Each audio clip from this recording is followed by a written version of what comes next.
Alright, hello, hello. I would say as a thing to perhaps be perceived by any maybe there and may be able to do so. Seems like a not completely terrible way to go with my usual spiel that I do at the start of every stream, just to somewhat put in evidence that I don't really have much of a spiel prepared, but anyway, yes. But I guess a bit more to the point, I think what I'm gonna do today, well, because of some rather hard to ignore circumstances, namely being the somewhat more exacerbated late starting time, I think I'm just gonna go ahead and get straight into the game. I don't think it'll take terribly, how do I phrase this actually? I feel like the phrasing that I thought of as like the most straightforward one isn't actually gonna turn out to be the most straightforward one. In this case, I was gonna go ahead and see if I can, if this iTunes player thing can, you know, respond in time for me to stop the music. There we go. In time for me to actually be able to, you know, not have it play over the sounds from this game. But I want to attempt to finish the thought that I had just a moment ago. Something along the lines of, I don't expect, like, me going through the remainder of whatever's left in this final trial based on everything that's been said about it so far to take so long that I'm not gonna be able to finish it tonight, but I guess we can pretend that if I had started at a quote-unquote more normal time and had done something like the daily quest, I would be starting the game right about now anyway, so let us operate upon that and just dive straight back into what we were doing here last time, which did not even have a chapter break, which came as pretty surprising to me, since I think this was pretty much the division between the part of the story where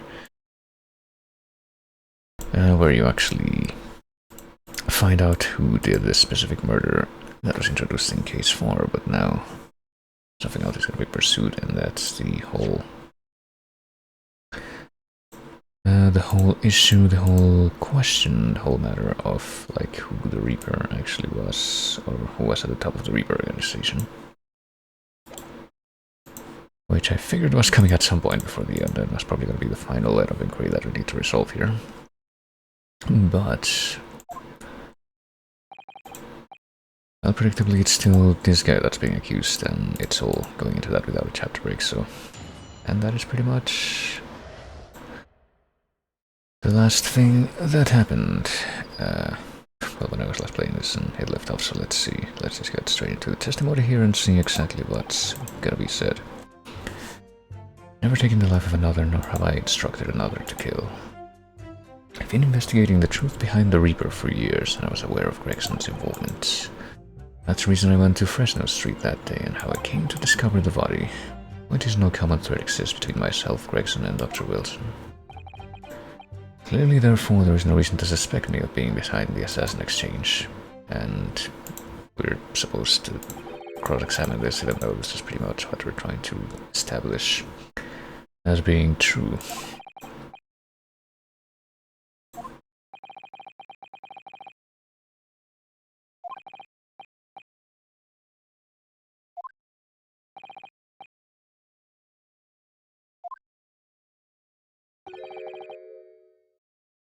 So what are we going to do about that? What really brings you to this courtroom? Well, I don't know if we can answer that in just a few moments, but I guess we're gonna simplify it and say that even if the truth proves your client to be guilty, I mean, probably would have been a less, would have resulted in a somewhat less remorseful outcome of the literally the first trial that he had here in Britain, like we've been over a few times in the past. Truth can't be hidden. Sooner or later it will come out.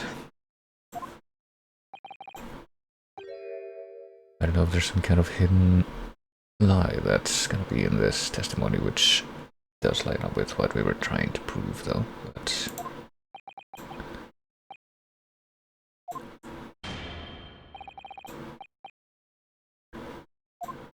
Proceed to cross-examine the witness that you don't might want to cross-examine.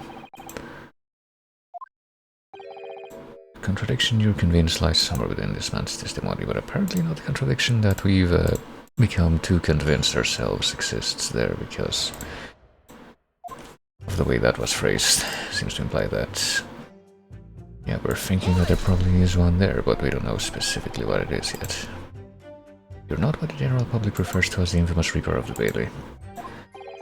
Nope. Could have been a different word.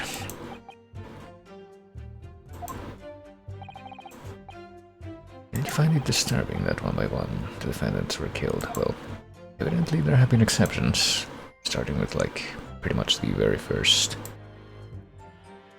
I think what would have been the very first instance of that being the judge that just got indicted right before this part.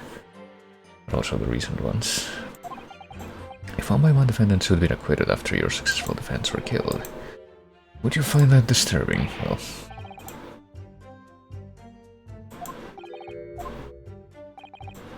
Well, there you go. I mean, that probably would have been a better response for Rinosuke to give about the whole "why are you here" response or question that Kazuma posed. Saying that he'd been investigating the truth for years though and was aware of the guy's involvement.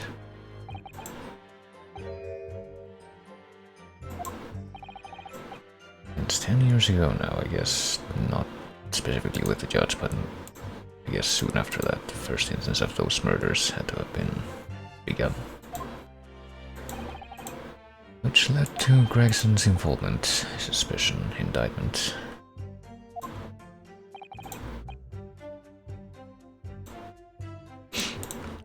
Hey Redbear.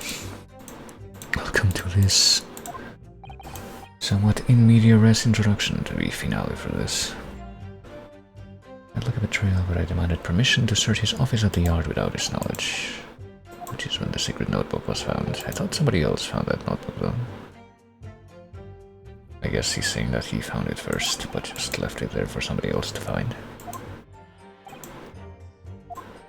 Now we're at the nub of the matter.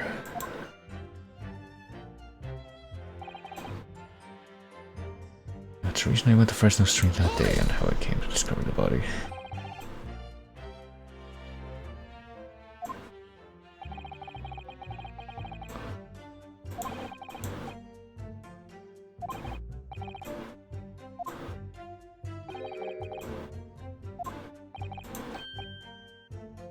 Walked straight into the trap set by Gyoku, even though it wasn't designed for you, which that seems somehow a bit more contrived if it were saying that it wasn't specifically designed for him.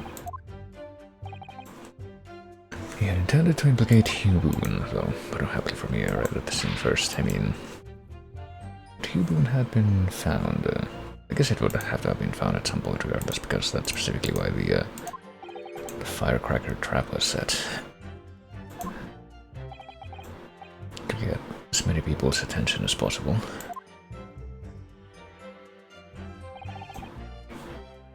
No common thread exists between myself, Gregson, and Dr. Wilson. And I don't think that we have anything specific to... I don't know if it's just me, but I feel like I'm hearing like a weird scrunching noise, which I'm forced to assume comes from the game, because I feel like I'm hearing it every time that I do a press at this point. There's a link between you and Gregson, though. We're close acquaintances, but apparently nothing to do with Dr. Wilson, even though I think there is a thread with it between him and Dr. Wilson too, based on the fact that apparently he was the one who was like the lead coroner for his brother's autopsy, but...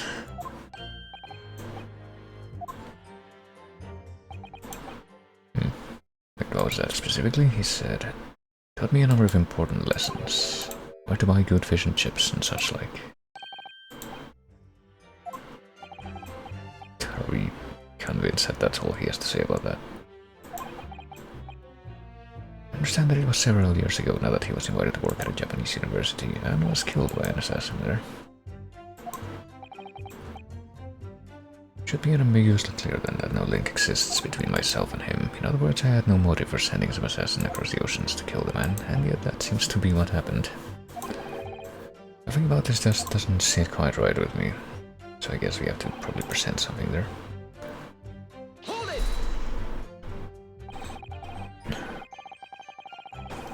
Objection!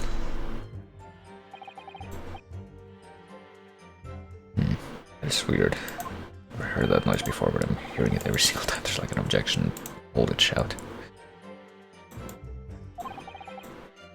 His reason could be established later in the proceedings. The accuser claims in his testimony that he wasn't involved with amount of perjury. I mean, surely that's a given.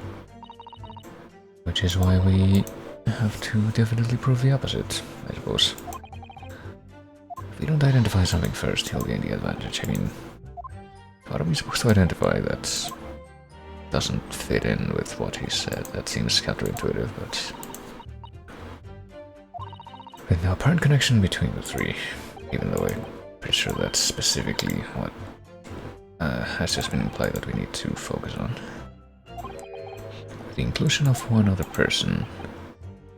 I must be overthinking it, surely. I mean,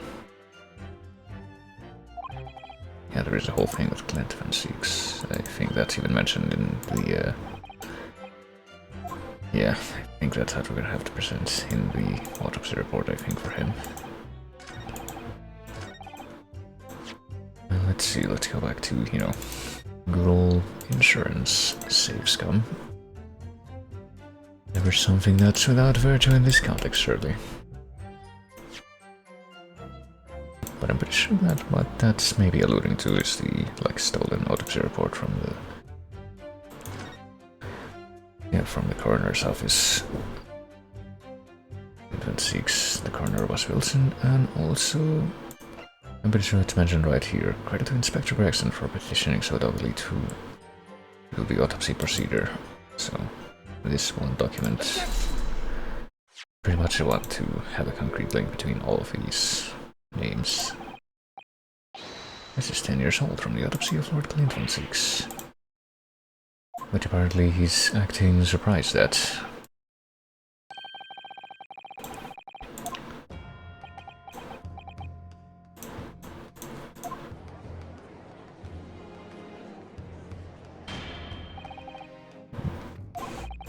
What reason do you have for presenting a 10-year-old autopsy report here, Will? Just a little curious that this allegation would be made.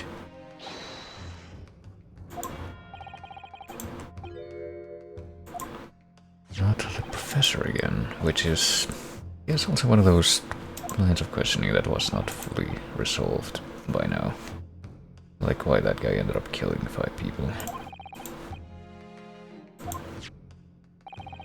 Even though he apparently, like why he ended up killing Clint Van Seeks even though he was trying to protect his brother. After he already killed the other guy.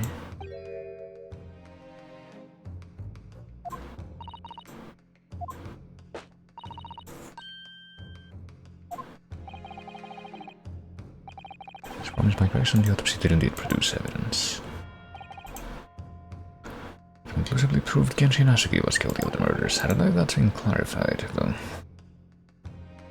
Exactly what that evidence was, until now. We care to hear more about that. That was a key to indicting the professor for his crimes and the conclusive evidence that convicted him. And I see that we're still being vague about that.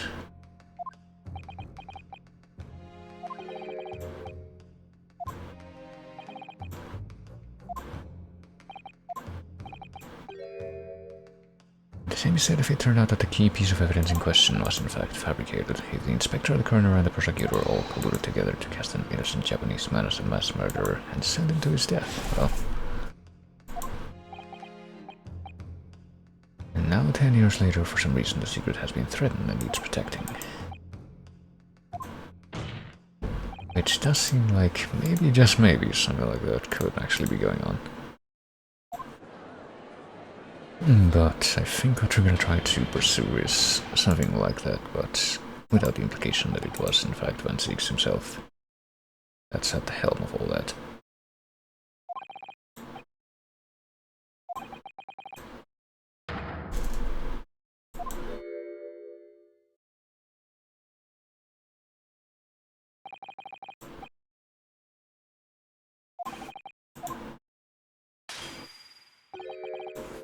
He who fails to quash his emotions in the courtroom has failed as a lawyer. Claiming your father was misrepresented in a trial that took place a whole decade ago. It's nothing more than a wild accusation. But he has evidence that's apparently been completely concealed from literally everyone until right now. I crossed the channel to France with Gregson on the 31st. Went with him on the pretext of being the assassin required to kill Seisho Juku, but my true intentions were to make the inspector tell me the truth. About the evidence and the acknowledgement I had already deduced, there's a closely guarded secret about what went on in the autopsy 10 years ago.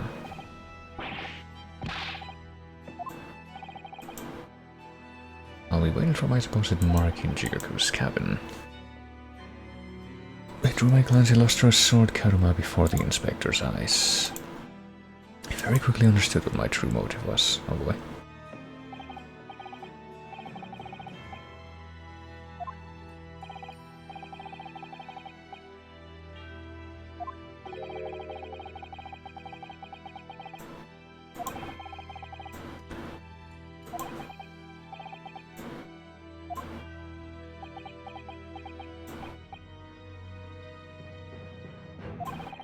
I still believe your father was a professor, there's no doubt in my mind. But unfortunately back then we didn't have the evidence we needed to make the crime stick. So you admit that you came up with something false. But for the good of the country, well...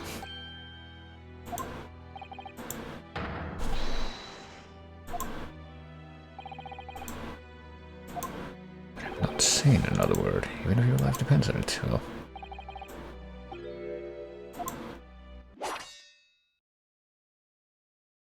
Is that when the watch got nicked? Surely not.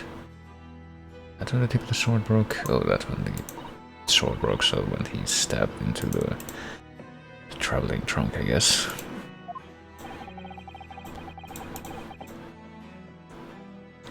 The results of Clint 26's autopsy were fabricated. The investigating officer and the lead coroner must have known about it. And they can only have been ordered to pervert the course of justice by one man, which he, I guess, is still convinced is him, but maybe not. I mean, technically speaking, here's the funny part. The defendant did have Kelsey organized this exchange of assassins. And the funny part is that he wasn't initially supposed to lead the prosecution for that case, as it happens, but he seems to be conveniently ignoring who actually was supposed to lead that at first. It has to have been the Reaper himself who liaised with Jyoku in Japan to erase the exchange. I think that's also true, but he's got an skewed perception of exactly what that means.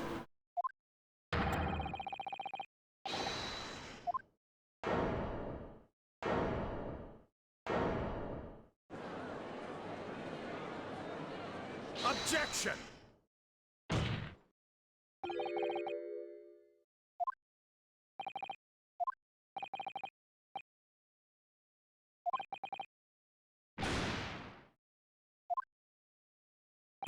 I mean, he pretty much admitted to it, didn't he? His shameful admission. That's what he's saying. And we just take him at his word for that. In that case, I know what the name of the Reaper.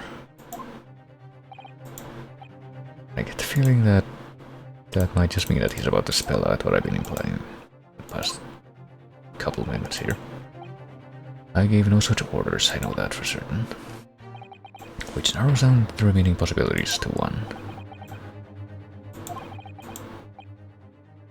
There is only one other person who could have done something like that, and I think this is gonna be, well, at least it's a lot harder to ignore in this instance, but I think this is gonna be another one of those examples where we have to remember something that was only said in passing a few times before. Just had a feeling this name was gonna come up. The identity of the infamous Ripper at Bailey. I don't think that I will necessarily need this, but let's do it anyway. But yeah, I don't think this would actually have been something that we can actually check in a court record. It's just something that we're supposed to remember from earlier dialogue, but...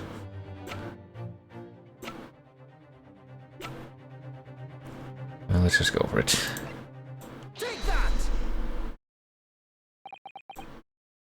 Well, only person who could have arranged the assassin exchange and manipulated the autopsy results.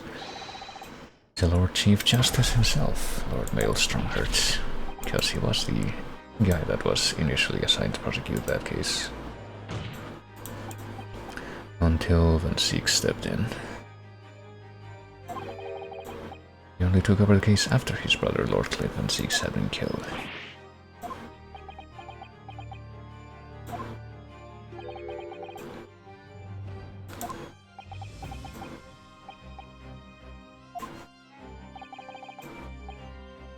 10 years ago I was very new to my profession, but I had a burning desire to avenge my brother's death, so I pleaded for control of the case.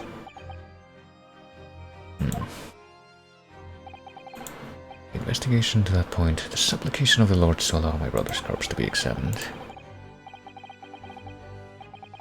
All the evidence I was given, the autopsy reports, it all came from you.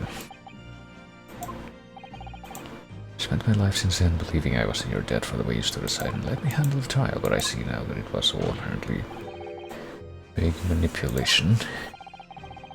Just realized you were streaming 24 minutes late. Sorry, Chokakeki. Well, welcome in, but yeah. I don't think we've had an awful lot of strictly new developments in these 24 minutes, though.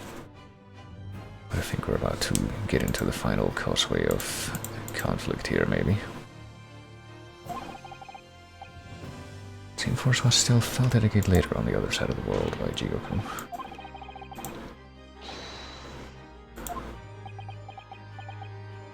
Yeah, whoever could have suspected that this guy who kept talking about I will make Britain the greatest judicial country ever by whatever means necessary was going to turn out to be dodgy.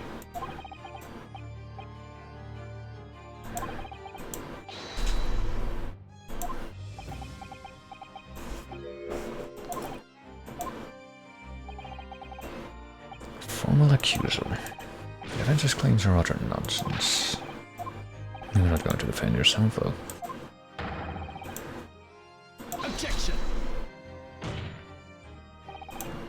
I heard from Gregson's own lips, he admitted to it. And yet, yeah, he's gonna be the one to point out, I guess, that there's technically no concrete evidence of that, or to support that. Gregson's dead now, unless you were thinking of summoning a ghost to the stand. Forget how the system works in your little backward country, but in the country of the British Empire without evidence there is no case. I mean, you could ask the same judge that just got indicted well, not just a few minutes ago, but a while back. No intention of entertaining some wild fantasy that can't possibly be substantiated by anything. Which, I mean, is probably quite likely by design. All calculated. Following Inspector Gregson's murder in the light of Dr. Wilson's death as well, there's really no one left who could testify about the events of 10 years ago, is there? Unless... that was the real purpose of the assassin exchange. So that potential testimony could be averted. I mean, technically there is one person, I think, and that would be the one who's... yeah. I think that might also be related, like what's probably about to come up here. Might also be related to why Sholmes didn't want the Hound of the Baskervilles manuscript to be published. Specifically for this reason.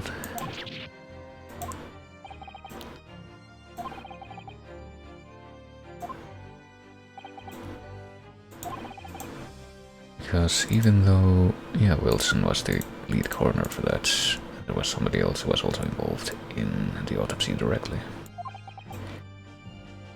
There is someone, yeah.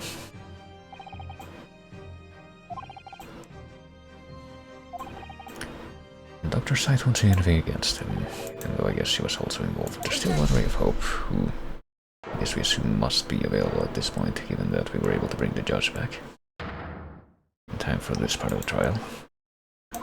Actually, there is one person who could still testify about that autopsy, and whose identity, I guess, like I said, was probably specifically kept from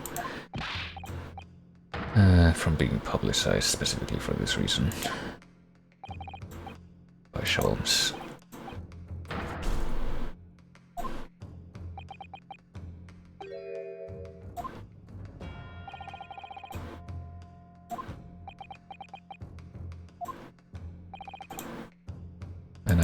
Once again, I don't really think I need this too bad, but call it a habit. Oh, here we go. Take that! Another Japanese, well, an expert in forensic medicine, who I didn't study here, so what does that tell you about his credentials?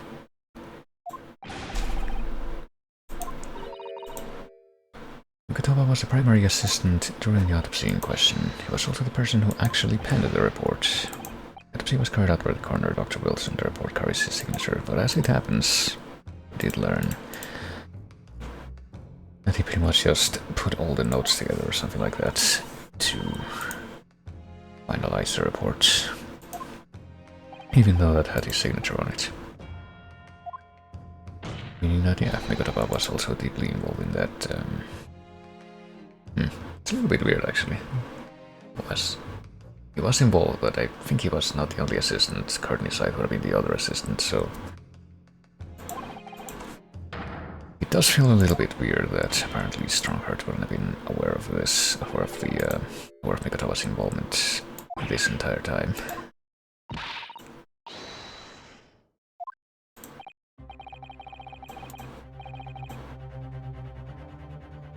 He has no intention of summoning anyone who knows. He's concerned about protecting himself, yeah, but I mean, wouldn't he at least have to give a reason why the defense's request is being denied? Only minutes ago you accused the defendant of being the Reaper and of masterminding the assassin exchange. But now that seems to have shifted quite suddenly. So present your evidence for those claims and make your... I mean, he does have evidence, he said. I don't think that was actually brought up. This time I don't have the requisite evidence, but that's exactly what we need, witness testimony.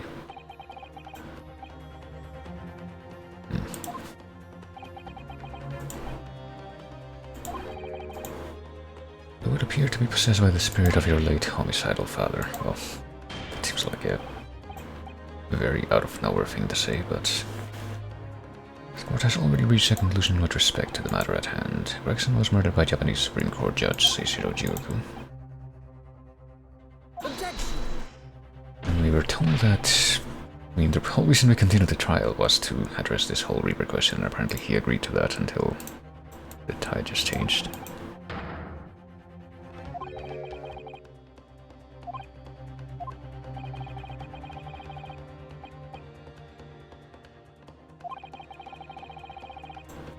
I mean, technically, yeah.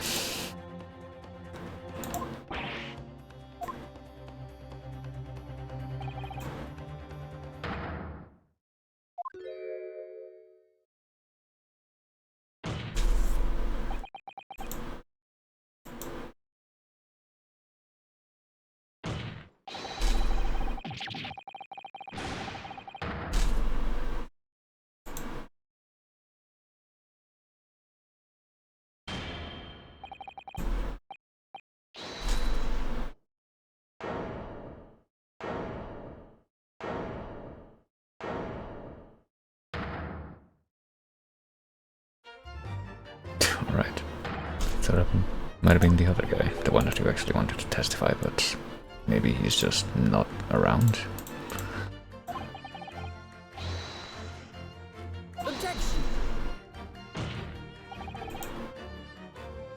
Charles was instrumental in the apprehension of Seishiro Jioku, yeah.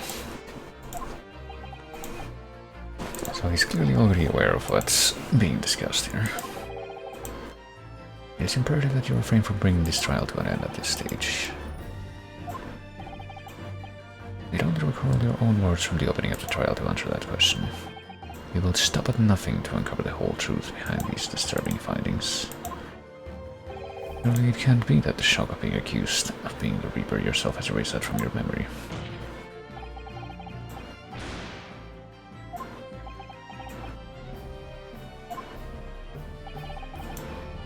It seems that we have a great many important members of the judiciary present here today. I put it to you, my dear fellows, should the trial end at this juncture? After all, why have you been invited to attend?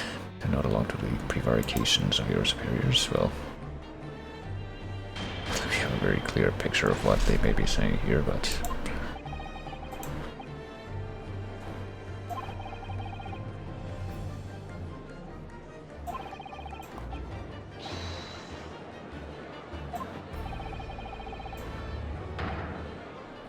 Visitors in the gallery have no rights to express an opinion. Well, apparently they do, though.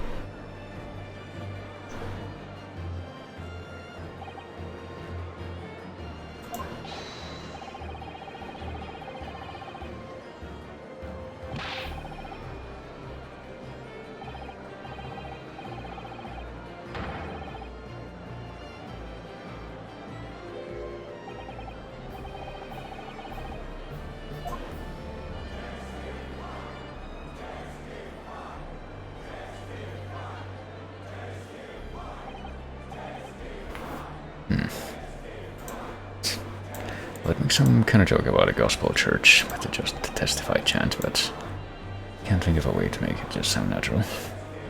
Looks so funny with that costume. Well, it is being a bit more apropos in light of the Japanese people involved in this situation, but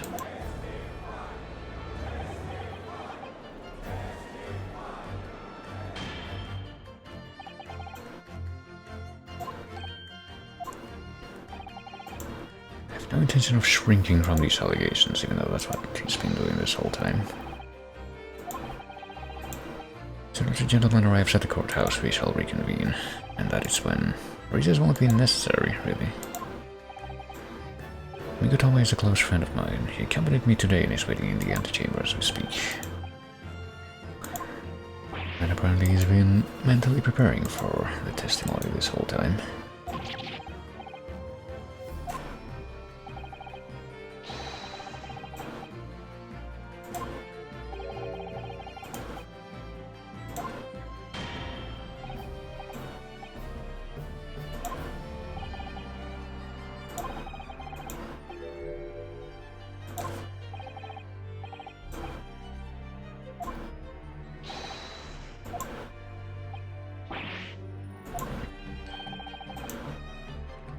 You have Iris's little lucky charm with you, which is bizarre, like somehow even more anachronistic than so many other of these things. Two-way receiver.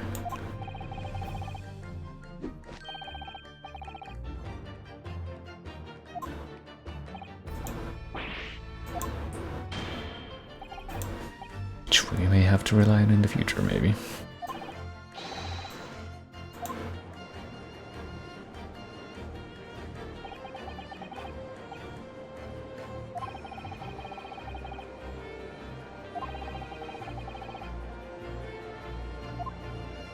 Blackness of the abyss. Can't possibly posit that any other way. Ready to head into the heart of this maelstrom. Get it. I need to confront whatever horrors it tries to drown me under. He just had to link these vocabulary aspects together. Okay, no, apparently the chapter break did come, but I feel like the point at which I decided to break off before was a lot more fitting, so that, you know, this could have its proper preamble. And now it has. Oh, hey, and apparently the other corner, that's just the only corner that's left to even work there at this point, is also here.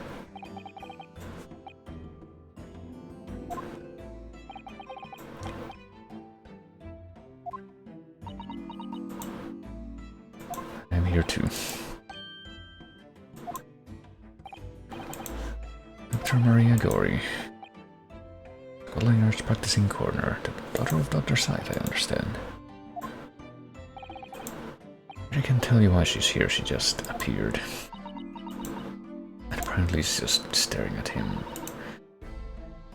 intently. You summoned this strange Japanese man as a witness to that autopsy, but you don't summon Mama. That's about the size of it. Well, he's also apparently in prison and also apparently in the judge's pocket, so...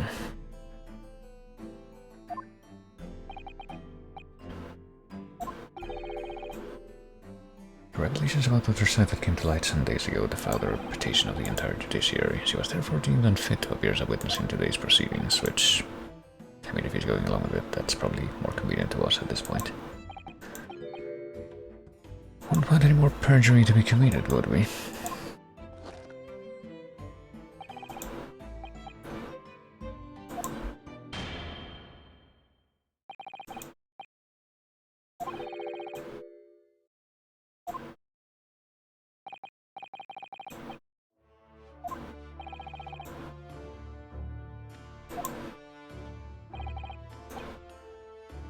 Started under Dr. Wilson at St. Sinners. The one hospital that's apparently being acknowledged as existing in this particular version of the universe, but what's stranger about that, I think, is the fact that I'm pretty sure that's they call St. Bartholomew's, yeah. St. Bartholomew specifically would be the real hospital where in the stories Watson was said to have studied. And I'm pretty sure that actually did get name dropped in, like, at least one of the newspaper pieces of evidence that's come up in this case. It might even be in the court record right now, but for some reason that was not incorporated into the dialogue at all. I see right there, St. Bartholomew's Hospital. And yet that seems to have been its only name drop in this whole game. But yeah, he made the autopsy report, even though Wilson was the one to sign it.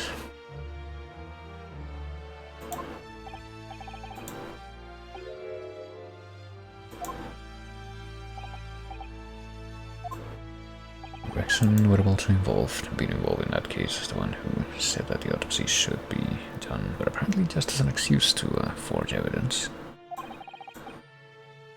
He was absolutely convinced that it would reveal decisive evidence against Genshin, you see.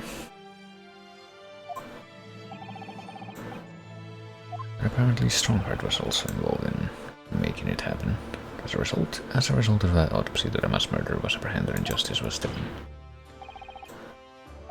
Gregson admitted that the results of the autopsy were fabricated. I mean, I think it mentioned some kind of red ink, so maybe that's the evidence that was so important that we alluded to a few times, even though its significance is still very much has not been spelled out.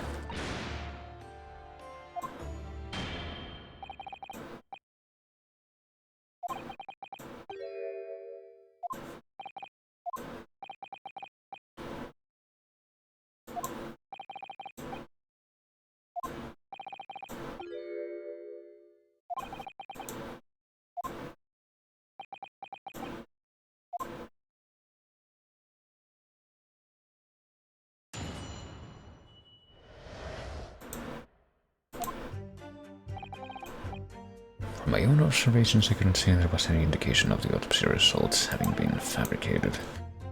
Death resulted from a wound made by a Western-style sword transfixing the heart. That I found a little strange. There were no other signs of internal injury, nothing questionable at all. Just that beautiful but dangerous piece of evidence removed from the man's stomach as I look up to the heavens. Presumed to have been swallowed by the victim as a way of posthumously identifying his assailant. I don't think that we've heard anything about that, or at least not phrased like that. Nothing to suggest fabrication. Well, nothing that I could positively identify as such, unless, of course, the thing that was presumed to be swallowed by him was actually somehow planted.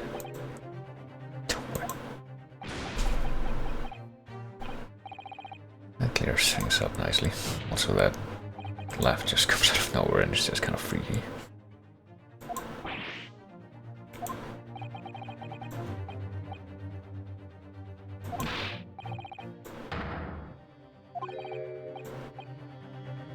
The tip of a sword at his throat. Well, doesn't seem to be denying the notion that that conversation actually took place anyway.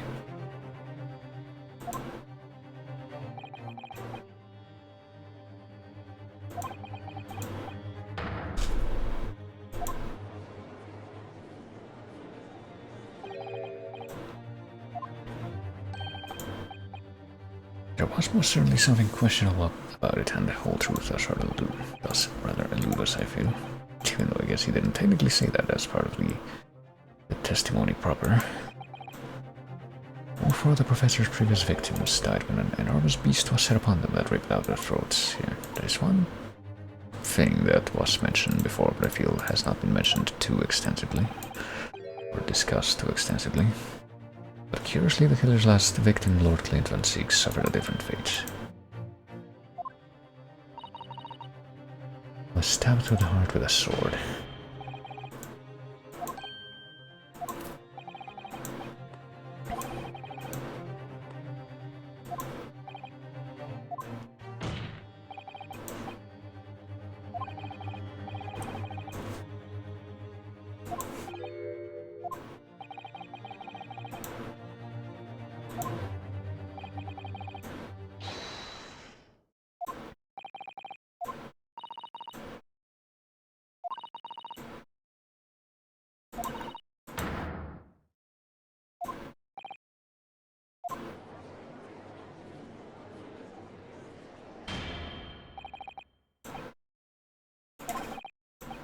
Very well.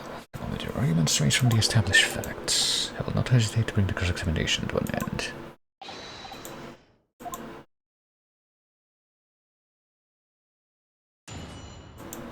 Now let's see. Let's see if there was any indication from my own observations that it had been fabricated.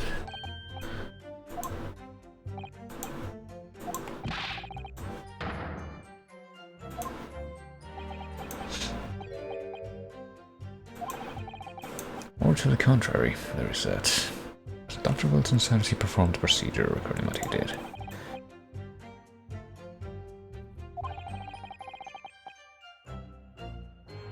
Whilst I was away from the operating table, I obviously could have missed something. And at those times, oh boy, following the Japanese man's orders to adjust the lighting or passing movements. Well, that doesn't mean she wasn't a vital part of the team. Well,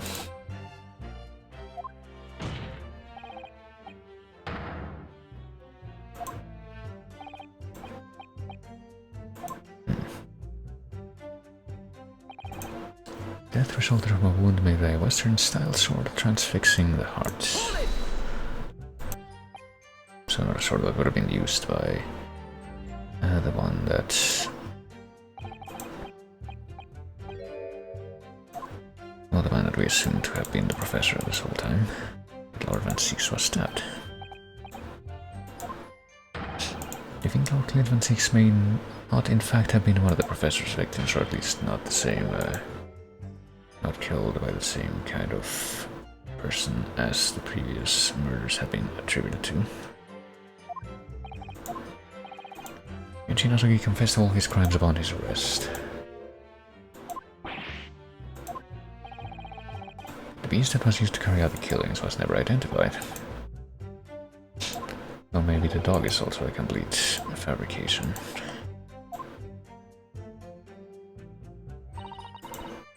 There were no other signs of internal injury.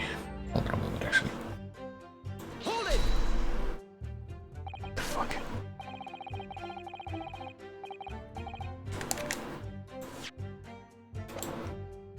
I'll have to figure that out in a moment. Just wonder how useful your testimony can be in that case, really. It'd be different. It would be different if your mother, Dr. Sight, were in the stand, but apparently she's not being called. And I just made it exactly what's written on the autopsy report. Well, that's a stab wound. There were no other sign of internal trauma.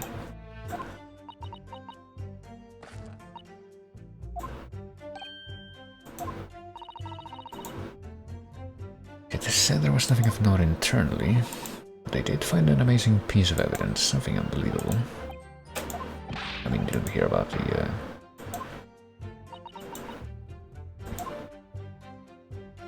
yeah, that is part of us, a later part of the testimony, so hold on a moment. Try something different this time. What if I do this? Hold it! Okay, I don't know why that's happening, but for some reason, whenever the Oh, I think I know what's happening. I literally just figured it out. It's because the fucking... It's because of this thing, isn't it? The controller is plugged in. I could be using the controller, but...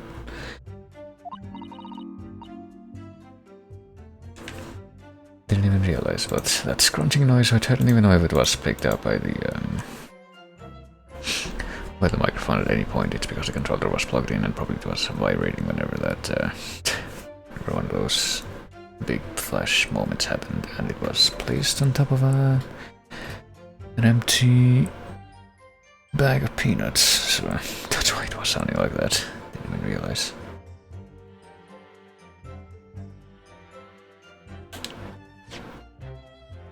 Might as well just take advantage of the situation and see if I can do the rest of this with the controller, even though I've been obviously doing all of the rest of this with the mouse. It's just that beautiful but dangerous piece of evidence from the man's stomach. It was sparkling around with a hole as if it might slip over a finger, perhaps. Do we know specifically what? A ring. I don't think we heard about the ring before at any point.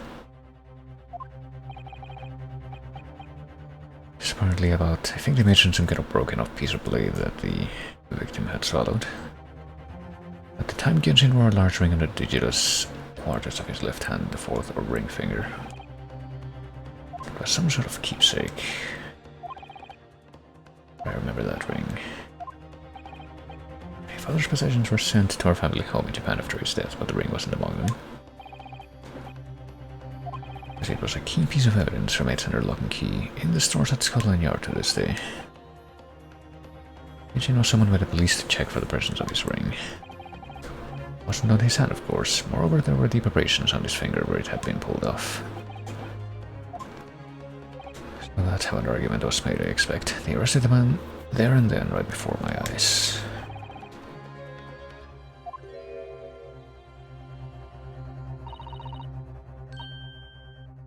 Apparently she brought the ring.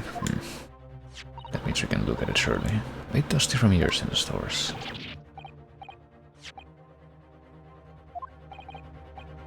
And that was found inside the victim's stomach.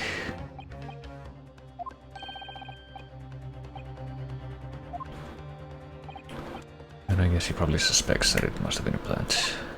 He didn't actually witness the moment it was extracted from the victim's body, so that probably was the plant itself. Probably committed by Wilson, I guess, if he had to have been the one who was the actual guy leading the autopsy.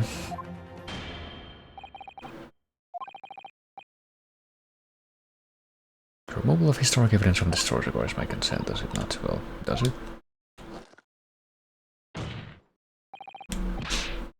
Or cannot deny that this is crucial evidence for today's proceedings, or so we believe. Oh wow, look, it's another bot. Hold on. Just a moment. Here it is. Bam.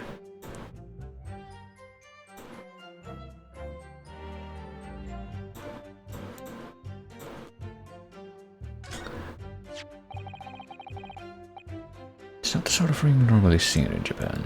It almost looked like claws protecting that jewel.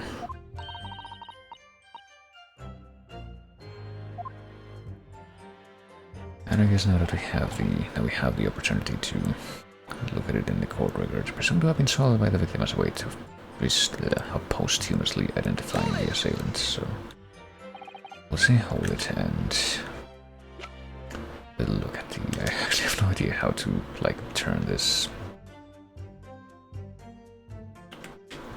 Oh, okay, that's how. Gotta turn this and turn this with the controller, but I figured it out. These fat claws are doing a good job protecting the equally fat gemstone in the middle of this ring. You could cut yourself in these claws.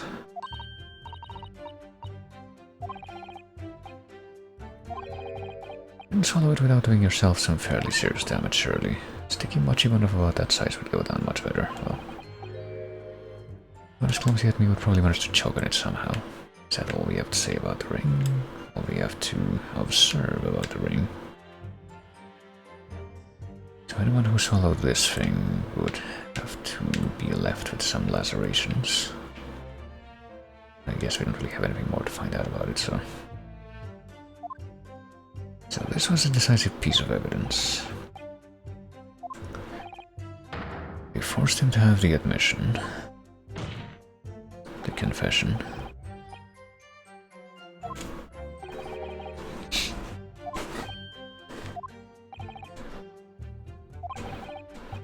In the end, he exposed the man and put a stop to his lethal rampage, in the way only a man of my brother's caliber could.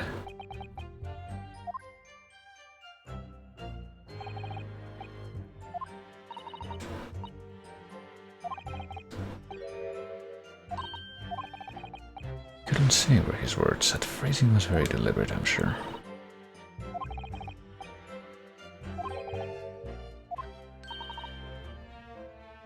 So the fabricated evidence, I guess maybe. I'm not too sure quite yet, but I feel like what we might be aiming to try and go for at this point is... I guess I'm just gonna go ahead and make another insurance save right here, with a controller this time.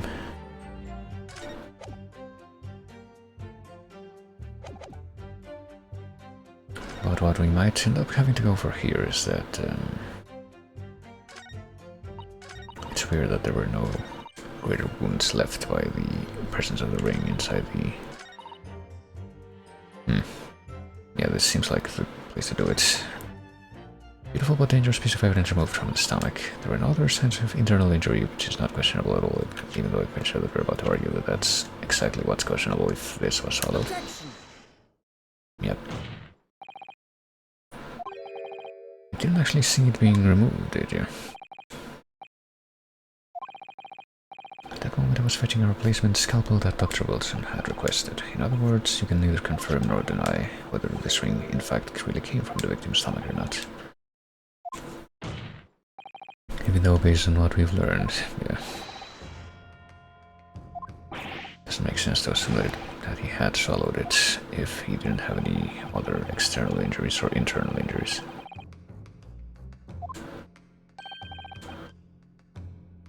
Objection! What possible evidence do you have? Well, it's not specific evidence at this point, but rather the absence of evidence, or the absence of a circumstantial description. The lack of internal injuries says it all. To swallow a ring of this size would require considerable effort and determination, and in addition to its size, there are the sharp claws around the gemstone to contend with. But was a determined man. Would have stopped at nothing to ensure that evil killer was brought to justice, but, I mean, independently of all that, we would have gotten some internal cuts from swallowing this ring, is what we're arguing. There you arrive at the sticking point. That is precisely why I had my doubts about the findings of the procedure, which I guess I've not really told anyone about since... except Dr. Wilson, which I guess that doesn't matter now. Look at that. Now this is a very curious thing to find in a man's stomach, wouldn't you say? But isn't that rather peculiar?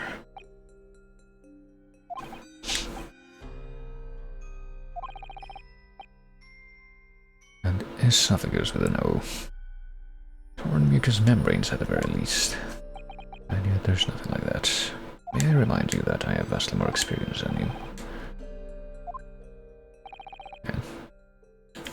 You know, I'm pretty sure that I mentioned when this whole plot thread came up of, like, in this universe, Mikotova being like the real quote-unquote Watson. That's something that I found very questionable. I feel like they're making it worse by doing stuff like this. The victim would appear to have ingested the item as evidence to identify his assailant. Let's say this. Go ahead. It seems like they're doing, like, a very indirect kind of... I mean, it doesn't... I'd see it as bad as certain other examples where they don't even have any kind of this level of distinction between, like, let's say a canon character and an adapted character, but there's two specific words, one of which is character. The word after that starts with an A, which I want to say. right now, but I feel like that might be a bit too on the nose, so if they leave it alone right now, I will leave it alone as well.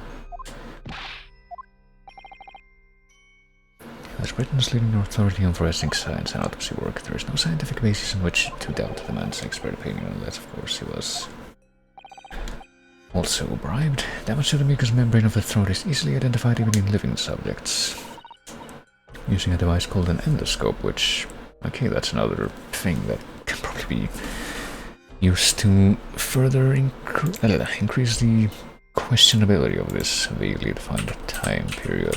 Endoscope. I haven't actually looked into this myself until literally right now, but the term endoscope was first used on February 7th, 1855 by Charles Chevalier in reference to the urethroscope of Desormeaux, who himself began using the former term a month later. Okay, so 1855 at the earliest, which still doesn't fit with, you know, the date of the Great Exhibition, which is like apparently not quite the earliest possible date that gets referenced by stuff in the game.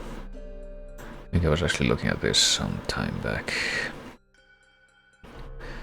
Yeah, as early as 1848 it could be, because one of the newspaper articles talks about Mitchell's comet's discovery, which would have been in 1848. But also the whole thing with fucking Soseki Natsume, which would suggest that some of the dates are as late as 1905.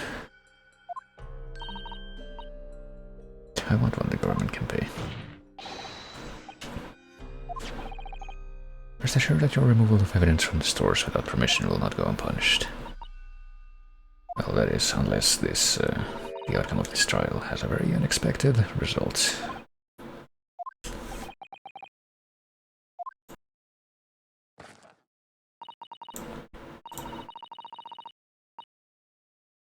Chose to stitch her corpus up with all her secrets inside.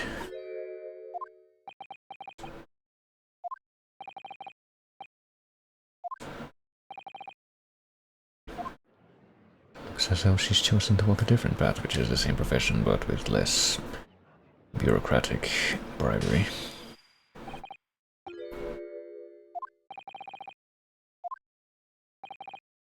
Just remembered something, an earlier incident. The one I recounted to you before about a memory I have. Genshin Asagi saving my life, yeah. Which I guess he also has not told anyone about except us. All of these things seem to be getting brought up during this trial.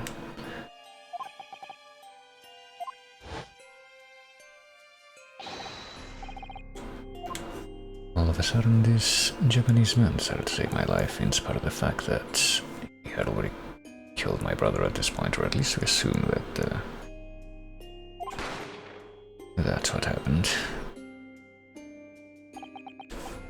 For all we know, that also could be a complete lie, though. Complete fabrication, like all of the professor killings. And at this point, I think that's pretty much what you're assuming. It's on the ring finger of his left hand that he used to wear that ring.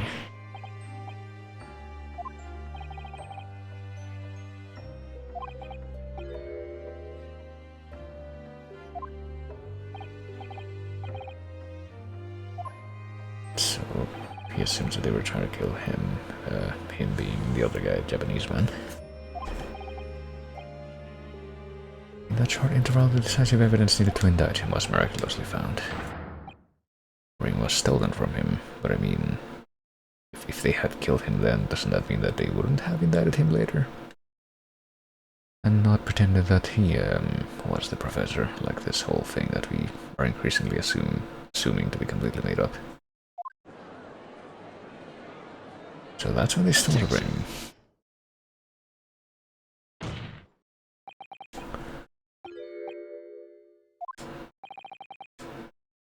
Expecting to believe that you weren't involved. Well, I mean,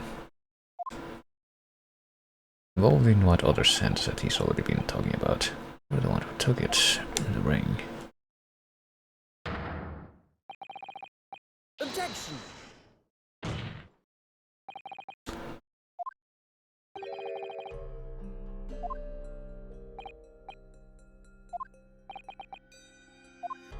Must know deep down. The truth can only be completely obscured, or can be completely obscured even when your judgment is only slightly clouded. Right now you seem to be floundering through a dense fog.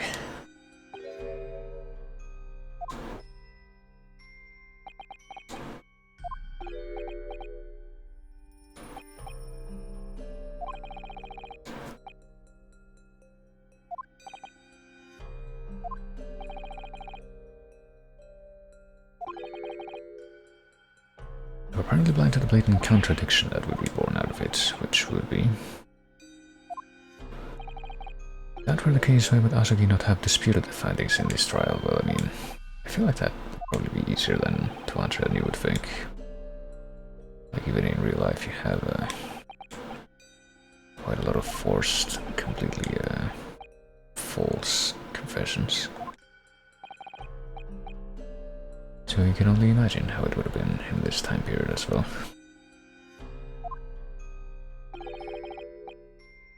The actions of a man who has accepted responsibility for his deeds and is resigned to his fate, but then... why would he have done that?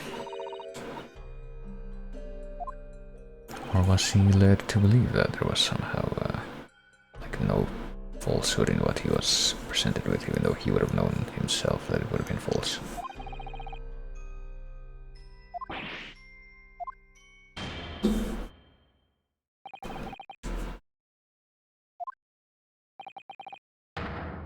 There was no fabrication of evidence during the autopsy of his final victim 10 years ago.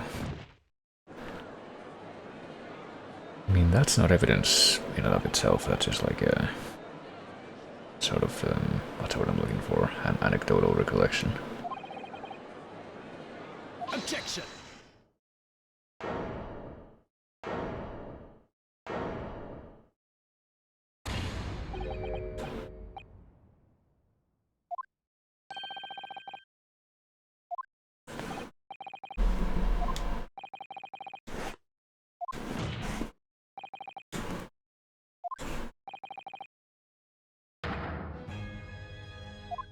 There's apparently also one giant hole in his reasoning. Claim my father's silence was due to the fact that there was no fabricated evidence, but there's another possible explanation. You've overlooked the possibility that he had a reason for maintaining that silence. Well, also, what would it be in this point? It would lead to him being convicted and sent to his death, and apparently began to perpetuate this whole conspiracy. Objection! Those results were an invention, all right. You're forgetting that the people with a connection to the autopsy have been assassinated. By forced the grievances I feel from my mind, I start to see you in a very different light. Perhaps it's you who's been living in delusion these 10 years.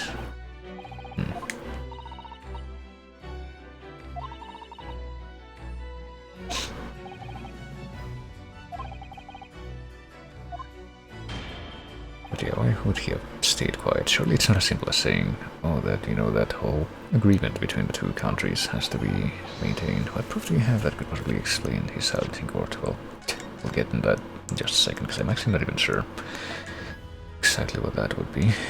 Would it have been the, I mean, there's one thing that I can maybe think of, and that would be the will that was left behind. This unexplained thing. Any and all material possessions and wealth belonging to me in London be delivered to my son in the Empire of Japan. Accept my fate in this foreign land in the knowledge that I will never see my homeland or family again, but I regret nothing about my chosen path. I mean, I don't know if this really proves anything, but it seems to be the only, like, the most relevant thing. Question mark? Or not, never mind.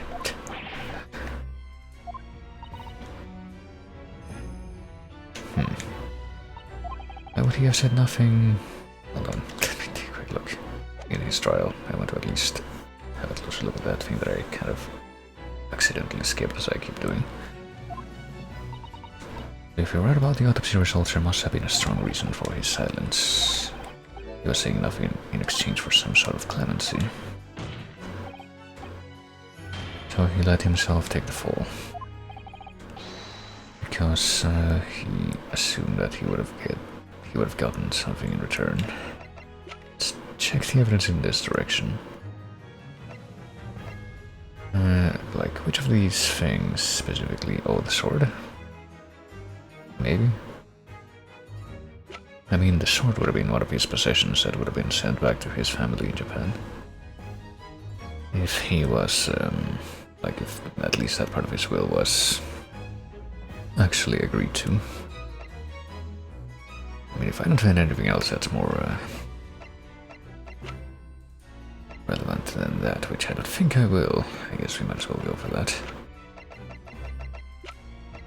Let's try and see if I have to go back in time now. Nope, not quite. Apparently it's not the sword either.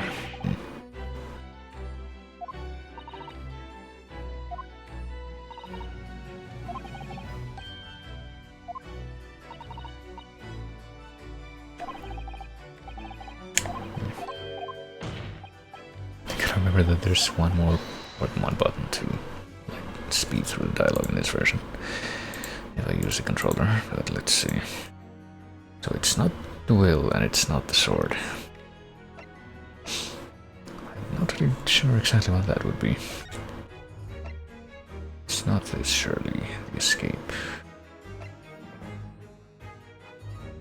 I mean, we heard from Daily Vigil that he apparently was not directly involved in trying to help What's-His-Face break out.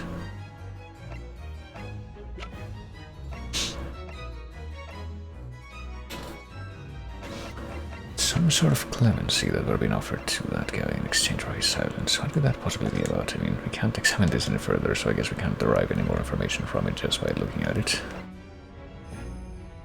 He wouldn't have been involved in this, or in the other photograph which I had thought of, or noticed before, which would have been this one. Yeah, he wouldn't have been involved in that.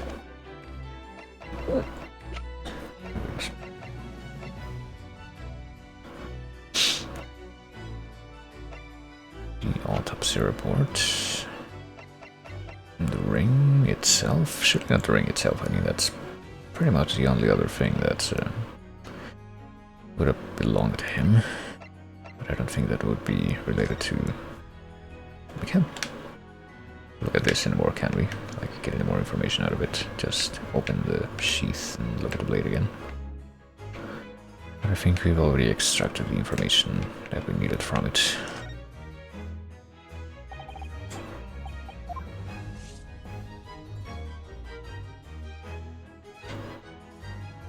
There's a broken off tip. There's nothing else about the sheath or the tip of the blade or the sheath, so I guess we'll try the ring. I'm honestly more than a little bit lost right now.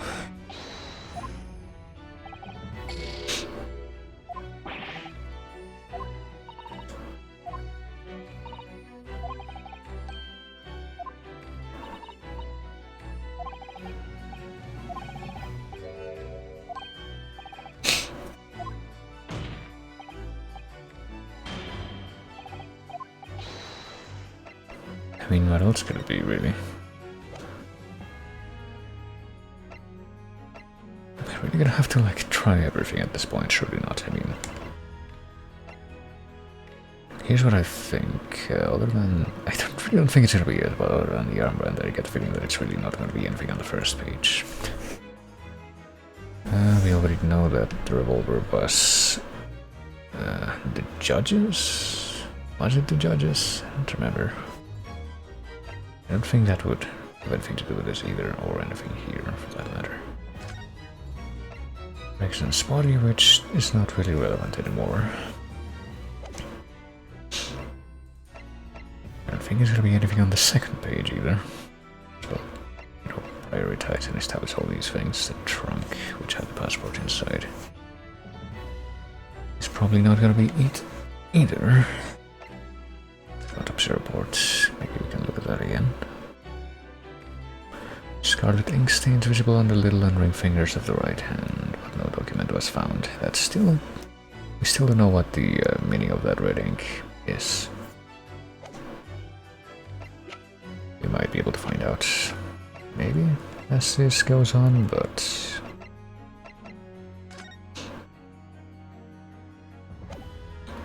don't think that this telegram would have been created at that point.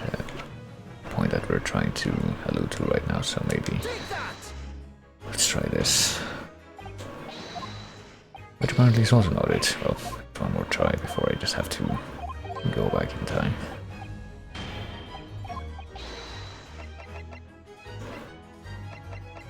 So what do we do at this point? We know that it's not the ring, or the sword, or the testimony, or the will, I mean.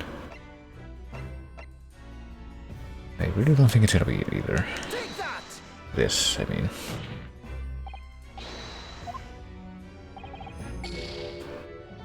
Alright, well. This is why we keep insurance. Hey, apparently this, if you use the D-pad to go between all these, it just sends you straight to the end. Makes you jump between any and all things, but only that are filled in. Boy, time for some fun. But it's not this, or this, or this. I really don't think it would be anything else in the in that page either, but I think that means that I'm also more or less out of options. Shall we do it now?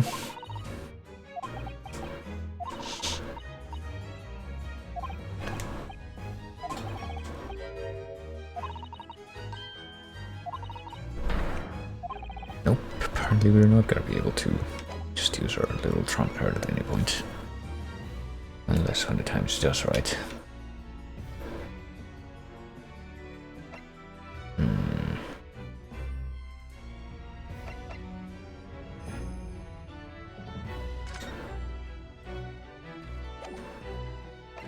Hold on a moment. Is there anything dodgy that we can learn about this photo that I hadn't noticed before? I don't think so, no, actually.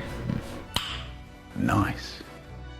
Oh look, it's another butt. Wow, this isn't getting old at all.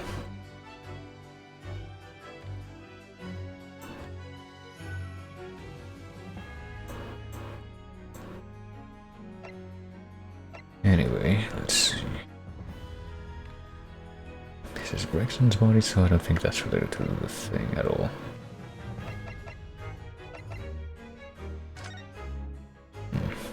Didn't we establish that this was the judge's own revolver? Within grip with a unique serial number, which this one doesn't have. I mean, it's better though. Might as well start trying random stuff, given that I'm completely lost here. I think it might be time to just aggressively try everything, because I'm really not coming up with anything that would make more sense. So we tried all these things except for this. On this page and the itinerary, but I really don't think that's gonna be it either. Might as well confirm it definitively.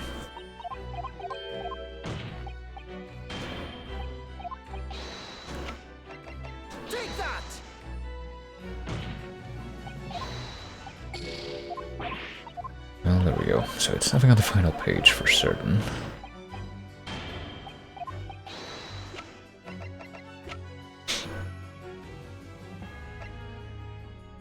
I think we've tried this, the Clint autopsy report, haven't we? And that also turned out to not be it. God, I really would like to be able to find out why exactly, or what exactly it could even be at this point, just by association, but apparently I'm having a very hard time doing that.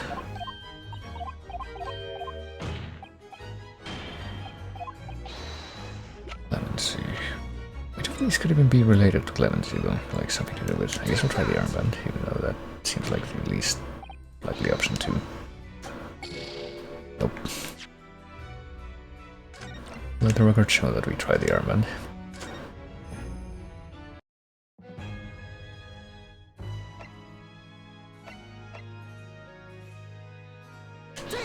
Let's just look at anything that looks even remotely like it could be connected. Just try that at once if I decide that it might be.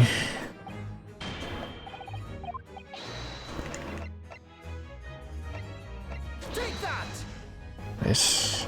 oh, really? What's the fucking notice of dismissal after all? Hold on, before I go back in time. What is the notice of dismissal that, aiding and abetting? That would even imply that.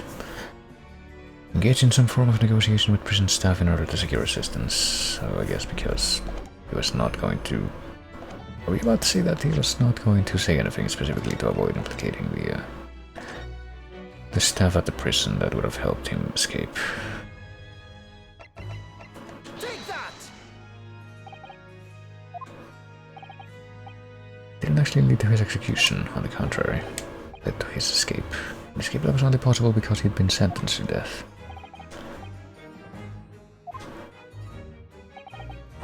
A fake execution, falsification of a death certificate, and a jailbreak inside a coffin. Couldn't have been carried out by my father alone.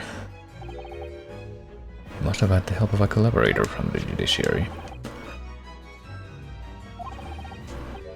There are indications that the jailbreak was in planning prior to the inmate's incarceration. In other words, there were suggestions of some sort of negotiation between Mr. Asagi and the British government.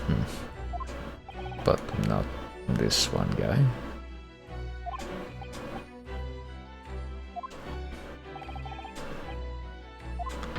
Let's say that the elaborate jailbreak of Mr. Asagi can be explained in no other way.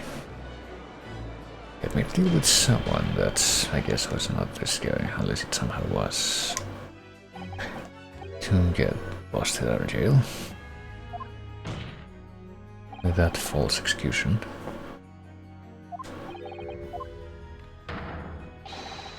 People who can testify about the jailbreak that took place 10 years ago.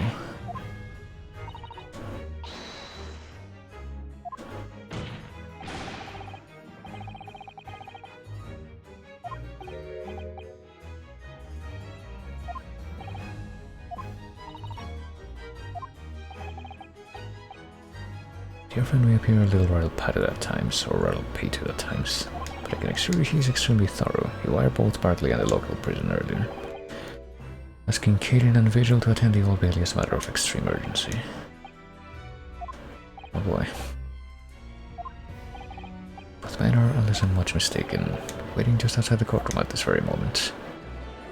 Just like I was, I suppose. Quite convenient for our purposes.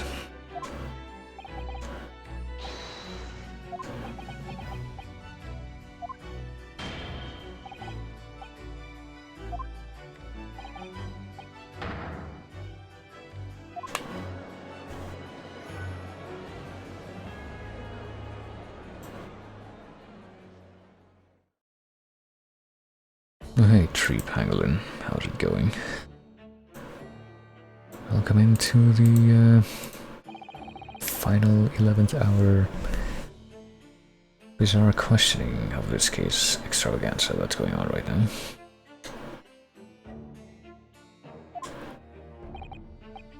Barricading Governor Barclay Prison. And this guy's also back. Everyone calls me Gossip. I sell just little tidbits to passers-by, except he's, yeah, doesn't have the appropriate disguise for that anymore.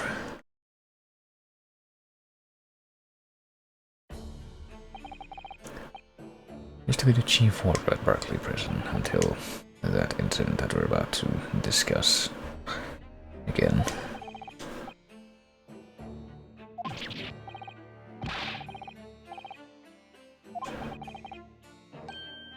The conclusion was that there wasn't anything untoward happened.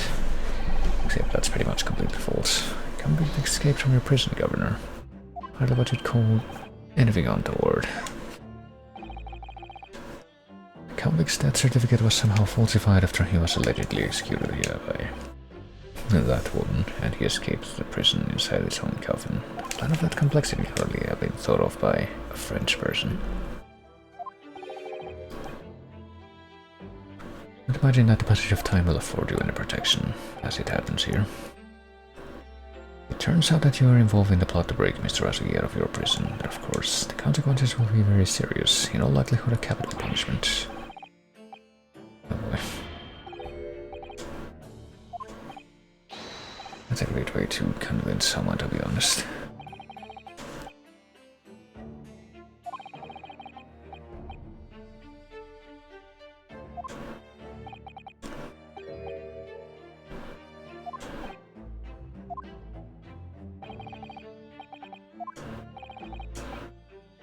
not disputing the fact that an intricate jailbreak plot was enacted 10 years ago. Clearly you were both involved in some way, so you will testify before the court now and explain exactly what took place. Even though they may not actually know everything. Or they may just decide to lie, but... The day the Japanese jock was found guilty, the directive came from the prosecutor's office. I signed the convict to the chief order vigil here and put the plan into action behind the scenes. I was responsible for Ascetic right up until the night of his execution, but I knew nothing of any plot. Then I cared if there were some negotiations between the convict and the prosecutor's office. All I did was carry out my duty for Her Majesty's great British Empire, so he's saying that he... They're both saying that they didn't know anything. Unless that he has implied that it was the jailbreak plot that he was following.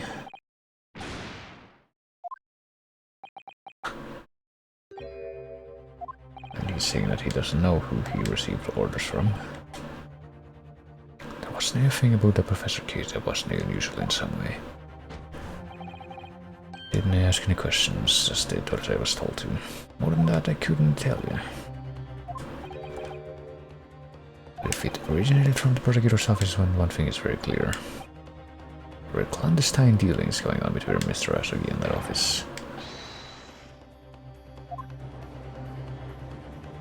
And yeah, take the fall, and we'll give you this false conviction and false execution, and then we're gonna be able to give you a chance to escape.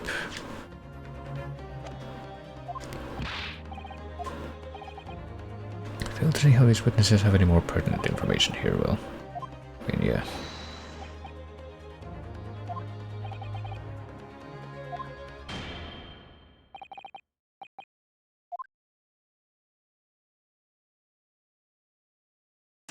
Probably something more that we can learn from this, surely. Was the day the Japanese jock was found guilty. Directive came from that office, but apparently we're not gonna learn any more particulars than that. I don't know who actually issued the directive. All I can be sure of is that it was official. That narrows down who could have issued it straight away, surely. It wasn't... Well, he claims that it wasn't him. Can I even say with certainty that it did originate from the prosecutor's office, and yet you seem to be asserting that right now. There's a fair chance that it came from higher up the ladder. Can I give you any indication of who was behind it? All we assume is that it must have come from high up.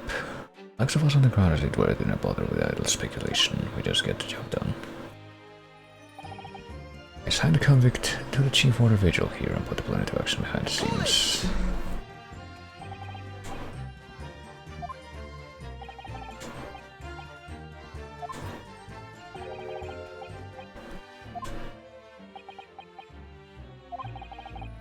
Some poor beggar had to take the rap for it.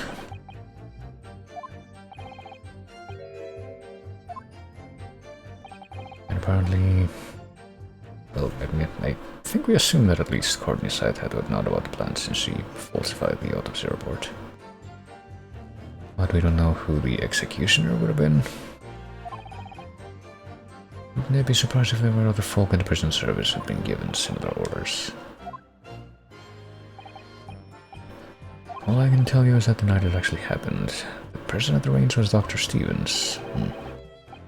Or Cardinal Stevens or Scythe. Wait. Hold on. Cardinal Stevens or Scythe there, trying to not stumble. I feel like I've been doing not too badly in that regard, but I'm pretty sure that if we look at the... Well, I guess we won't look at it right this second. I'll just carry on with the presses, but now that we've initiated the press, we can take a look at the dismissal again, maybe? Was it in the dismissal? No, that just talks about Vigil. Actually, I don't know if this thing that I'm thinking of would even be something that's recorded in the evidence here, or if it was just a thing that was mentioned in passing. But I'm pretty sure that it was said at some point that the only people who would have been able to, or who would have been present when the execution took place would have been the coroner and the executioner. So it's implied that whoever the executioner was, that person would have had to have been in on it as well. Maybe that's just somehow gonna be forgotten, which would be a bit of a plot hole if you ask me, but I don't know. He was forced to wear an iron mask over his head. I guess we assume that he must have still been wearing it when he rose from the grave after that. Being the chief warder, I was the only person permitted to approach his cell. And still hard to believe that I was duped by my own country. Well, and apparently he jumped out from the governor's office window, which, yeah. Apparently he got out of that without too much issue, and apparently even his wife didn't know about that having happened. And apparently that window just got replaced in pretty prompt fashion.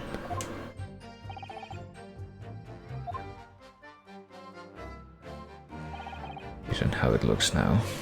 Hold it!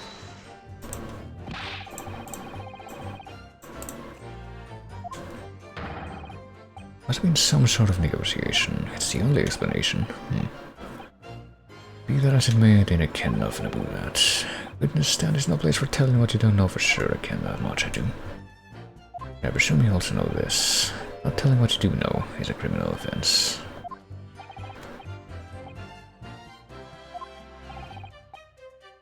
And was still killed illegally even if he was a condemned criminal. I mean, killed illegally seems like a somewhat roundabout way of saying murdered, but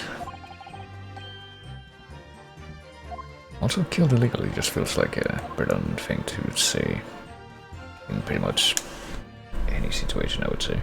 Hold it!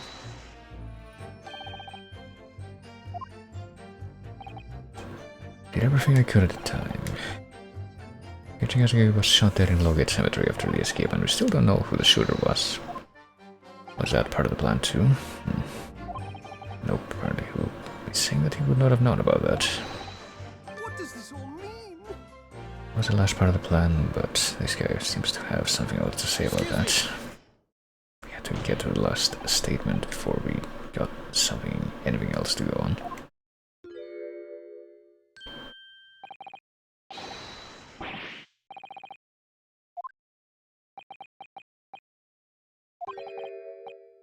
Some sort of Barclay convention, well.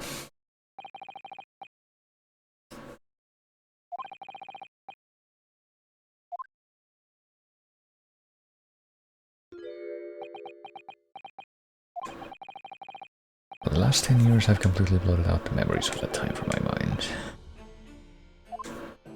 But has something else conveniently come back just now, at this precise moment?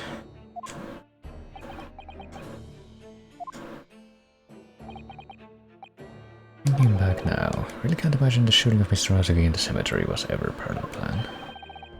At least part of the plan that was laid out by the people from the prosecutor's office that specifically plotted to have him released. Make the man admit the crimes he didn't commit with the promise of a jailbreak, only to kill him in the end. If the intention was always to betray him, why not just have him executed from the outset? Yeah, from the outset. The chicaneries of an escape. If whoever negotiated with Ascetic never intended to keep his or her end of the bargain, would have been far simpler to just let the man be executed in prison as dictated by his sentence. Of course nobody knows what really went on in the execution room now.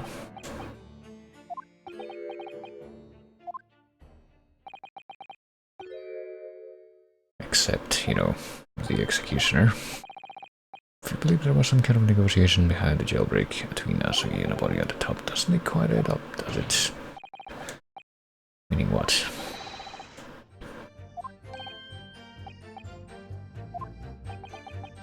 Meaning new statement?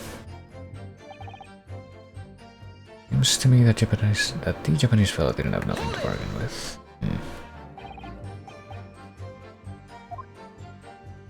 Except his false confession, even though I guess they probably would have found another way of getting that out of him. Did the prosecution not have conclusive evidence against the Carly, eh? Well, they did have the ring, which, yeah, That was not questioned at the time except by Mikotava, but Objection! apparently he was just immediately silenced and that was never brought up again.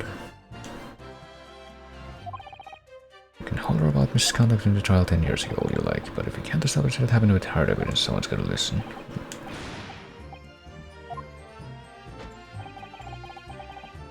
It had nothing you could use for any kind of bargaining at all, except... I feel like maybe this is the point when the will has to be brought up again. And yet the plan to break the man out of prison was definitely put into practice. He must have been armed with something that gave him an angle to negotiate.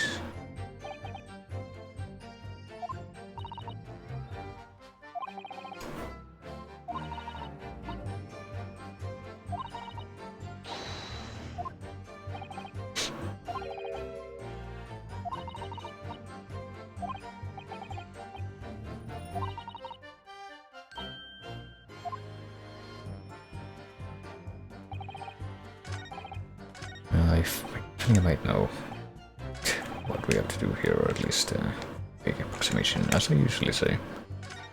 And that's the very same thing that I've already alluded to. It had to have been something about his, I guess, the deal, or maybe not really the deal, but just the notion of something from his possessions already having been sent back to his homeland, maybe? Or the fact that he had, I mean, I think one more thing that could at least be shown by the existence of the papers, the last will thing, would be that it's just like another example of a deal having taken place, given that he had writing materials in his cell.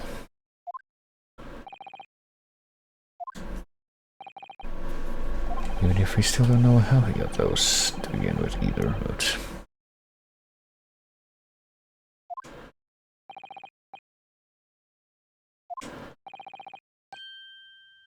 Which means he must have had a trump card, something that guaranteed that he wouldn't be betrayed, some kind of weapon, and I mean, yeah, the papers were referred to as some kind of a weapon.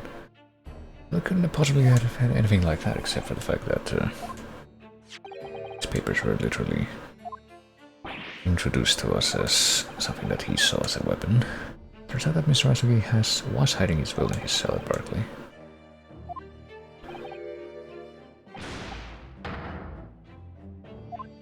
Well,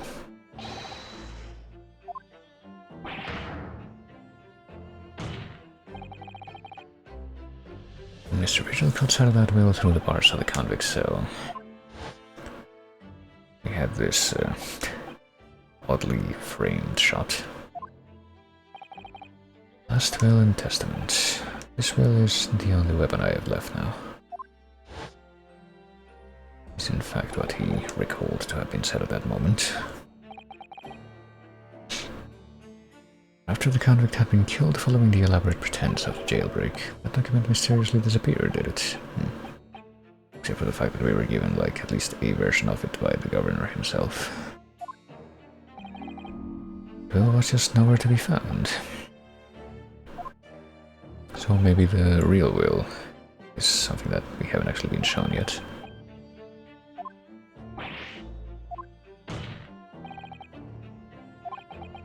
We knew that the so-called Ascetic papers had the potential to make great waves somehow.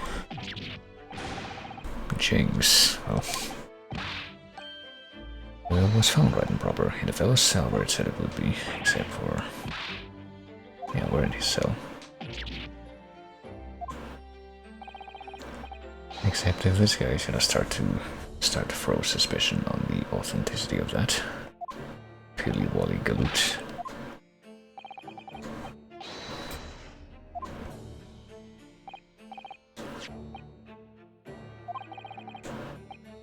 Last will and testament of Genshin Asagi.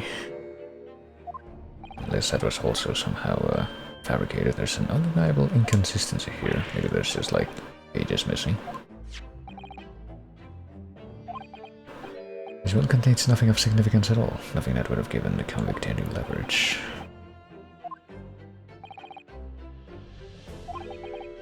Meaning that it must be a fake, surely. Or just incomplete.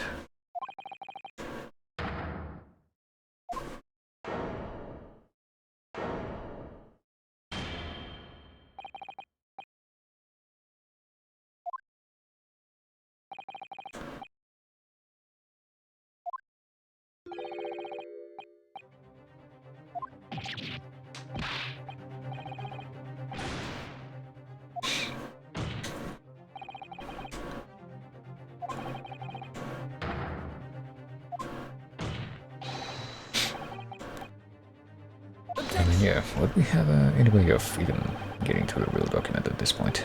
Pursuing that?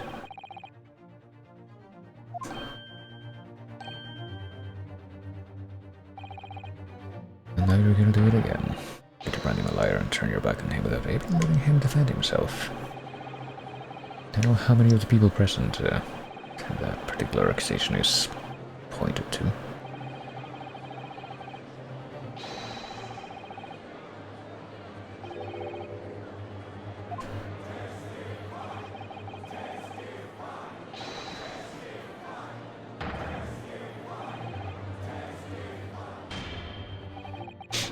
It seems that a bulk of you here are utterly blind to the truth. Well,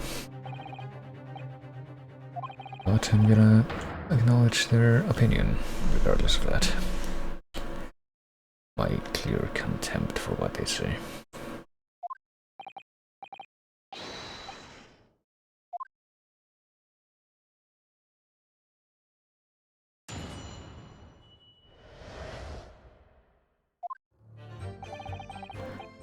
The warder responsible for condemned convicts cited to Mr. Ascetic and kept watch over his cell. That night after he was found guilty in court, he was doing something with that will in his cell. He turned the cell inside out looking for it after the execution, but to no avail. I only found out about the Ascetic papers when a directive came telling me to impound them. The document was in the folds of the fella's robe that was left in his cell. A kimono, I think it's called.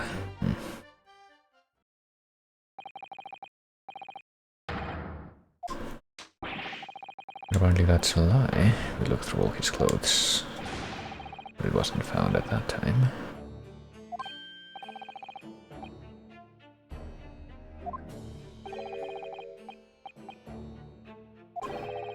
But you gotta give me a good shake again.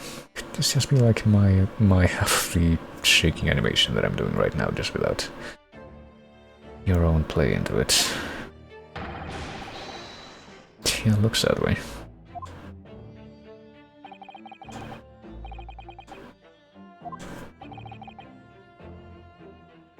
Complied with Ascetic's will as far as was possible. All of his personal effects were delivered to his family home in Japan, including the kimono.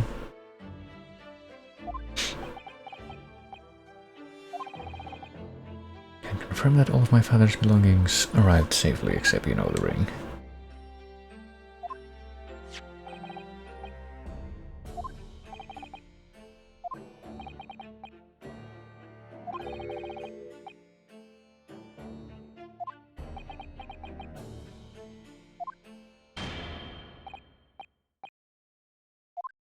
Alright. I mean, there's clearly at least one of them must be lying, so I need to figure out exactly what is actually going on. So water responsible, blah blah blah. Kept watch over his cell. Tell us all about that now. Conversed with Mr. Ascetic. There was precious little time before his execution was due. He was remarkably calm, considering his days were very much numbered. Didn't strike one as a man capable of mass murder, but he confessed in full to the crimes, and I feel like that impression is not something that would hold water regardless of what the truth is. I'm guilty of the unforgivable crime of ending another human's life, yes, but not 5 humans, surely.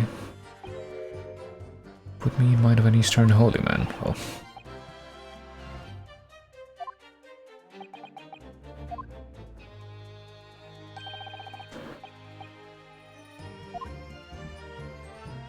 Did he say anything else about the will that he, for some reason, has not brought up yet?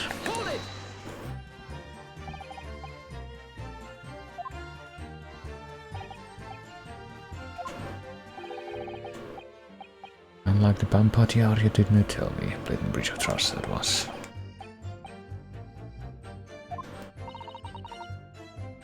According to what you told us 2 days ago, the convict had been strictly forbidden from having any writing materials here. So it's not clear even how he got those.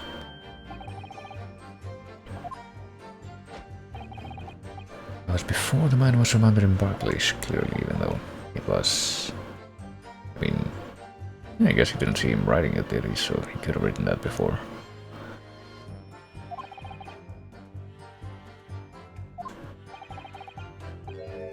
Yeah, but if that's the case, then why would he have had it in his cell? That too. And how would it be a weapon if it was something that he did at the request of the prosecutor's office specifically?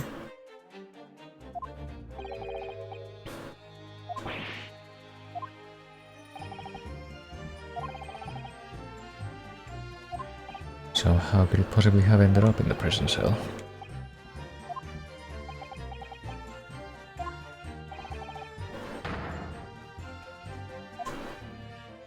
And this guy doesn't want to comment on that more. Yeah, what you know about that, surely? I'm unable to offer an explanation here and now, which is just a very convenient hand waving there. I'd have to consult with the notary responsible for the will at the time. And who even knows if that would still produce any kind of useful recollection.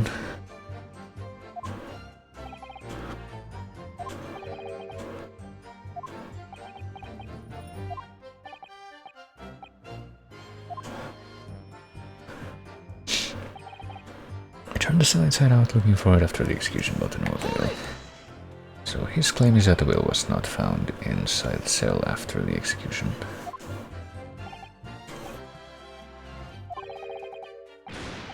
Can I have disappeared completely in my face, just like this? Using my own telekinesis to extend my cravat to show you my own half of that engagement as accurately as possible.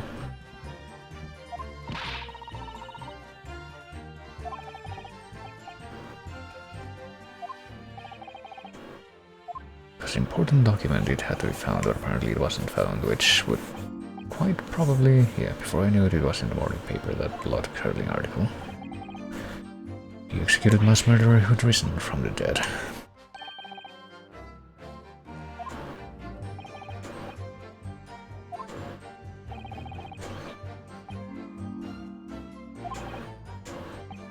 That's when the awful accusation was made. That he was forced to take the fall for.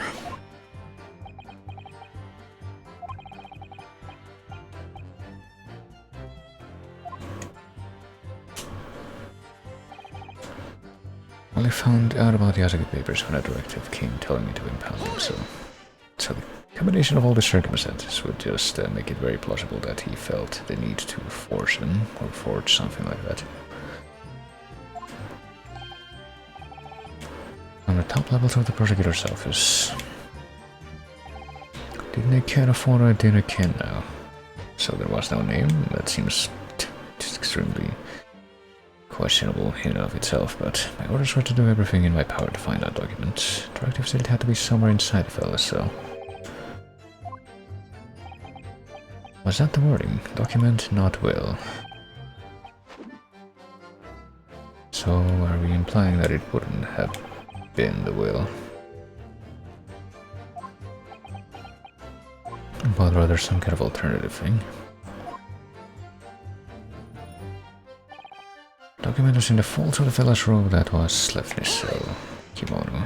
So there's, or at least this guy is saying that it was found, that the will was found inside the kimono.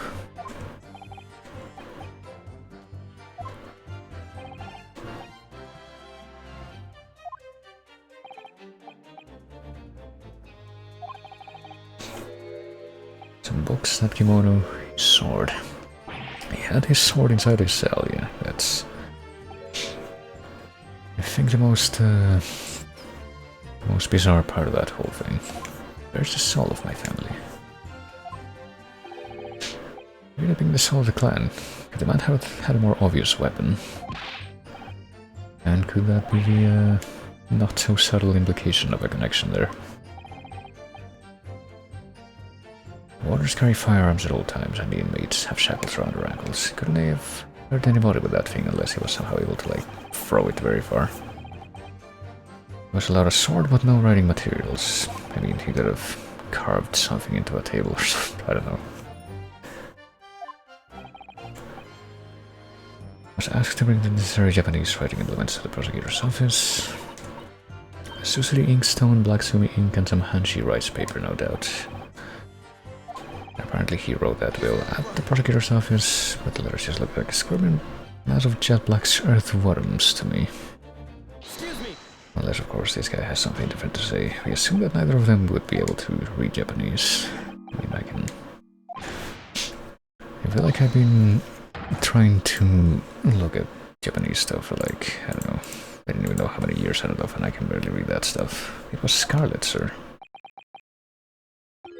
What? It's yet another one of those very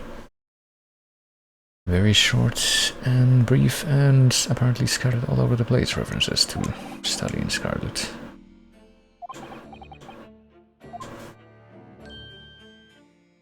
Had quite a few here and there. And at least 3 different cases that I can think of, including this one.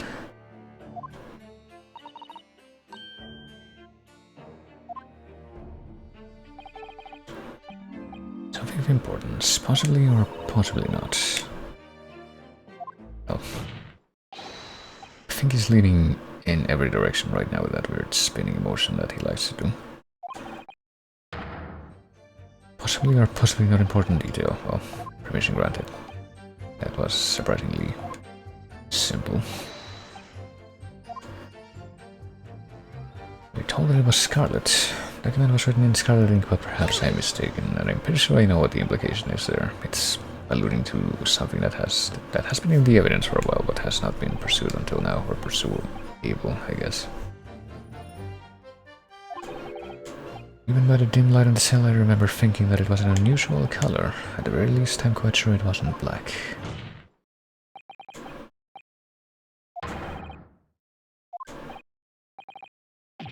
And apparently just by pressing that, we notice that that's of some significance.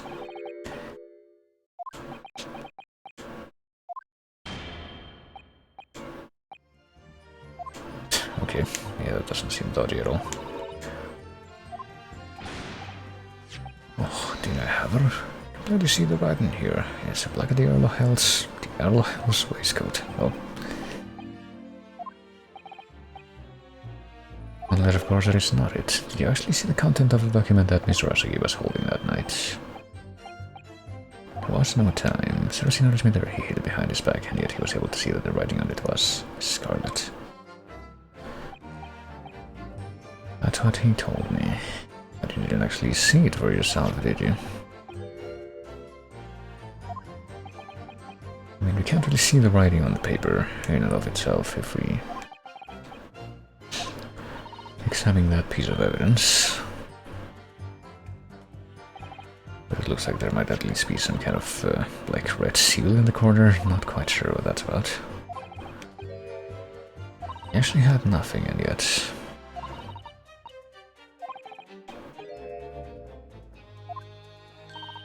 probably actually had something.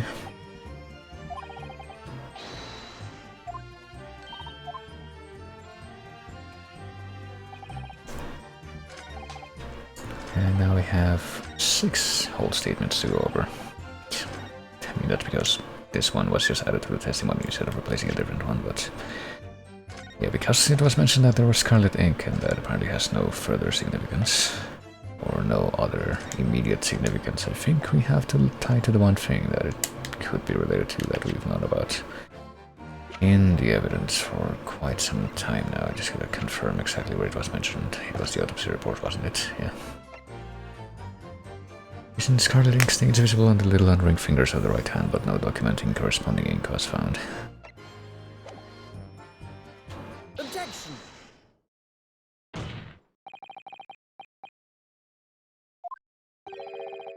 I believe that's exactly what you did see, which would have meant, I guess, if it was not written by Asagi, that probably would have actually been in English.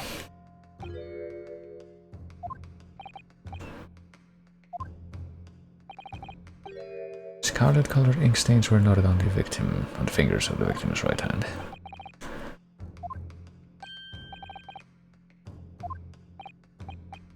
Not familiar with the habits of the British aristocracy, I freely admit, but I would hazard a guess that they don't all go around with ink stains on their fingertips, or maybe that's why they wear gloves.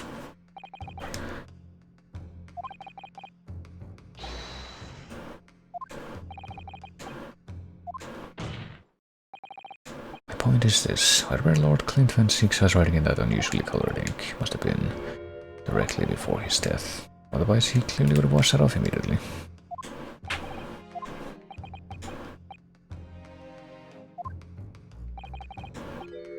The scene delivered my brother's inkwell was open, even though, I mean, has it been said exactly what the scene of his murder would have been? Clint was punctilious about such things, it seemed unusual, and no document penned in the color of the ink that was in the inkwell was ever found. So the document had disappeared. And apparently that must have been the one that, yeah, apparently Clint Van Six was writing right before he died.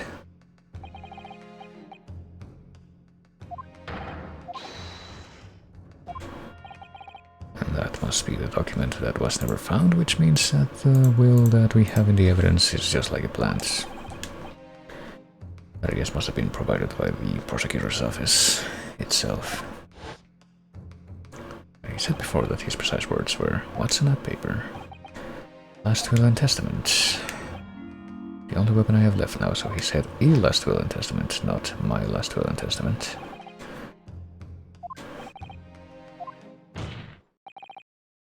If the conversation really did go as Mr. Vigil says, then what we know now completely changes the meaning of what Mr. Asagi said.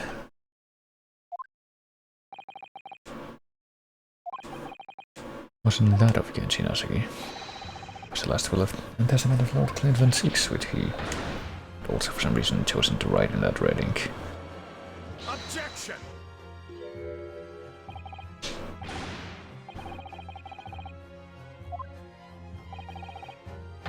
That would mean that he had chosen to die.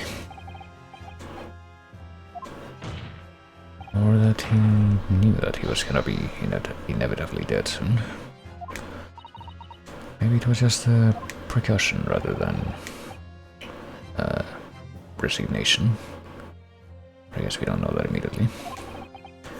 Whatever happened, he would never have abandoned his investigation before its conclusion. Wouldn't rest until the job was done, until the killer was caught. The idea that he would willingly accept his own death is obscene. And yet he actually wrote that thing, or so we believe. That document that we probably need to find as soon as possible.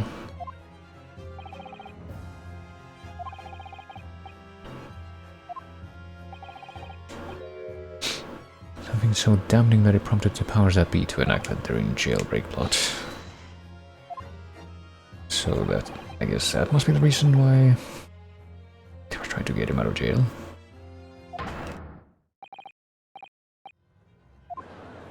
Because they thought that he would have that thing still on him and they would try to get that away from him. Objection!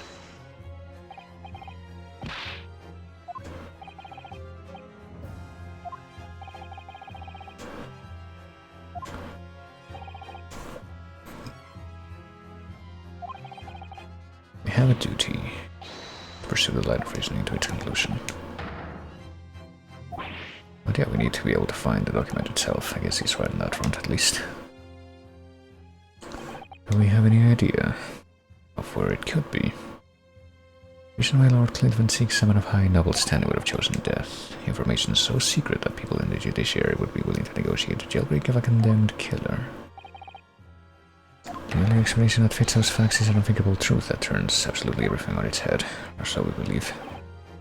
Are we making assumptions about how, or about the contents of that will?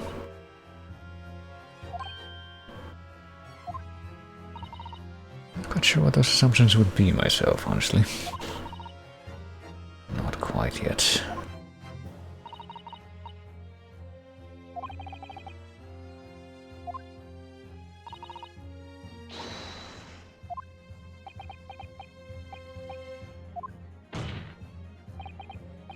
Years ago, in his final moments, Lord Clint Van Six left behind a will. But Genshin Asagi was able to use as a weapon to negotiate his escape from prison. In all probability, the details of that will were related to the Professor case. The defense's last statement is mere conjecture, well, I guess that part is technically true.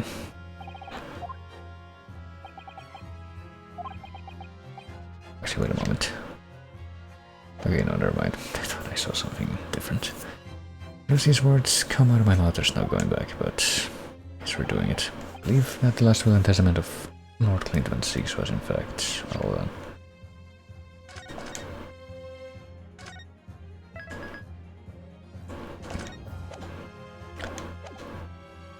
report an accusation or a confession. I'm thinking it's gotta be one of the latter two, but surely it can be a confession. Or an accusation. Or a report. Could it be a confession? Let's try that first. Seems like that would be the most dramatic one. I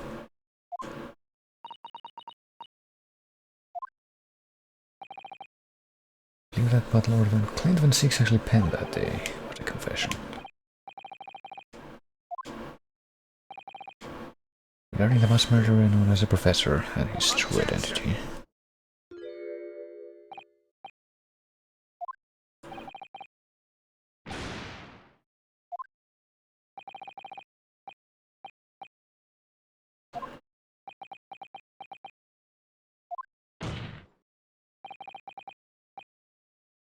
I appreciate this must be hard to take in, but it's the only explanation that fits. The killer that terrorized London a decade ago and became known as the Professor, man believed to have murdered 5 members of the aristocracy. Wasn't Genshin Ascetic at all, even though I think that we've been implicitly assuming that for a while now. It was in fact the man believed to have been the 5th victim. Clinton VI himself, killing other aristocrats. Was he the actual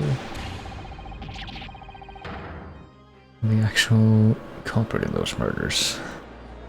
I don't know if there was any concrete indication that we believe that before now, but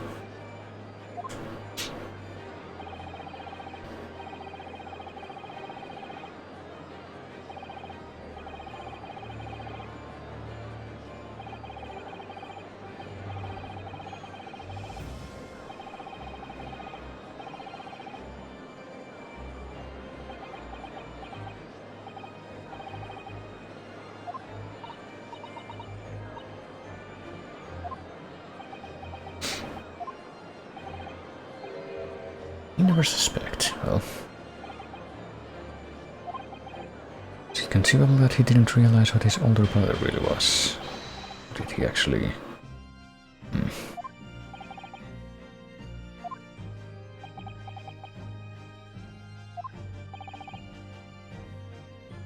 Did he know something, or at least suspect something? With use of an enormous hound as his murder weapon, did your brother own a dog? Well, maybe it wasn't a dog at all, but apparently he did own a dog. Balmung. He was a well-known hunting dog. People called him a giant. Boy. When my brother would go hunting in the forest or the grounds behind the house, he always took Balmung, which I'm pretty sure is also like the name of a sword. I should probably try to quickly figure out what the rest of the context behind that is, though, because all that I can remember just off the top is that it was a weapon in at least one of the Castlevania games, but apparently Balmung is another name for the sword Gram, which is the sword used by Sigurd to kill the dragon Fafnir in the Nibelungen Lied. Or at least is one source of Norse mythology. That's also referenced in the Nibelungen Lied, even though that's not like the earliest source for that.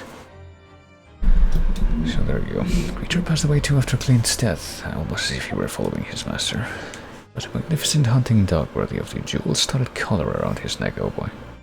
I believe that we already know something that's directly related to that case. That was only brought up in the second case of this game, and then pretty much immediately filed away, even though its significance was obviously not explained. Some years ago now it was stolen by a thief who broke into the house one night. That thief having been Selden, clearly.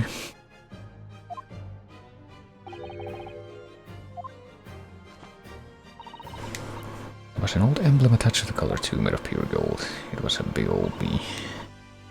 Topped with a small crown and bore an ornate capital letter B.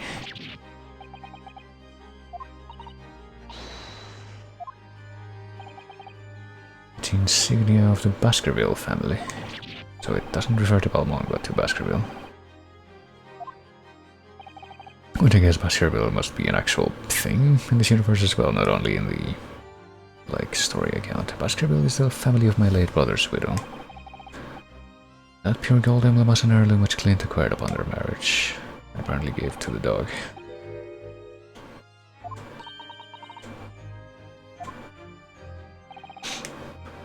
There was a considerable amount of blood on the collar when we saw it. Since we know the dog was used for hunting, it could have been from its quarry, of course.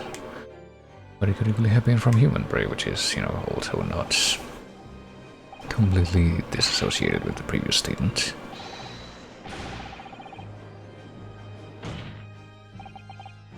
In fact, the person responsible for these murders of nobles and royals was a noble himself, and that threatened to be an enormous scandal that would irrevocably destabilize British society.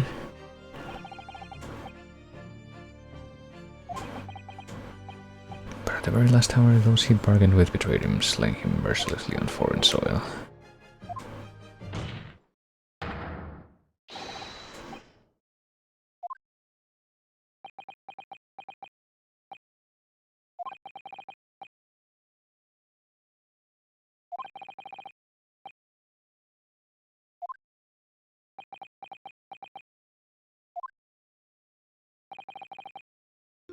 Very well then, you may have the truth. You may have the truth from whom at this stage?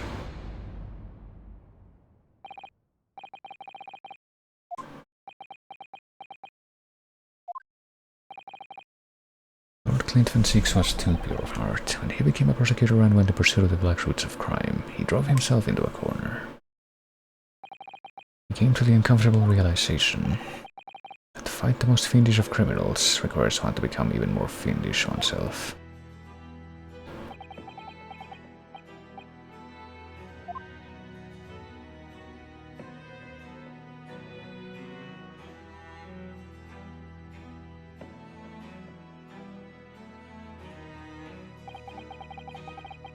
The 19th century was a truly miraculous 100 years for Great Britain, and indeed the whole world.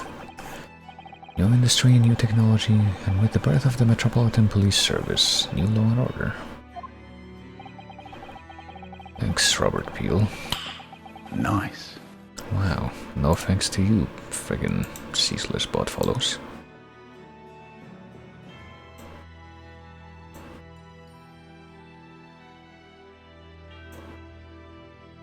These dazzling new developments meant ever deeper shadows were cast on society.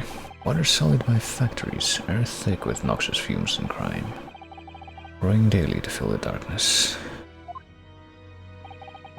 Lord Clint Van Six made it his mission to combat that darkness, but as time went on it slowly ate his soul, until eventually he was consumed. It's ironic, really. It's somewhat surprising that the truth has once again been unearthed. By a Japanese, well, once again, meaning that, I guess, Genshin Nasugi must have found all this out by himself before.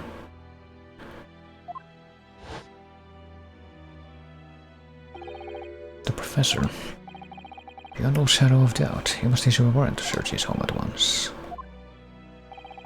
The man comes from one of our country's most illustrious families. He is a paragon of justice here in the capital. That's why none of you British can't see it. He's using his noble status as a diversion while he commits these atrocious crimes behind the scenes.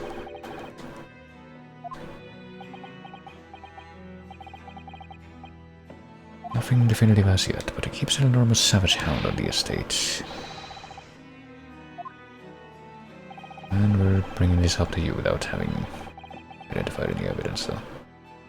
Well, our family estate has a fierce guard dog. You should know that's commonplace here in Britain.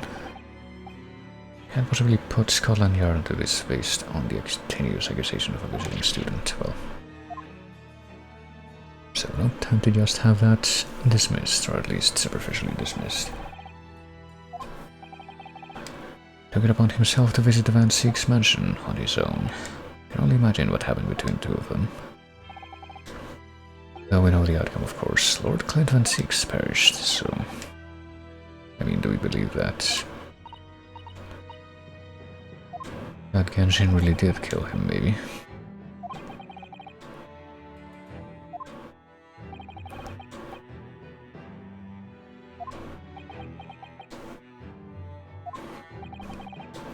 As soon as I heard it to the mansion. When I arrived, it was easy to grasp what had happened. And about the will, though. Asuki must have already taken it. Nothing of that nature was found at the scene. So they didn't know that it existed at the time, and yet I guess he must have somehow made someone aware of it. Well, he was in prison, or else he wouldn't have anything to leverage with. So by that point, they must have known about it. I was the only person who knew of the true identity of the professor. I resolved to keep it a secret and guard the secret to the bitter end.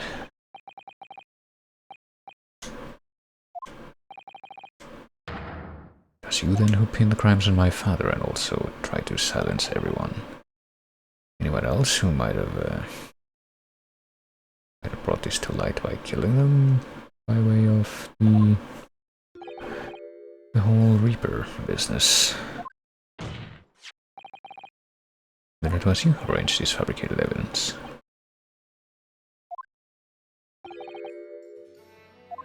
So apparently, even though Grayson and Wilson were working as part of this whole thing, they were also duped.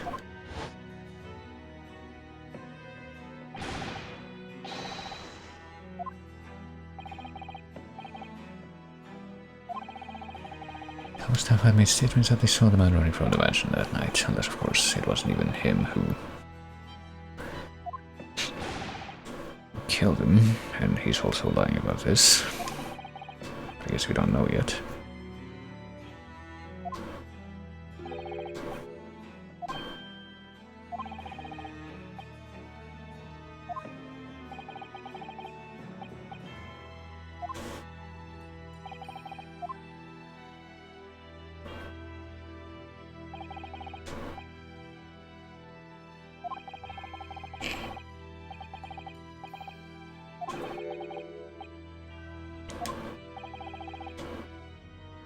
And the detective handed the stolen rings to Dr. Wilson, who feigned its discovery from the victim's stomach during that autopsy. And in the light of that decisive evidence, Mr. Asagi was found guilty of the charges brought against him. However, behind the scenes, he had actually already struck a deal with his accusers. He agreed to silently accept the charges.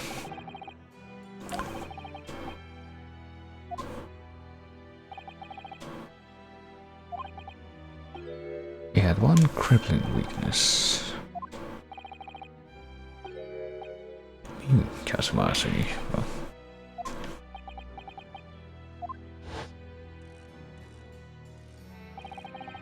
Perhaps you have no desire to return to your homeland. Well, here you have a 14-year-old son. Agree to cooperate and accept your guilt without contention, and you will see Japan and your son again. Is that what they told him? Whether you choose wisely or not, it will be a closed trial by order of Her Majesty. Whatever rash claims you might make in court will have no trouble in stifling them. There's only one outcome for you, Asagi, the gallows. I recommend revealing a truth that you're desperate to keep hidden. It's the only reason I'm willing to bargain with you. I only want to protect this country's law and order, you understand. I want it to be.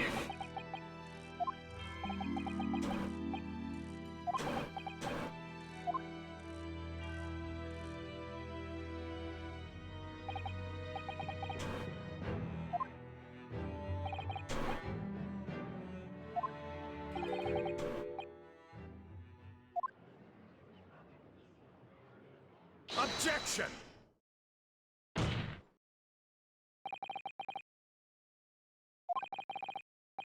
In light of all this treachery, I have to ask.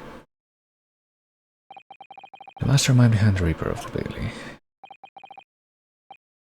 Was it actually you, even though this whole part of the trial pretty much started because we alleged that. And that's been going on with that behind the scenes. A rather brilliant idea, wouldn't you say? But the spirit of your late brother, that paragon of justice, should return to reap justice for his sibling.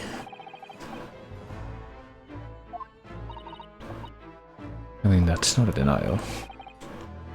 With that, you'd play the part to perfection, but your role really wasn't that of some embodiment of death. You were London's guardian angel. An angel with bloody hands. I mean, there is an angel of death. Those who had cooperated with me already were only too happy to participate in my plan. Gregson, Wilson, and I guess Courtney Scythe as well.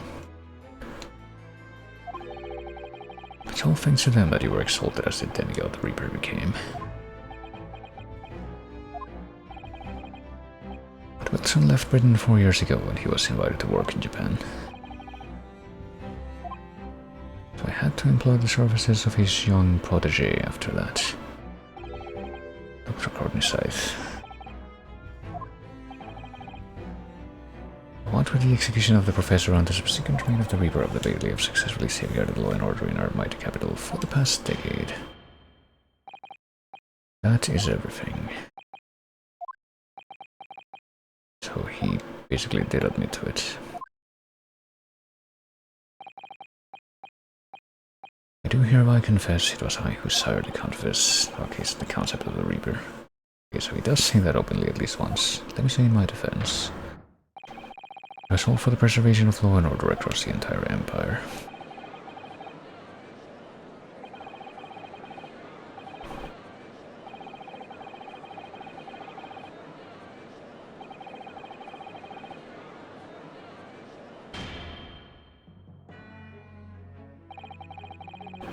There is no one left now who can reveal the precise truth of what happened 10 years ago. Therefore, this trial can go no further. Even though this really doesn't seem like it would be the end of the trial based on all that we've seen. To entreat all those present beyond these four walls, nobody need know the truth. Even the Queen will be protected from this, I mean. The Queen who, if this was any later than early 1901, wouldn't even be alive anymore, but never mind that.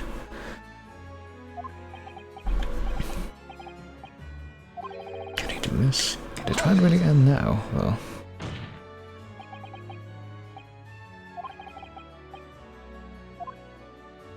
it feels like there's... yeah... I really can't see this ending right now. It's hard to believe that... find it hard to believe that you didn't have any doubts at all, had you never suspected your older brother. I mean, based on these claims that have been brought so energetically.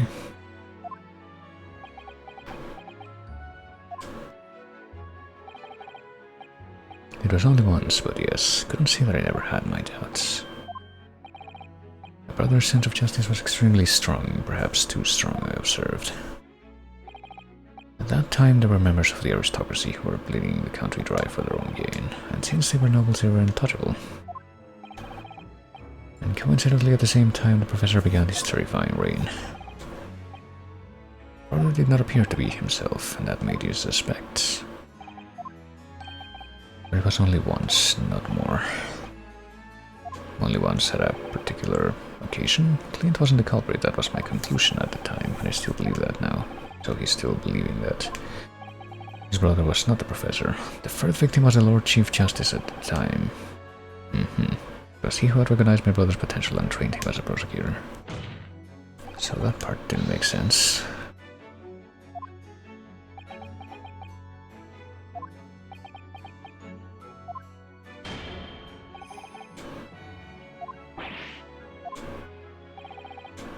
Neither Clint Van Six nor Genshin Ascetic still walk this earth. However much we debate this matter now, we cannot hope to reach a conclusion. Or so he, once again, kind of seems suddenly very anxious about establishing conclusively. There are only two extant pieces of evidence from the time. The war-begun ring that acted as the incriminating evidence to condemn Genshin Ascetic, and the 3-page last will and testament penned in black ink and left behind by the man. Well, no, I mean... I think we believe what... we have to believe that the, testament written in red ink by Clint still has to exist somewhere. That can't not be the case, after all, surely. I will present myself at the Ministry of Justice for whatever sanction is deemed appropriate.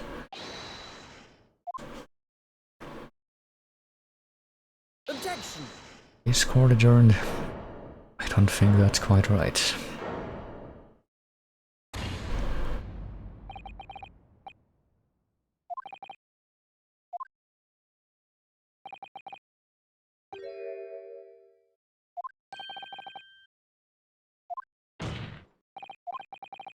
I'm afraid I must insist the trial continues. As the court has been reminded today already, we must stop at nothing to uncover the whole truth. And to that end, one particular statement made by somebody in this courtroom moments ago revealed a very subtle contradiction.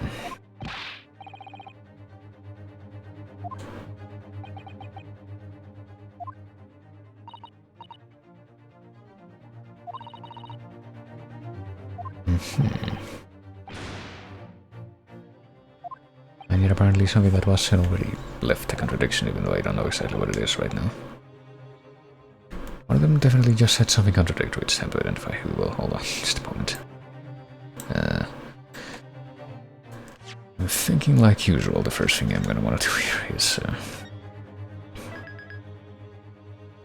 that. And now I guess I can also just literally go over the record myself. I'm gonna use the mouse for this. Any evidence, blah blah blah. The Chief Justice. Extremely strong, there were members. Great turmoil. The professor began his reign. It wasn't the culprit, the Lord Chief Justice, who would not have been killed by Clint, or so he believes. Neither Clint, Van Six, nor Genji still walk this earth. Oh, I think maybe it's that. There are only 2 excellent pieces of evidence from the time: the Wobbingham ring and the 3-page last will and testament. But I think we believe that. I guess we must assume that the other testament that was left by Clint must still exist somewhere.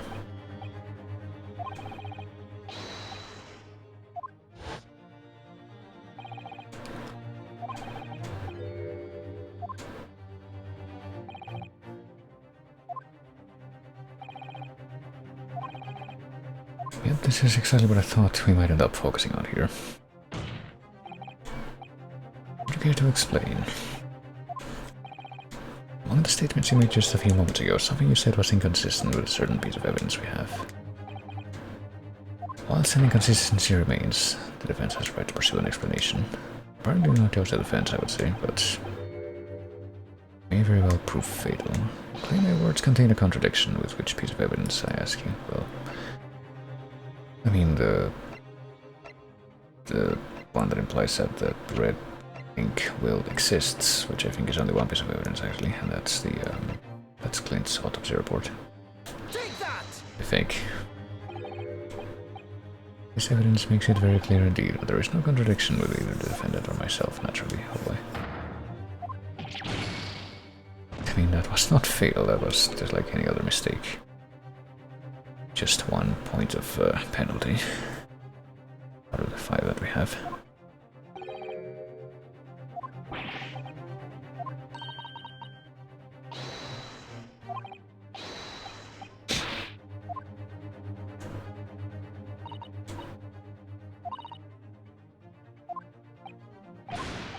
Okay, so what do we... I still think it's this, but how do I... If it's not that piece of evidence, then which one is it?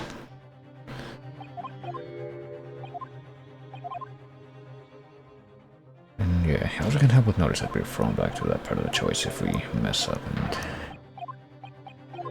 do this. Like, what other piece of evidence could we possibly be able to present here by and show that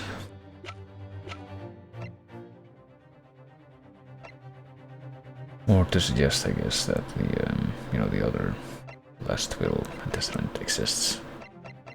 Because I still think that that's what we're trying to imply here, but I'm not even sure of that, honestly. But I really hope that's it.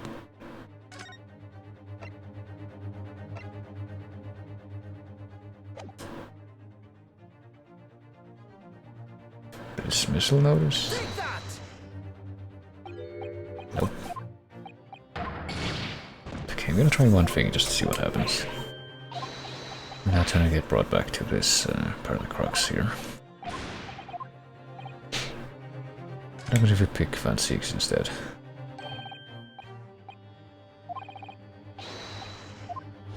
Something about what he just said was a little jarring. He wasn't the culprit, he was making the lieutenant at the time. The third victim was a Lord Chief Justice.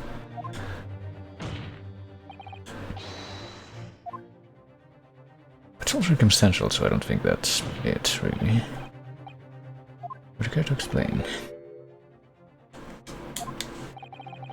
You were recounting the information about your brother and the third victim just now. Something was inconsistent with a certain piece of evidence we have.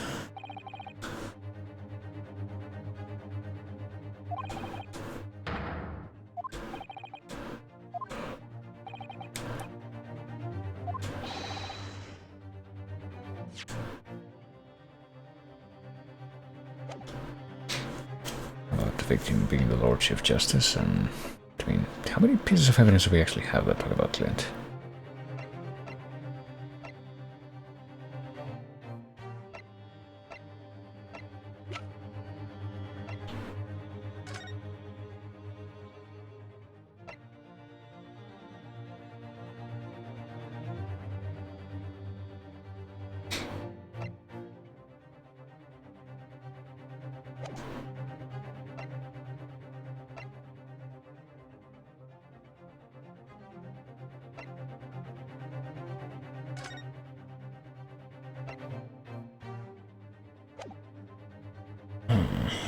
Tried the will. Tried second attempt at predicting Strongheart, didn't we?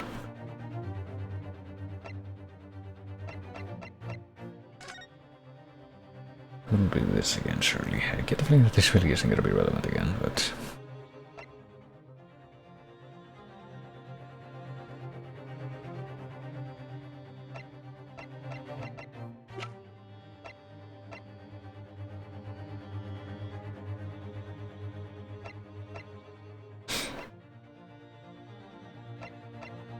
I just think this is just a completely false thing that we have to do.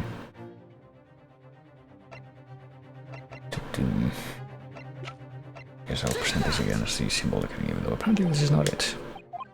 This evidence makes it very clear.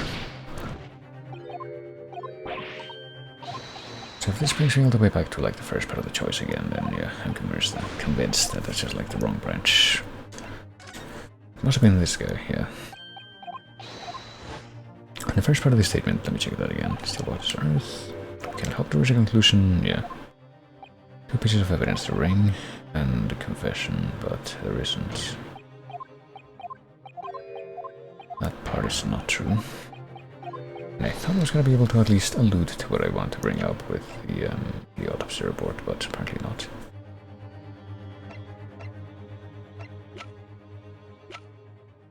Oh, is there also the sword, I guess? Maybe we imply that the sword itself would have been involved in the... No, apparently not. In the encounter between, like, Genshin and Clint, but I suppose not. I keep thinking that we're gonna have to do something out of that sword, but...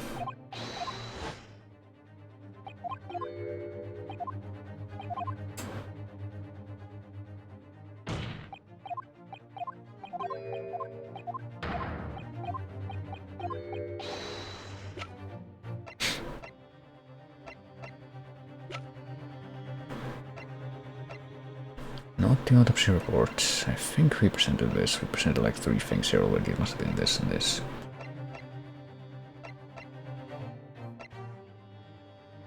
Another piece of evidence left from that time. Clearly had to have been something that can be demonstrated by... Not the notice of dismissal again. Maybe I messed up and I only presented the notice of dismissal. Okay. Oops, hold on. Let's get the penalty first. Whoops. Aggressive now, that would be like automatic death.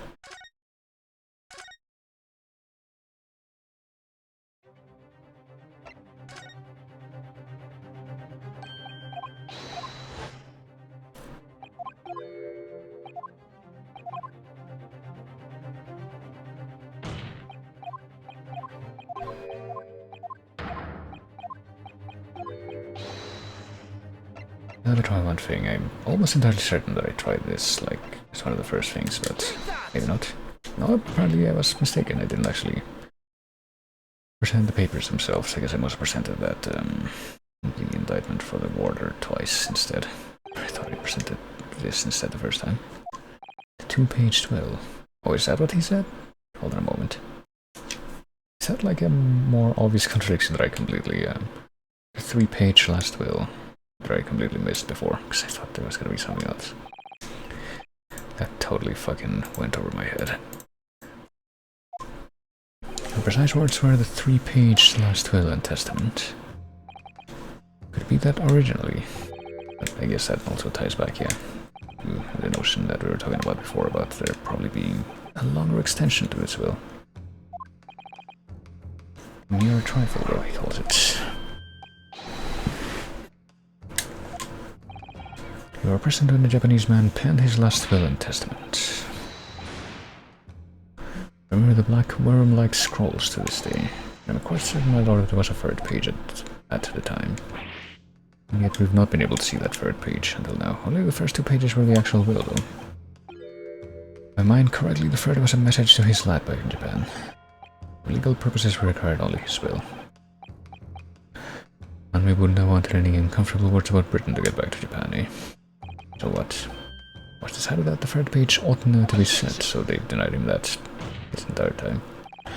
And now they're saying that right in front of him.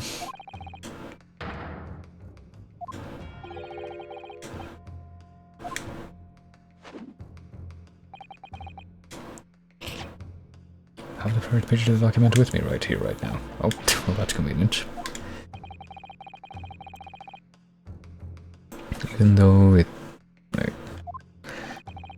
you would have thought that the other guy would have told him not to bring it or something, but it'll be too late once the trial is over. We need to know what it says now. So we insist.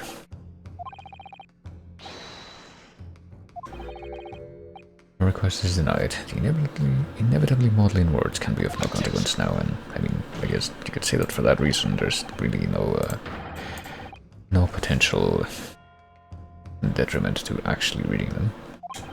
Every possible piece of evidence must be thoroughly examined. You will read the first page of the document for all present to hear. Only I should point out that it's in Japanese. I mean, I cannot actually read worm language. This beautiful handwriting. Oh, also he's here.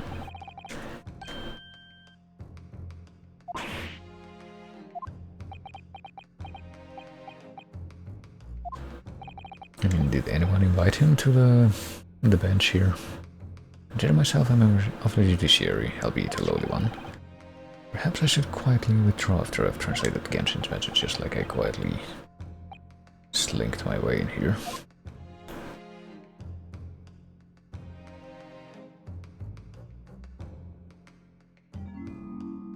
Kazuma, the truth is shrouded in darkness. Darkness only our clan's great sword can pierce. Mighty Karuma, twist thy head and watch them fall, all thy mortal foes. That's the end of the message, it would seem. A haiku poem, twist thy head. I don't think that the haiku part of it was properly conveyed to the English version, but Karuma being the name of the Hattori clan's famous sword. It's not known to me. Well, I mean, he's had it this whole time right there, hasn't he? It's the katana sword that was submitted as evidence earlier in these proceedings. And also that Ryunosuke pretty much carried next to him every single trial until case 4 of this game. One worn by the prosecution counsel when he confronted Inspector Gregson. But he managed to damage for no real good reason at that point, other than to create evidence, so sucks for him.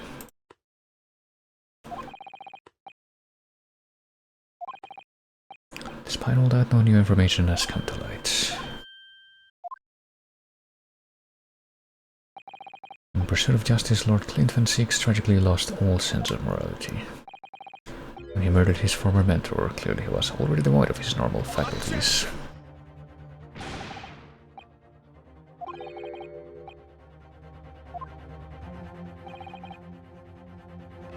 The alleged will that he penned in his final moments appear to have been lost forever.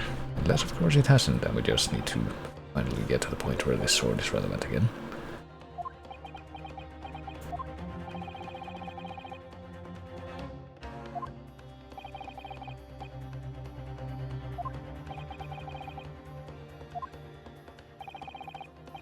Well, we probably could never have achieved the reduction in crime the capital has seen. Also, I just realized apparently the controller input for this game works when the window is not focused, so that's nice. What about Inspector Gregson then? And Dr. Wilson? They were no criminals. You used them to achieve your ends and then you had them killed.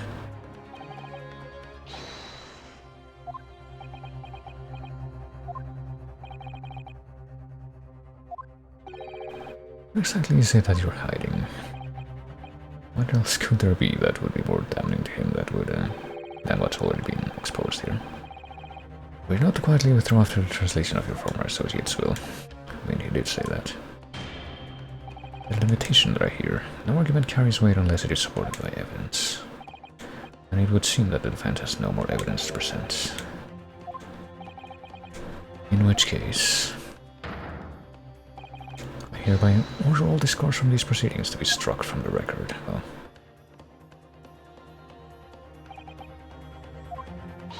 now there is one last chance that we have again to produce new evidence that would be directly relevant to this.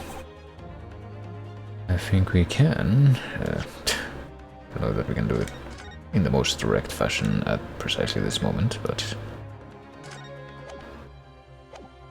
thinking that we're gonna have to go for that no matter what.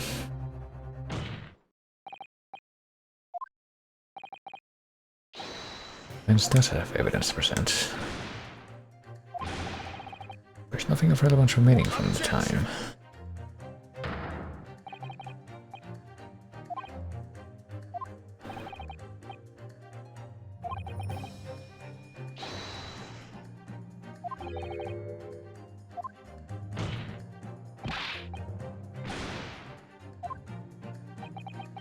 Well, it would have to be directly related to the last piece of information that was brought to light here.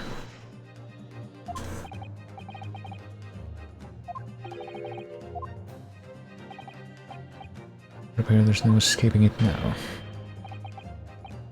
Present whatever you think you have that can settle this decade-old enigma, if you're capable.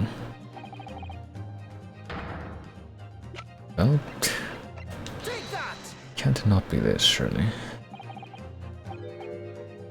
You're capable were my words, but he's saying that it was not it. Wait, it's... Hold on a moment, do we have to do this? Is this like the problem here? We have to check this again ourselves.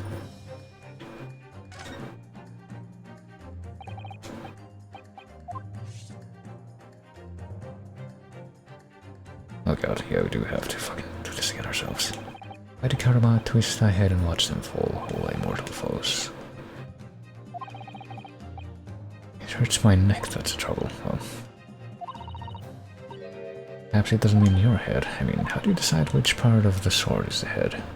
One started the history and development of the katana some time ago, as I'm sure you're probably aware the sword's head is the part at the very end of the hilt. Well, alright.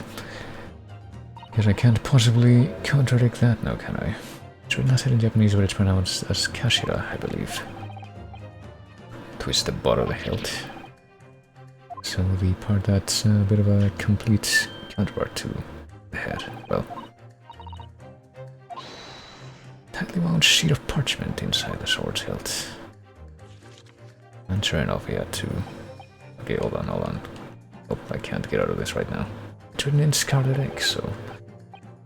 I penned this, my last will and testament, in the final moment before my inevitable unwilling death. You know what, fuck it, we're just gonna carry on like this, even if I have, like, literally one penalty less, who cares?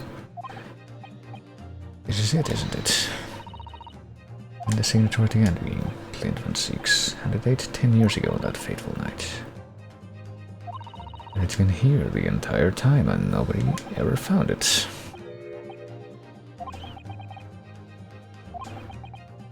This is unbelievable. Couldn't just present the sword, we had to actually check it ourselves, but there was not like immediate indication. Oh, and we can't read the will apparently. We have to actually present it to actually be able to do that, I would imagine.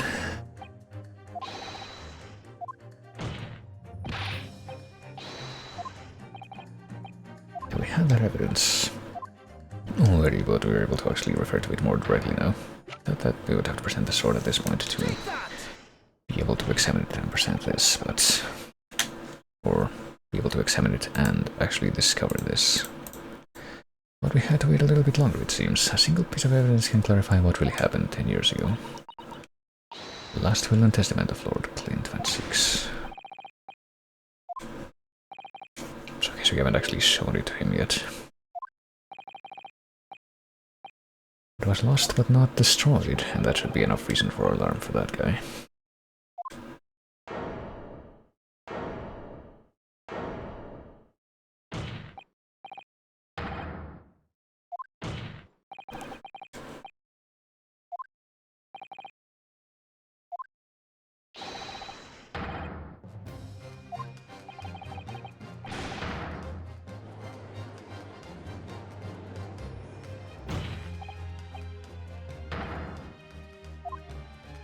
And wouldn't you know it, that's rolled up inside this. That was the real thing that he intended to do, I guess. Stuff it inside the sword and send that back home. Where it would have to be... well, it would have probably been actually discovered if not for that last part of the will having been scuffed. Waiting for the right time to emerge and reveal the truth. Signature and seal surely look official. So now we have no reason to believe that it's that it can't be real.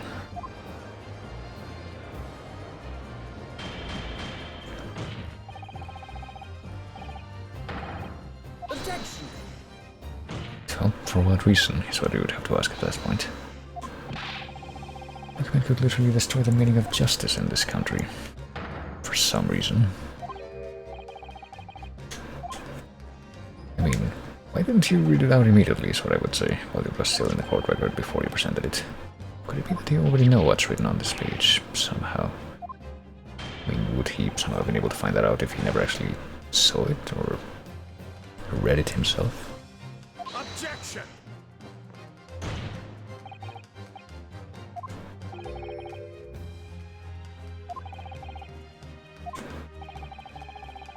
Possibly beginning a trial without good reason, and not just any trial. Closed trial by order of Her Majesty the Queen, who I suppose will also, if he had his way, be deprived of this information.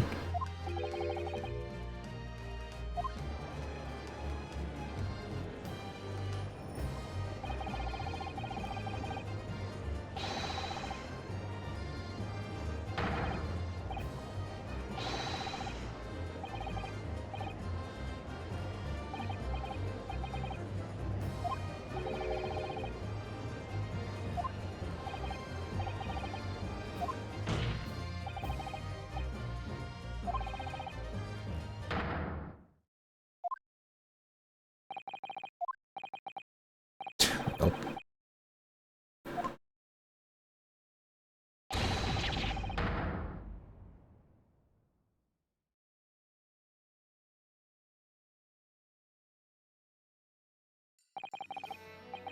Pen this, my last will and testament, in the final moments before my inevitable and willing death.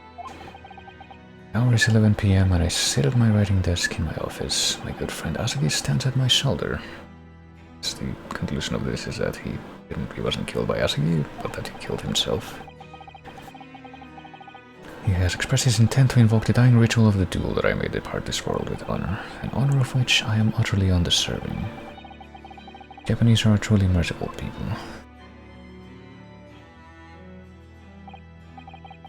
I, Clint Van Six, Lord of the Manor of the Van Six Estate, hereby confess to the following. I am the killer who has come to be known in society as the Professor, guilty of 4 counts of murder. I will not here discourse the corruption rife among the aristocracy, which is to me as one of them so apparent.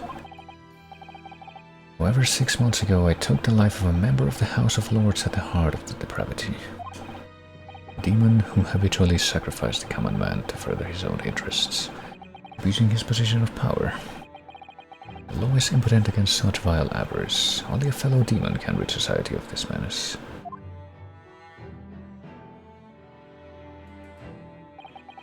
That demon was my quarry, upon whom I willingly set my great hound. Although I am a hunter of some experience, I am a poor felon, it seems.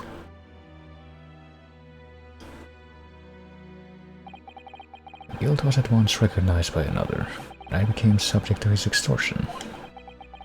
He held over me the threat of exposing my wicked crime to my beloved wife and brother. Under that threat, I have done this man's bidding for months now, killing those he demanded I kill. As I watched my former mentor perish before my eyes at the jaws of the hound I commanded, I realized that I had lost the last shred of decency within me, and sunk to the level of a wild beast. There is no path back to the light. Be it I or my dear friend Asagi who dies this night, I am eternally damned. To my extortioner, male Strongheart, may you feel the jaws of the beast at your throat every time you swallow.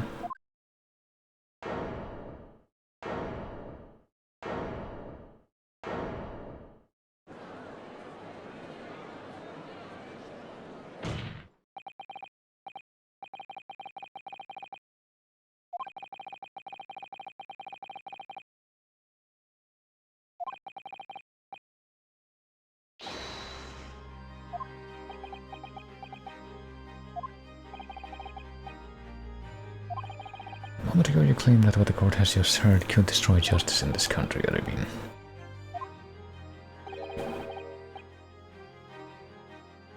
Countless lives, I think. We can probably count those lives. There were like less than 20 in the whole Reaper business, and apparently only about 3 in the Professor business. Clint had no possible reason to kill the man. He apparently had reason to kill only... Like, we really haven't heard a lot of details about any of these murder victims except just that one. And Clint himself, but... Apparently 3 people were killed, one of which was the former Chief Justice on Strongheart's orders.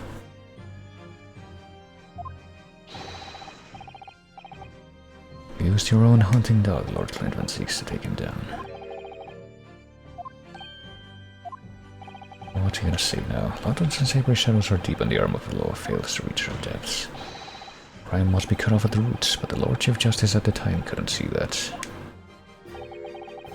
Lofty principles, you say. Tantamount to cowardice, if you ask me. Which is why I took his place in order to fight the crime he was allowing to spread like wildfire. I'm murdering the man.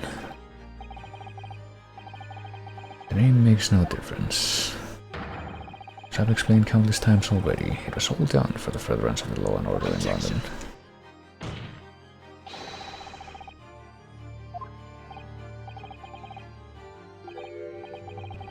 Well, that was unfortunate. I fully intended to send him back to Japan as we'd agreed. And yet... he was killed by some kind of mysterious shooter in the cemetery that has... we still don't know who it was. He's saying it wasn't him, though. I mean, what would he have left to hide at this point? On the night following his mock execution, I went to Logate Cemetery at 3 in the morning with Jericho. Oh, really? Could I just pin that on him? There had to be a collaborator on the Japanese side to manage Asugi's treatment after his repatriation. Jikoku had fierce ambition, it made him easy to manipulate. When I told him the position of Minister of Foreign Affairs could be his, he couldn't agree fast enough.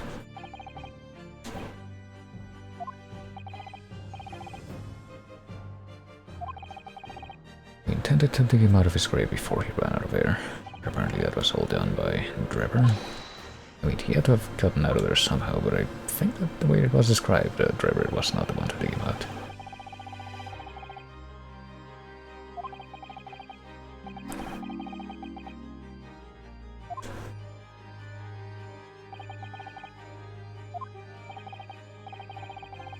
New grave robbers frequented London's cemeteries. That grave on that particular night. What a rotting coincidence. I mean, we couldn't have known that at the time, given that...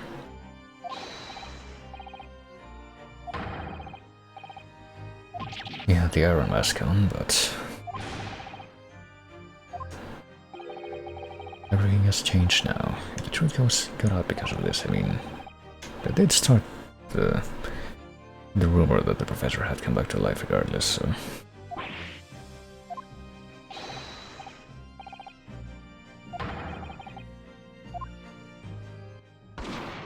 That evidently didn't work and just kind of turned out to be for nothing in the end.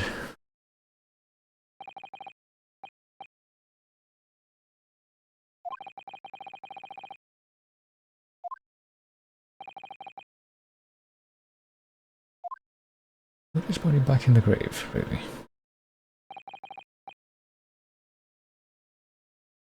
Never sure to two things. Never to remove the professor's mask and never to speak of the events of that night. And evidently that didn't work out, but we knew that since a while ago.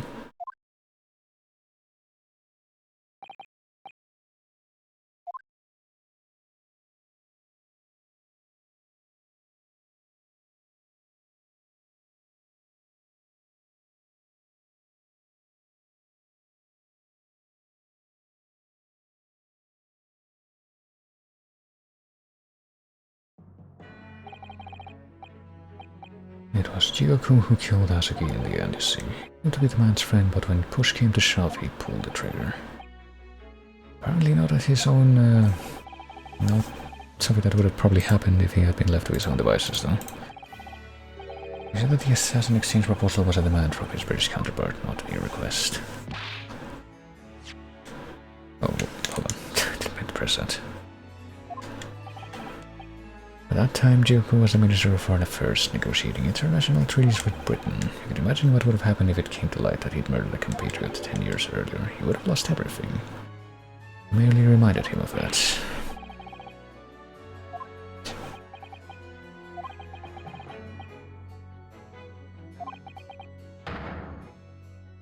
Objection! I keep saying this, but I don't think you can really substantiate that at this point. Have anyone really buy that?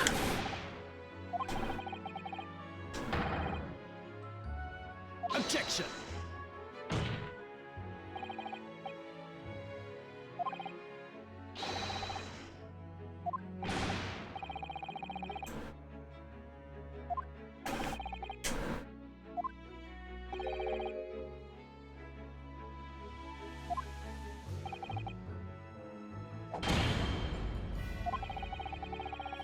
Any idea of the conniving that led to the acquittals of those wretched criminals? I mean, there were instances such as, you know, the ones that actually turned out to be innocent, that, you know, he defended that were just innocent, so... Would he have had those guys killed as well? Objection! If they were still within his reach. He evidently tried to do the same with fucking Seishiro, but I guess that just didn't work out.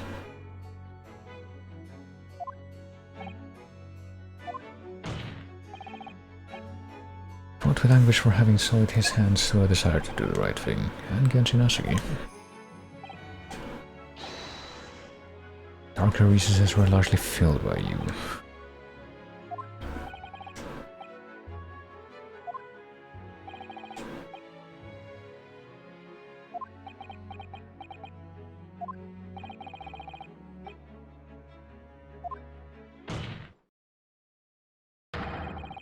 Strongly suggest you don't ever talk of justice again. And I get a feeling you might just won't be able to do that after whatever we may be about to witness here, if it's not just the scream by itself again.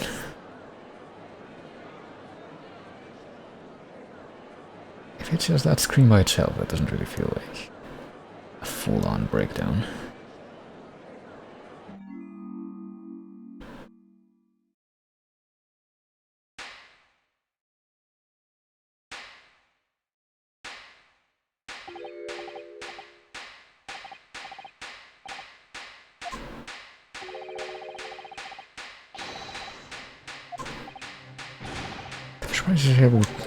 Surprised he's able to clap so loud with gloves on, but...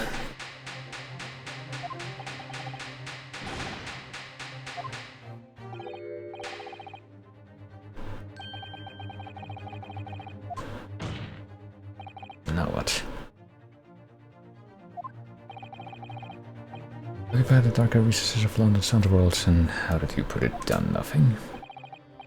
Confess it's a little embarrassing to have it pointed out quite so starkly, but yes, really have done nothing, which means I'm being indicted for nothing, except, you know, it's openly admitted to giving orders to fucking assassinations and stuff. Surely that's not nothing, even by his own definition. Merely being surrounded by fools who've acted very rashly indeed. Objection! But it is a baseball game. Well, if you're getting this kind of loud clapping from the gallery on a whim, then surely that kind of thing, that kind of comparison can't be denied. Must be quite the same. Sure it wasn't just bargaining, well, I'm pretty sure that he's been telling them, you know, you have to go kill this person. And he's already admitted to several counts of that.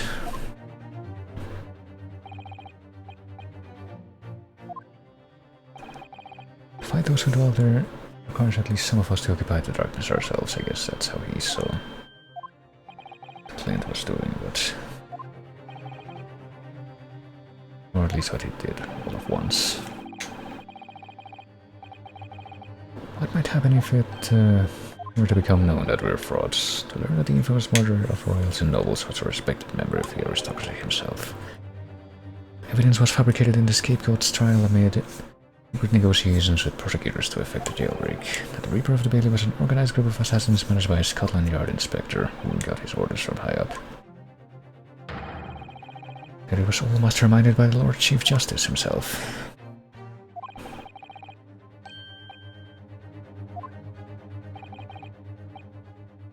They'd be cast back to the lawless days of the last century. Is Napoleon also gonna come around? Or is it gonna be like more of an Oliver Cromwell type situation?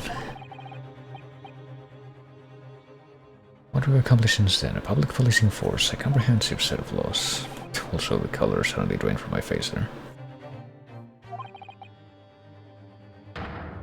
Most at times occupy the darkness ourselves. And yet the one guy that was going to come clean about that was just deemed to be a liability.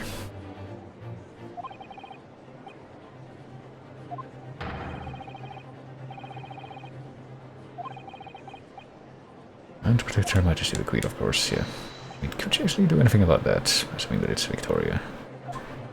If she knew about this.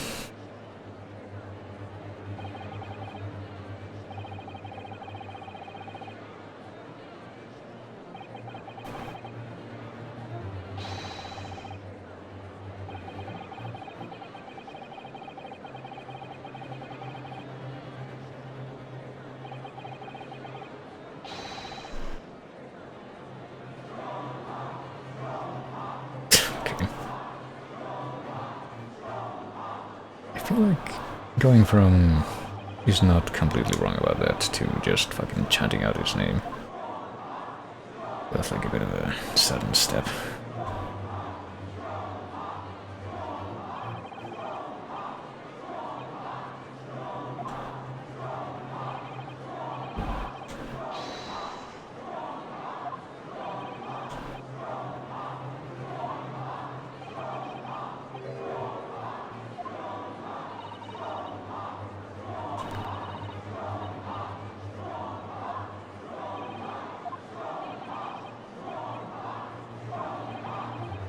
There's only one path left open to me, use evidence, I think. I mean, it just spelled out that we're apparently, I can't believe that we're still hearing the fucking chanting at this point, but... yeah. Clearly this must be the time to use evidence when we are out of options. There must be somehow yet another piece of incredibly damning evidence that we can produce. Nothing that carries any weight in court is hard evidence.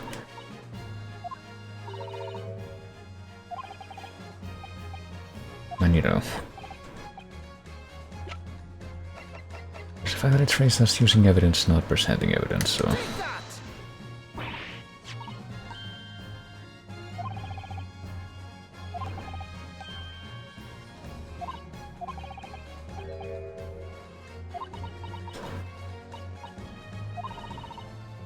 Stick the hair by the ears then, and heave. Apparently just once though.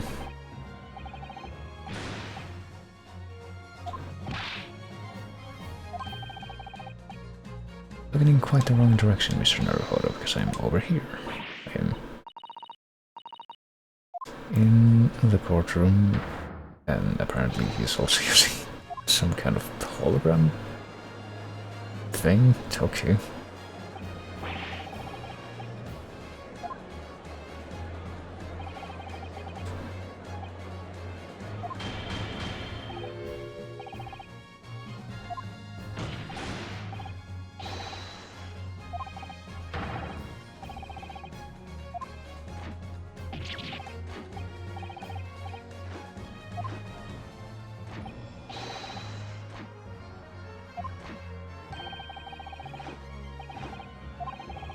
The detective you see before you is composed entirely of light and shadow, an image, if you will. It can apparently just project itself perfectly anywhere he wants.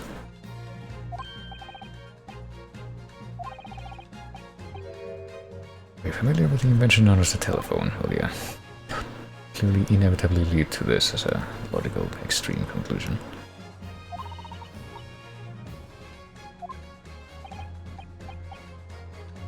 Sounds are transmitted so could not images keep them company, amused. Honest experimentation. Oh. But they might as well transmit an entire scene.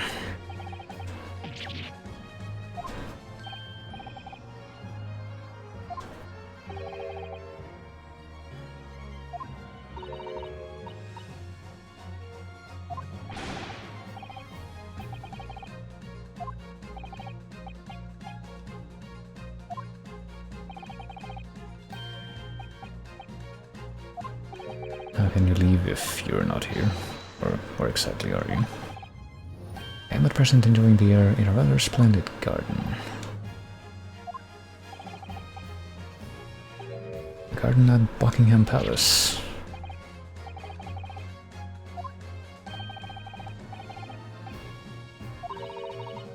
Well, Buckingham Palace is one of the favorite places for the Queen's Guard to get stupid tourists out of the way. Iris is currently enjoying some tea with Her Majesty, of course. Her Majesty the Queen of the British Empire, who we still refuse to name as Victoria, even though that's truly the only one it could be, owing to the 50-year gap between her death and when Elizabeth II came around.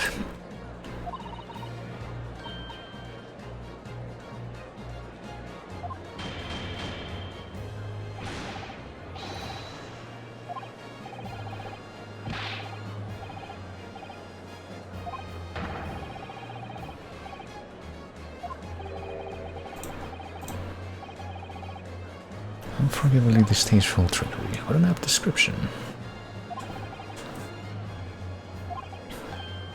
So I decided to show her everything from start to finish, meaning that somehow this whole proceeding has been shown to her as well, by dint of the Herlock Sholmes remote cinematograph.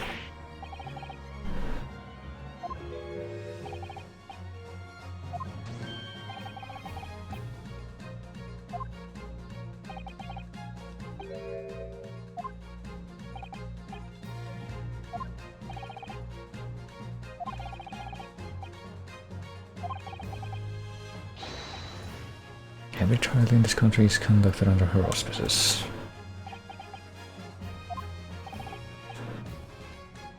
I'm quite impatient to hear Her Majesty's opinion about the unforgivably distasteful trickery in which I've been engaged over the past 10 years.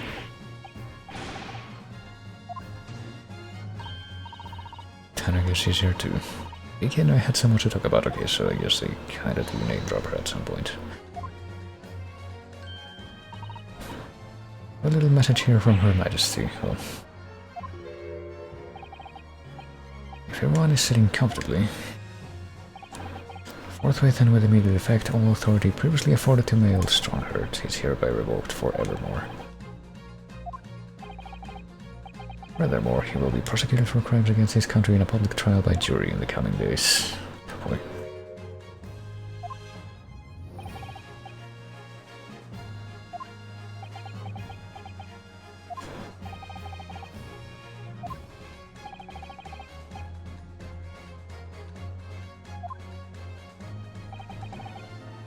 after today, your brand of law and order has no future because no longer are you the Lord Chief Justice.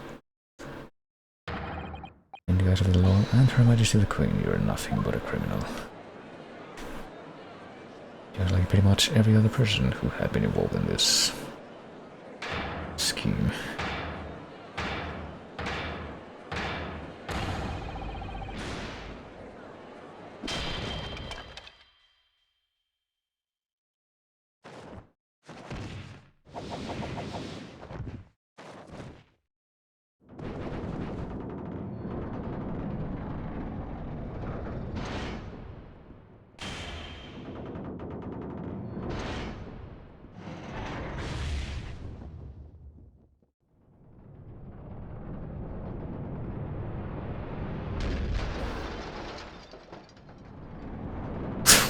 Sorry, what?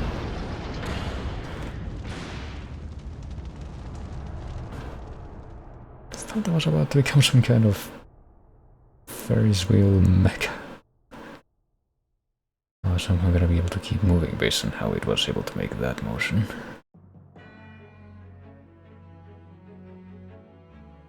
I mean, it wouldn't be out of the question considering the predecessors to this style of Ace Attorney game. Lord Clinton Seeks left a will in which he confessed to everything. When those words came out of Ascetic's mouth, it deranged me completely. I knew I must do anything and everything in my power to contain the situation. But I couldn't find the damn document. I'd searched his cell, but it wasn't there. So that led to the jailbreak plot, even though I'm sure that he would have still had access to that without realizing it. I'm sure that if I facilitated Ascetic's escape, he would emerge with the will somewhere on his person, and well, if he had the sword on him, maybe. But maybe he had already left that to be sent back to his family. Just came back, spoilers. Yeah, well, I'm pretty sure that would have been the final breakdown in the game that we had seen just a couple minutes ago there.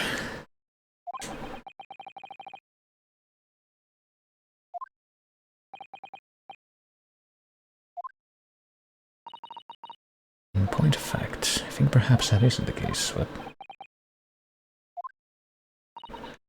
there is more to his last will and testament. There is. Did we read the whole thing already?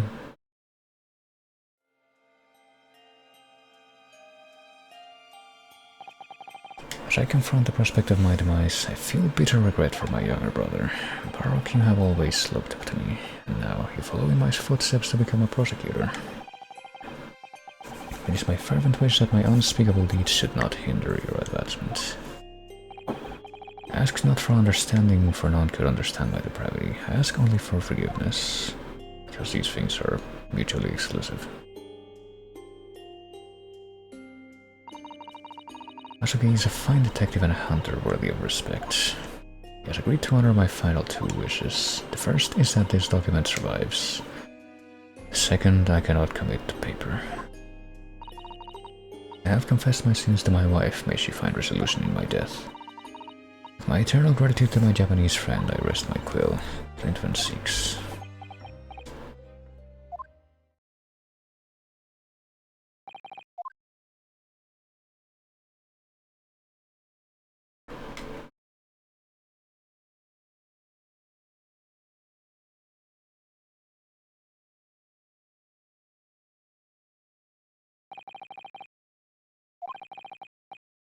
Colluded with Seishiro Jigoku in a criminal plot so immense it spanned the oceans, and he cold-heartedly murdered all those who knew the truth about what happened 10 years ago.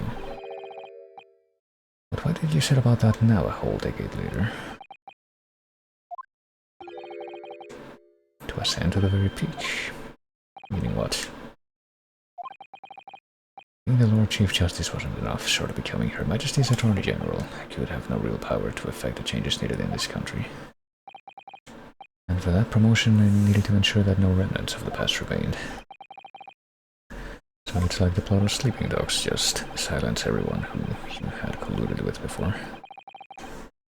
Like everything to run smoothly in the exact manner that I prescribed, like a well-oiled machine. I was just a step away. And for your ambition to succeed, did you even bother to count the number of brilliant people you had killed? Including the old Lord Chief Justice, I guess.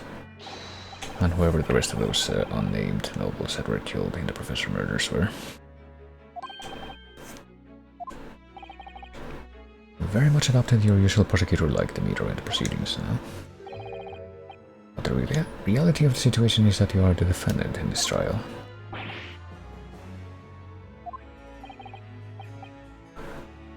The presiding judge would appear to have fallen from the bench, as it were.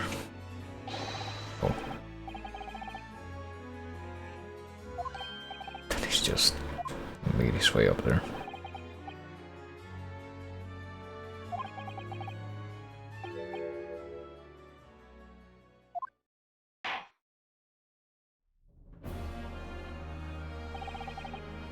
Darkness that has blighted justice in our land these past 10 years has at last been dispelled, and I also ended up using the right trigger by accident when I set the controller down. Thanks in no small part to the efforts of a bright young star from the east. Defense Counsel Naruhodo. On behalf of everyone here present in the Old Bailey, I give you my heartfelt thanks.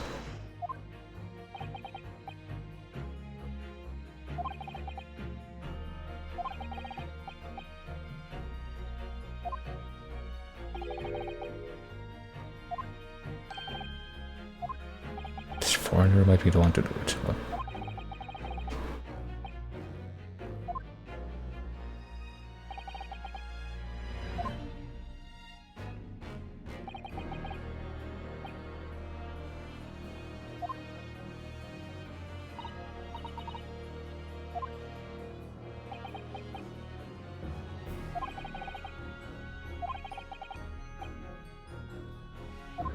certainly wasn't a lawyer, even though I immediately was made to work as a lawyer when I set foot in Britain. From the very first day and the very first hour.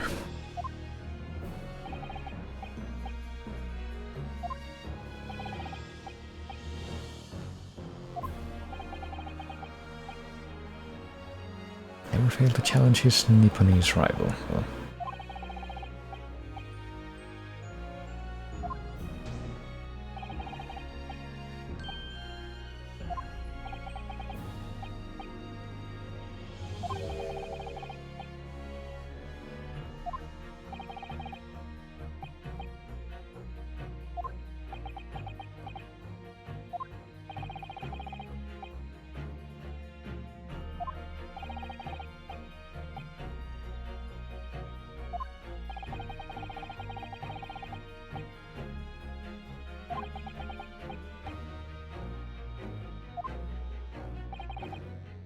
that's why it's my belief that we must all resolve never to avert our eyes from what is just and true. I'm gonna say these things to my great-great-great-grandson, maybe. A very indirect kind of fashion.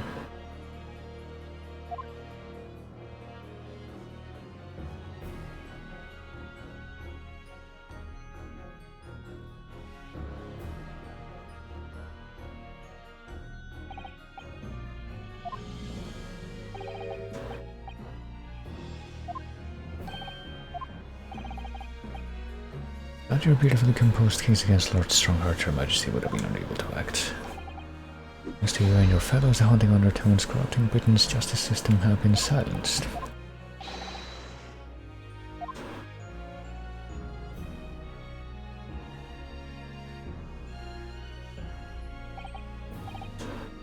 Until our paths cross again somewhere.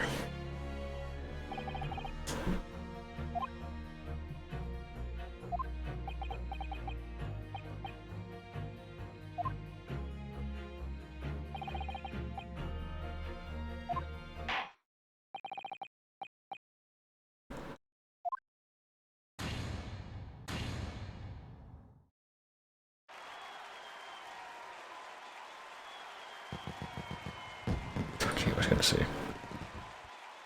Usually you see those weird fireworks in this one courtroom when the trial ends.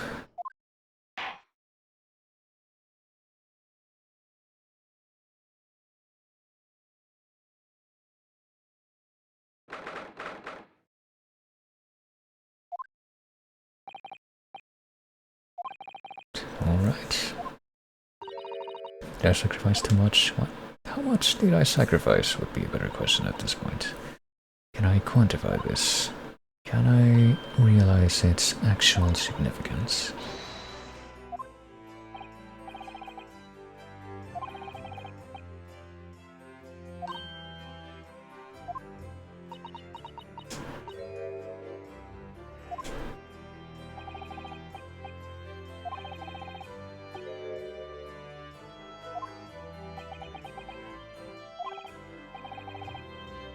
Of course I'm delighted about the verdict, but in exposing the truth I'm afraid I've caused my client a great deal of pain. But is that really better than the alternative is what you should consider in turn.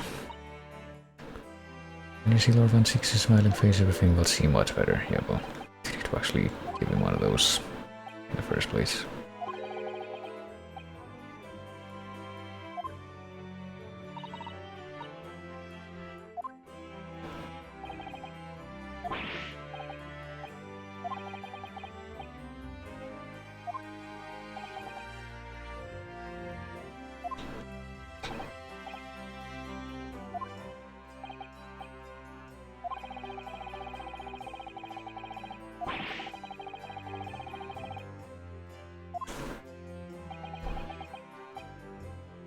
That was it, he said. To fight those who dwell in the darkness requires at least some of us to occupy the darkness ourselves, and that's here.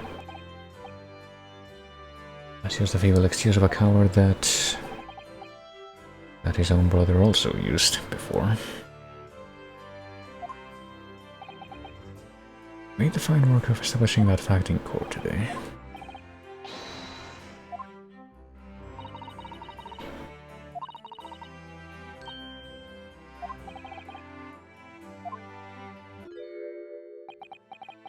Yep.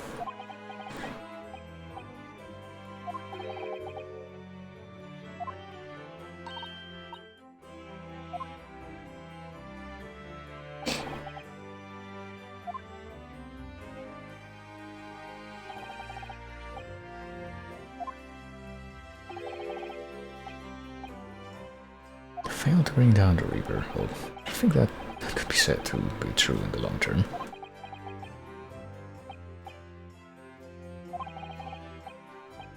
Father Genshin, if I hadn't stronger then perhaps you would not have been falsely condemned and shot to death by the other guy.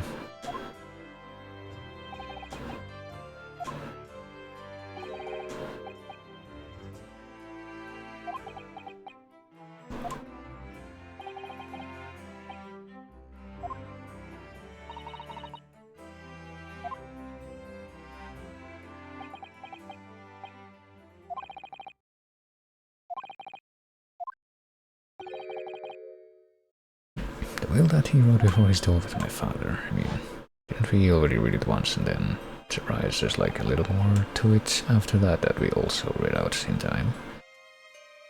Find detective and a hunter worthy of respect. My final two wishes. The first is that this document survives. The second, I cannot commit the papers, so whatever that would have been would not have been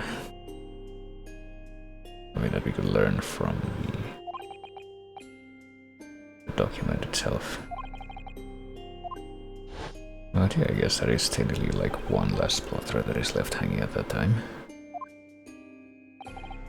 That your father agreed to honor, you mean?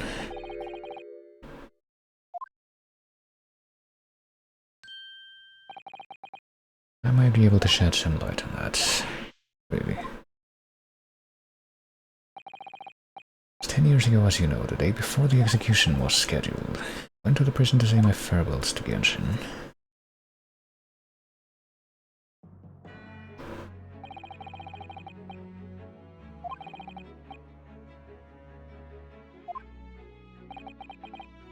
We've been through this already. I have a favor to ask of you, something of great importance.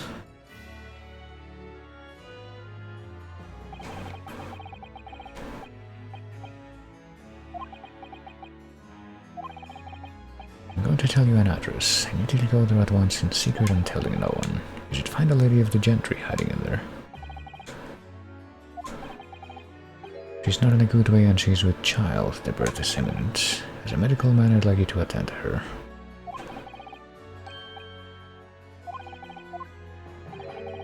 It's a favor that was asked of me by a man I knew as his dying wish. Really? I would do whatever I could for his wife and his unborn child. If something should happen to me, I need to ask you that same favor. Since I won't really be able to go through that if I'm dead.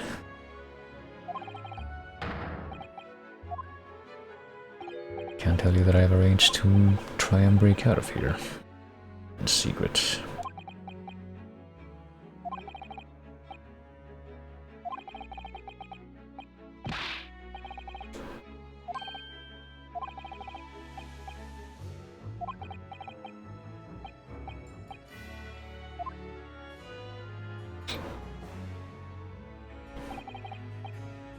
Got a train from Paddington to Dartmoor and Devon. Found the old house in the middle of nowhere. It was. An old hunting hound lay asleep in the ground, so it was. Okay, only now dudes. You actually ought to like the implied same setting as Hound of the Baskervilles, which would mean. Okay, you know, it occurs to me that that actually does mean something. In case it's not already completely evident what it does mean. You can glean that extra information. Broke her waters to precipitate the labor before she began further, but it was a tortuous birth. Did everything humanly possible for her and her child.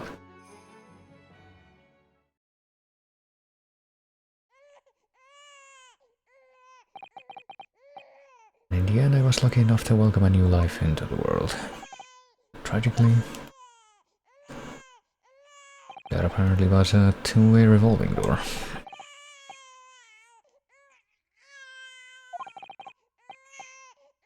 In something of a daze, I looked around the room. And wouldn't you know it, there was precious little in it, but an old travel trunk caught my eye. It had clearly been well looked after over the years, made of top-quality leather, with fine stitching. But it was when I saw the emblem on the side of it that everything dropped into place.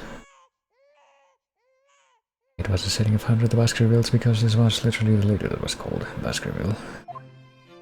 And we already know exactly who that was, than what was said before.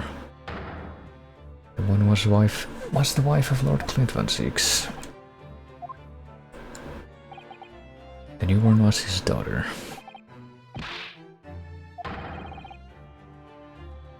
And yeah, I guess that does raise the question of why he wouldn't have just given the child to his own brother.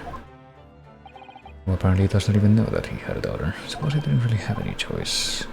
He confessed everything to his wife, so she must have been beside herself with worry for her child. If the true identity of the professor were ever to be made public, the girl would be branded as the daughter of the infamous mass murderer. So the only solution was to distance the young girl from the Van Six family as much as possible.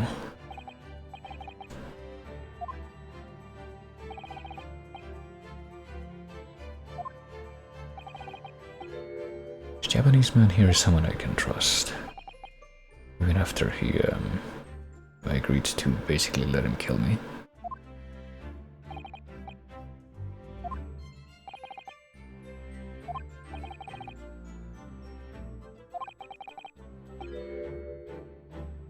Without disclosing parentage of the child, I couldn't obtain permission to take her with me. So this is also gonna come back to a certain what should we call it, like minor dialogue remark that was also done quite a while back. In the end, I had to ask my great friend, asked him if he would be a father to her. Meaning that it should be even more obvious now who is being discussed here. Took one look into my eyes and agreed to it on the spot. So it's just like that plot at the end of Apollo Justice.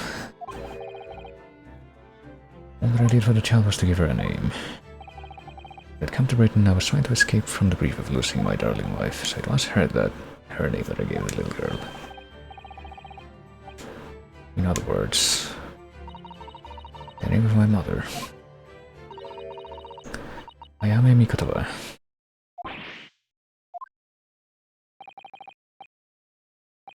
Or in English, Iris.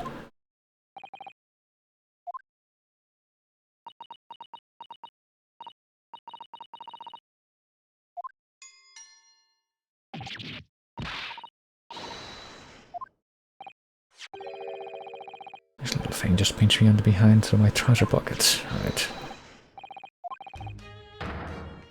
I mean, is Iris herself gonna be allowed to learn about this?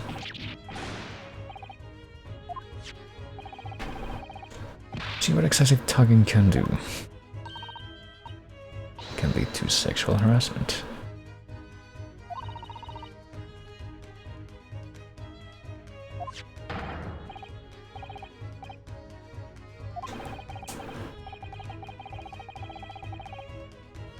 It became apparent to me that to stop the Lord Chief Injustice would require such measures. Stop the Lord Chief of the Injustice League.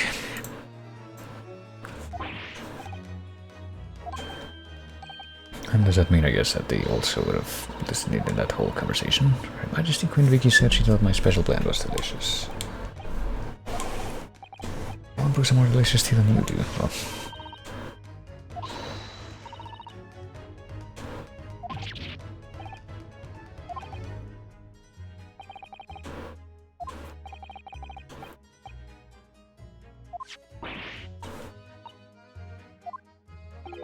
oh, pooh. Well, I give you my word that I shall present myself at your residence in the near future to express my gratitude.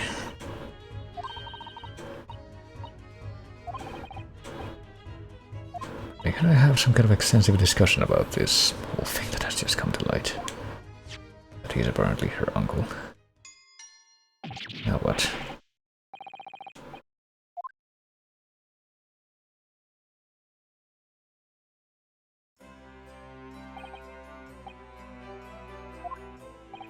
So what's he gonna do now?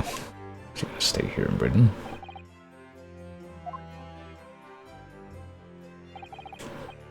Allow me once again to express my deep gratitude to you. I believe you saved my life.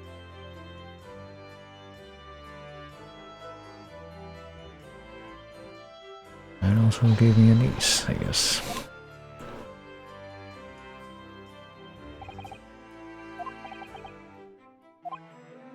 What are you intending to do now? Are you just gonna keep working as if nothing had happened? I shall have to resign from the prosecutor's office. Intend to publicize the full truth about the professor case. Once that's done, the Van Six family will be ostracized completely from London society. As soon as I am free from my employment, I shall leave the capital. I'm gonna go up to Manchester, maybe? Who even knows?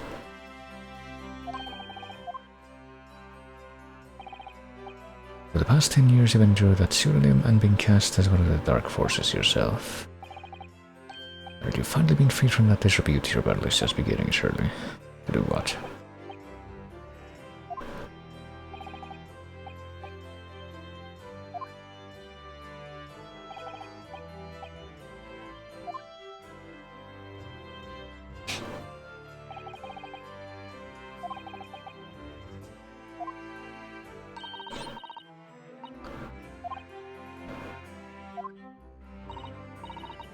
I think I should make our way back to Baker Street and maybe have Iris with tonight's dinner and maybe finally paint in the missing eye of the Dharma. Are we finally gonna see that in the end? Came to an important decision about my future. I'm gonna train my great-great-great-grandson to be also a defense lawyer, even though I will never meet him.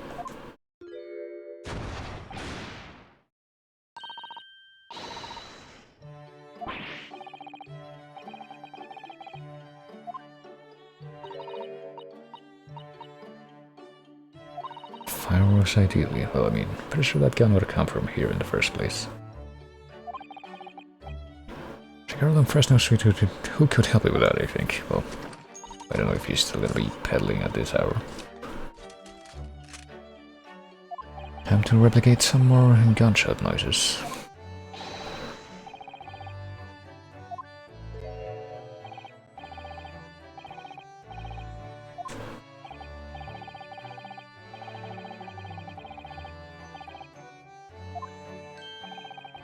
Would you care to hazard a guess? Where do you suppose the fiendish runaway had concealed himself? Inside the trunk I found abandoned in his cabin. Oh, he's talking to him about the ship episode. I mean, wasn't he literally there for that, though? Wonder why that is, Maybe because I was there at the scene as well, Sean's.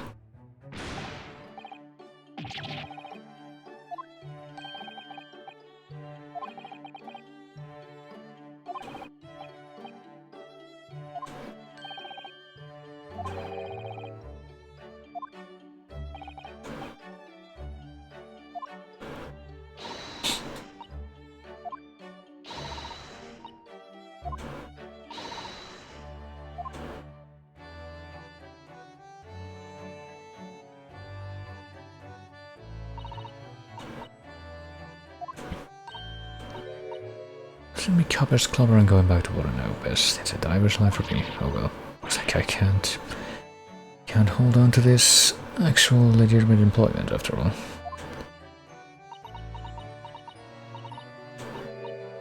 Well, the boss ain't around no more, so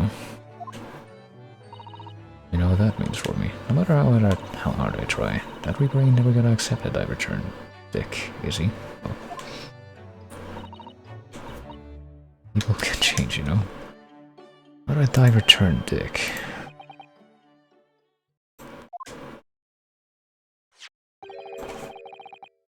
Arda thoughtfully offered to relieve the bailiff of this now defunct piece of evidence. The watch. And the crown's been reattached. And now with that little figurine, maybe can we wind it up again?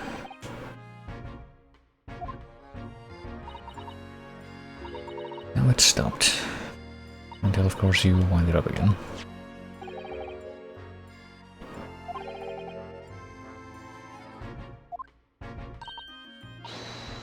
Someone with an equally fierce detective spirit.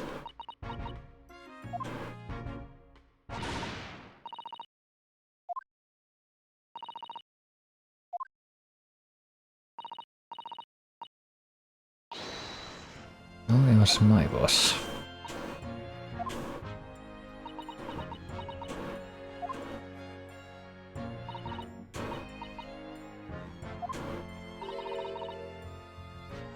You promised that I'd become a proper detective one day and track down your old man. Well, I guess we've pretty much gotten ahead of her on that.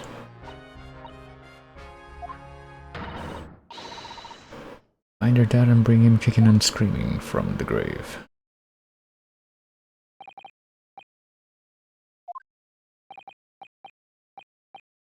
I think I'd like you to forget that promise, so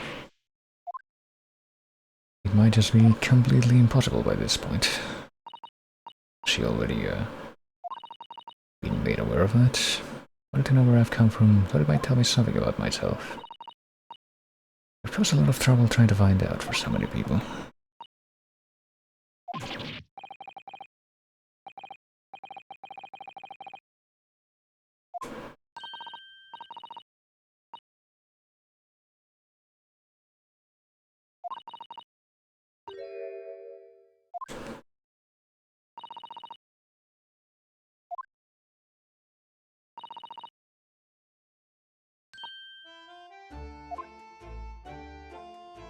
Well,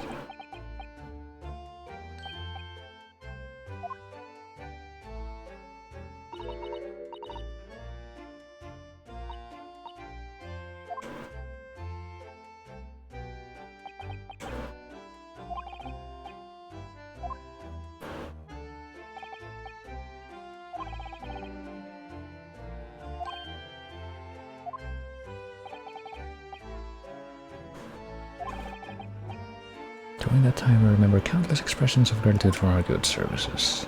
A moment ago I heard the most pleasing expression of gratitude of them all. I should never have experienced it were it not for you.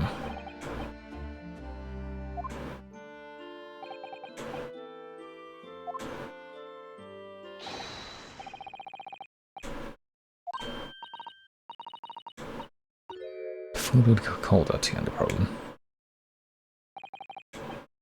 Sure, a week is long enough, well.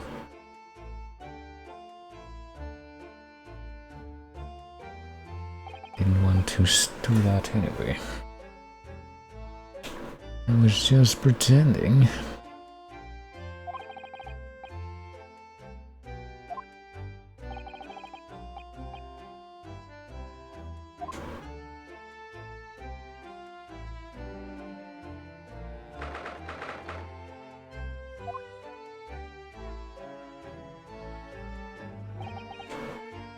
Ascetic room has been my home and office for almost a year now. Surely I've had some unforgettable experiences while I've lived here. But I think now the time has come. Bid this place for a while. Unless someone has something to say about that.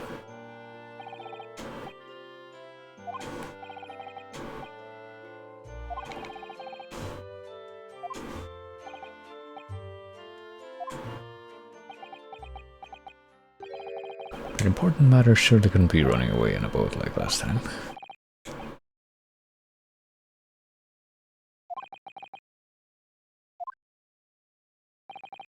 Made up my mind many years ago to never tell her who her real father was. Has that changed? I had to take some rather drastic steps at times to protect that secret, you know.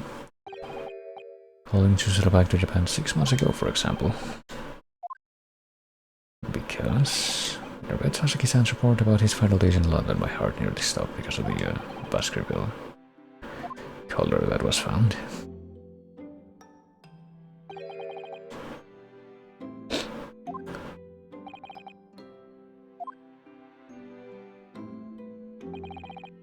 If you've decided to investigate that insignia, sooner or later you have made a connection to the Manseeks.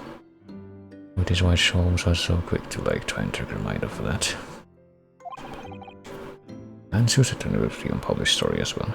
Okay, so that's literally the main reason, not the fact that it was all related to the professor case. To make sure that Iris didn't find out who her real father was.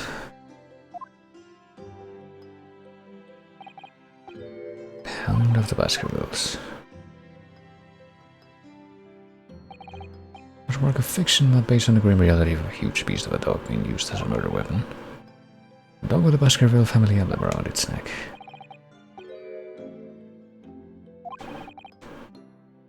So I invented that story about having collapsed to justify her leaving London and returning to Japan at once. All in aid of halting any investigations you and she might have been contemplating. And I suppose it worked quite well at the time. The Hound of the Baskervilles in Japan. Why did you have that? Sholmes sent it to me before Susato left Japan. I was very troubled about what should be done about it, you see. I'd read it and carelessly left it on my desk. And then she saw it. It was the only case Sholmes and I ever pursued that I didn't record in meticulous detail, and yet apparently he did record it. I was stunned when I discovered that young Iris had pieced together so much of it from my paltry notes. Turned the manuscript by post to Sholmes for safekeeping. I guess that's how it ended up in the pawnbroker's cellar office thing.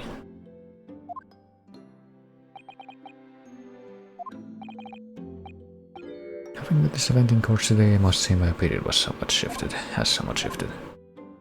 I think at some point in the future the time will come for Iris to know the truth. When it does, I believe it will be for the best, but maybe we won't be around to see it at least.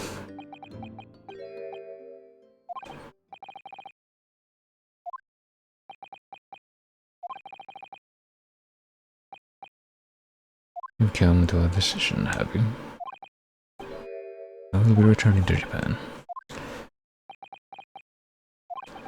Ooh, the part of Japan that's somehow fused with California in this space-time continuum. The only here as a substitute for Gadama, what he's here in Britain now. As originally intended, locum student Naruhodo doesn't really have a right to stay, I think, unless he chooses.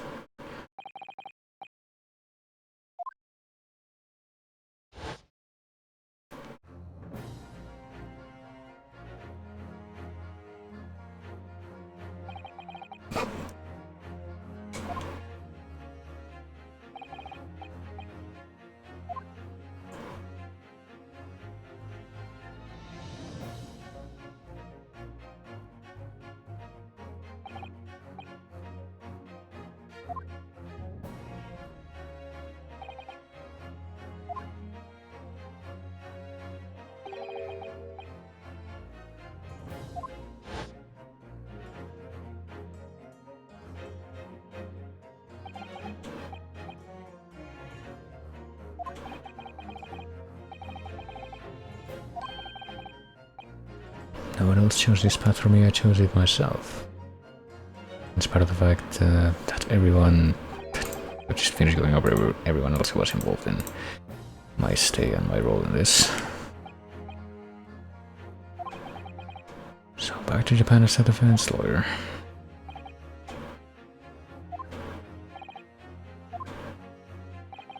So definitely got echoes with like the endings of or final parts of the story of Apolojustice and Spirit of Justice. I'll make arrangements for your return first thing tomorrow, but I don't imagine we'll depart for a few days. The symposium, not with the symposium having been cancelled now. I mean, did that ever actually happen, the symposium, or is it just completely called off?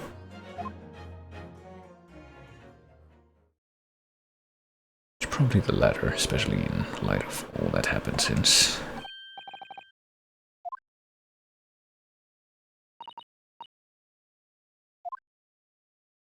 But to let you know I'm back, and am I maybe going to tell you what I went out to do just now?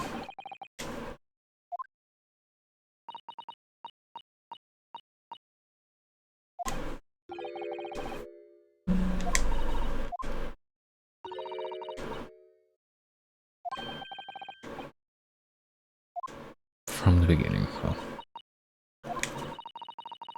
The entire thing.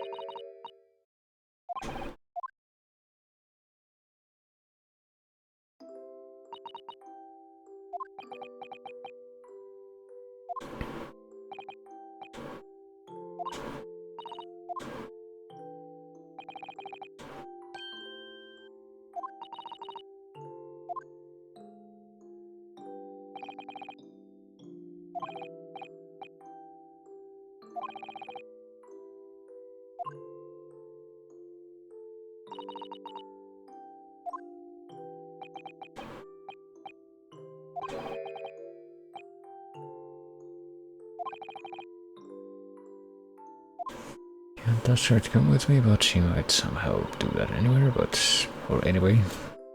Or she could do something that would technically be a first for her, as far as we're aware, which is to actually be Kazuma's assistant.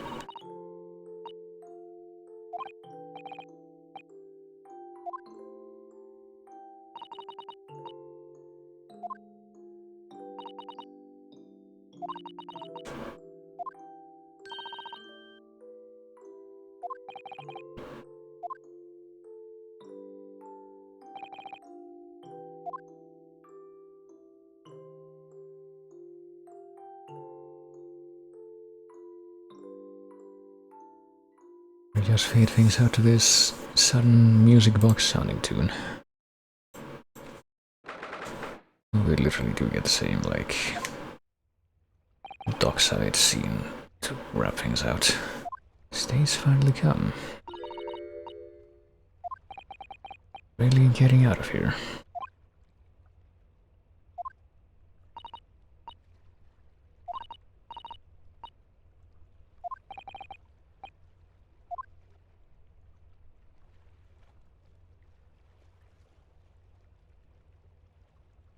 It was a very brief reunion, but it was a pleasure to pursue a case with you again after so long. Even if just for a little while, and we're only left to imagine what this bizarre retconned pairing would have done in the past.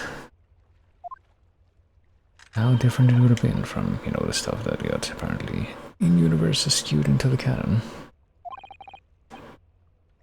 Well, they did have a chance to make a joke about the whole, you know, the speckled band story doesn't work as is in the canon because snakes are deaf, but it's been a thing at least since the 1970s. I've just checked, Naruhodo-san. Your luggage is already on board. Such a beautiful morning. Perfect for embarking on a journey, isn't it? Before I set off, I'd just like to say how thankful I am for everything you've done for me. And give my warmest regards to Kazuma, please. Actually, I think you ought to give him your regards in person, don't you? Sorry? Ryunosuke.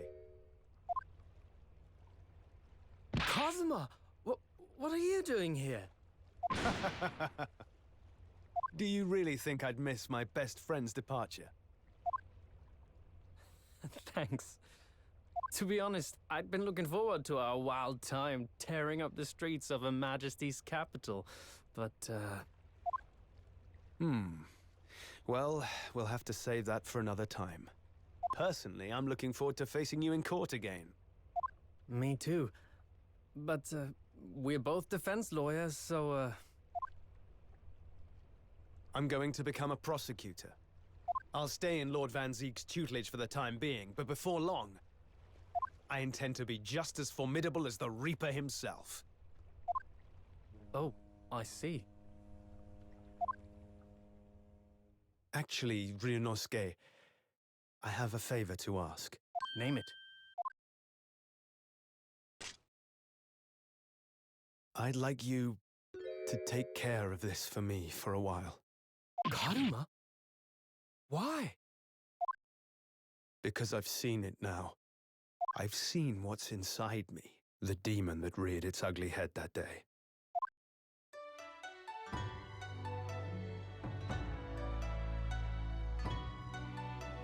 It was only for the briefest of moments. The last time I came face to face with that inspector, but it was unmistakable. I wanted to kill him. I've always known there are demons that live inside people. And now I know there is one in me. The fact that it very nearly consumed me is something I'll carry with me until the end of my days. While I devote my life to fighting those whose demons have got the better of them. As a prosecutor. So, that's what you've resolved to do, is it? Until I'm ready to face the demon within me. To slay it once and for all. I leave this in your care. If you'll take it. Of course I will. I'll keep it by my side. Always.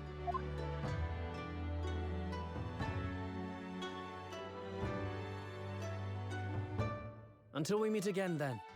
You have your path to follow, and I have mine. Naruhodo-san?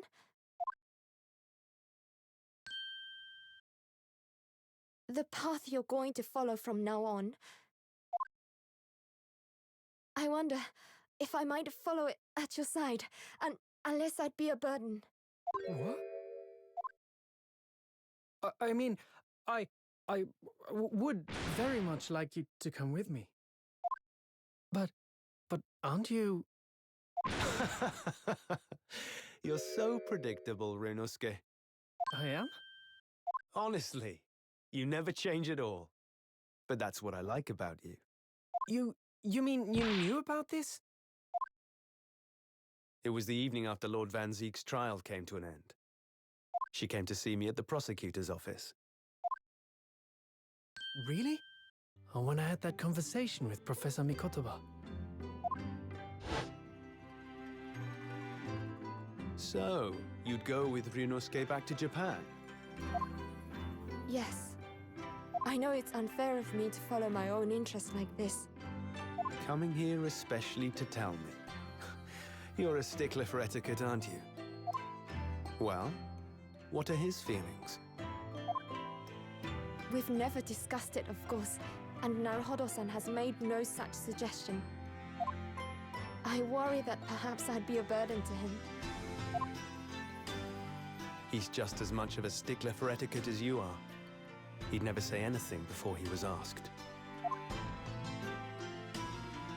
But I'd feel happy knowing you were with him. Look out for him on my behalf, will you? Of course.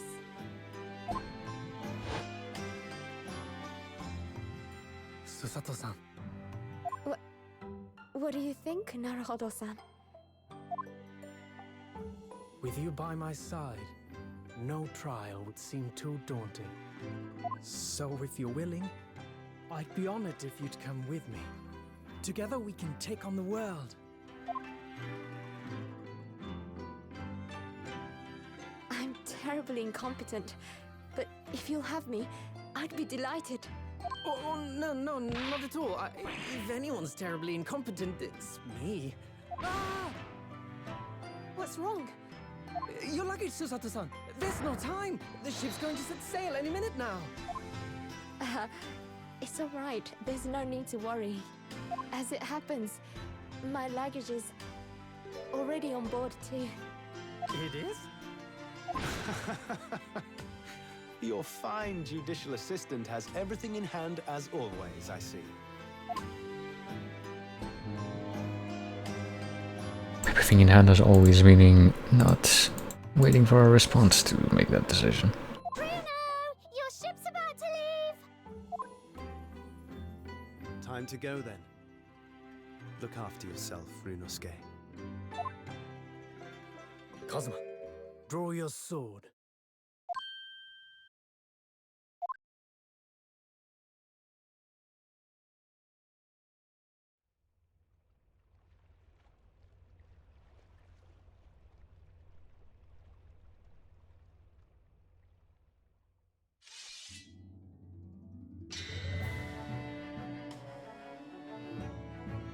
One day, when our paths cross, once more, we'll fight a duel of words across the courtroom. A day I eagerly await as a lawyer. I've been waiting to hear you say that, partner.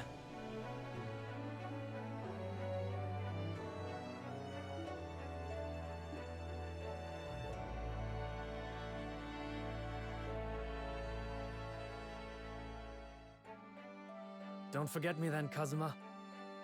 As if I could, Ryunosuke. And Mr. Sholmes, thank you so much. I'm very much indebted to you. And also, why are you here? Well, I guess Virus is here. Indeed, Mr. Naruhodo. I believe you are. I'll never forget all you've done for me during my time in London. Quite. I should like to think you will remember your debt of gratitude. Especially when I visit you in your country. What? The truth is, although many are ignorant of the fact, the world is far smaller than most folk realize. Well, I'd be delighted if you came to Japan one day. Oh yes! Would welcome you with open arms, Mr. Sholmes. Oh, that sounds wonderful! I can't wait! In that case, let us conclude that this is to be merely a brief parting, my dear fellows. And that brings us to the end of my adventures in Great Britain.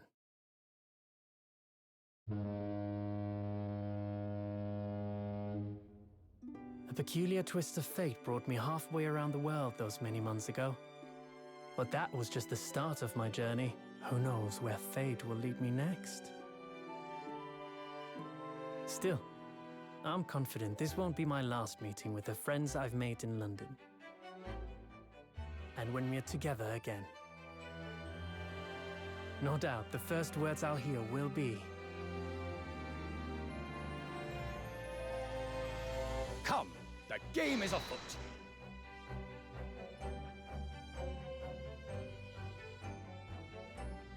The ship, with our friends from the east, sailed steadily towards the distant horizon. But Sholmes's face was alight with joy. The times may change, but a steadfast friendship will remain true, Wilson. We have but to gently close our eyes, and we are with our companions once more.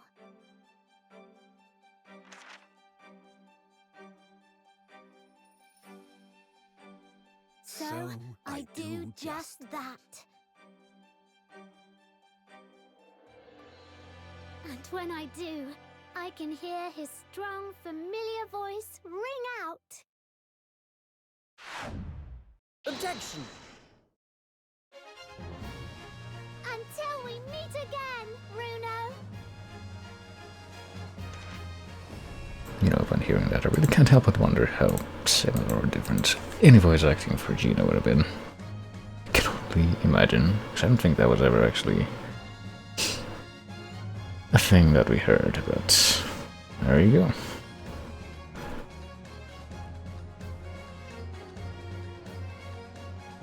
Remote cinematography. I'm no purveyor of it. What about the promised close court thing? Sojourn in distant climes. The Empire of Japan, perhaps. Wardrobe classing here is no change whatsoever. Well, I mean,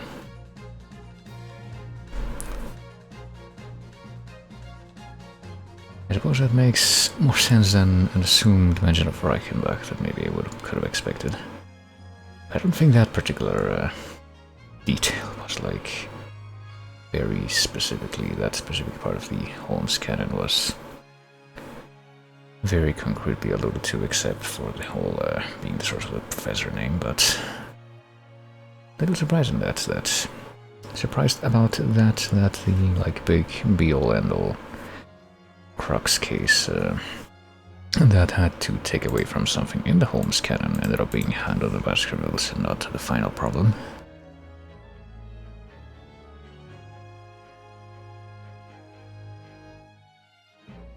Also a little bit surprised that there actually, I suppose we assume, even though we never saw it directly, we assume that there was an actual hound involved in that.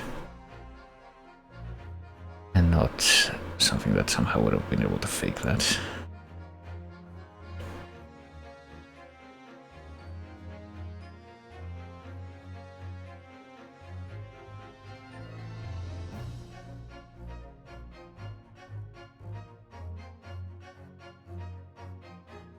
I'm also pretty sure that I saw the name Yasumasa Kitagawa, but there was at least one other person involved in the soundtrack for both this and a number of other games, not the least of which would have been the, you know, the Leighton versus Wright crossover that preceded this, and well, pretty much set up the whole framework for this style of Ace Attorney game.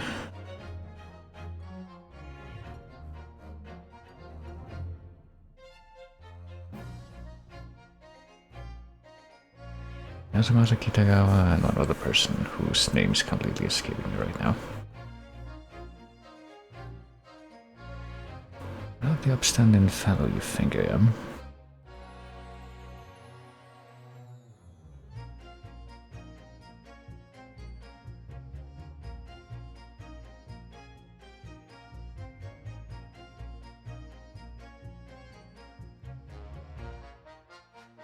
Complete your education in the early detection, Alec Gregson. Well,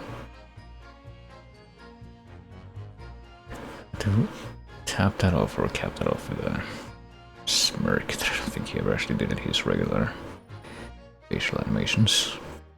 Also, this guy's still around.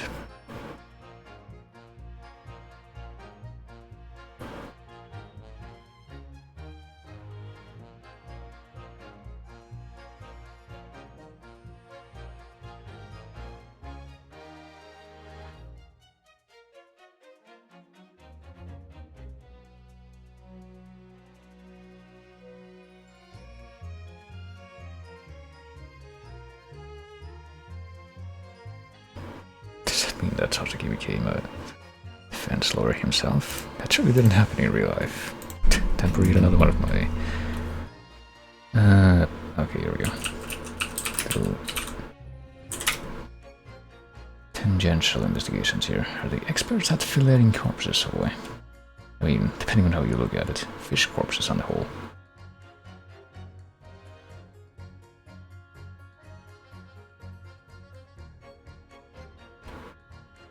Not a corpse yet, am I?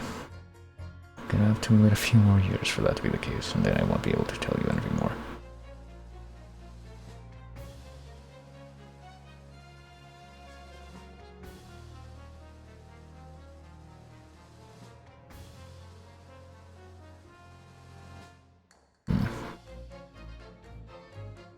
Don't think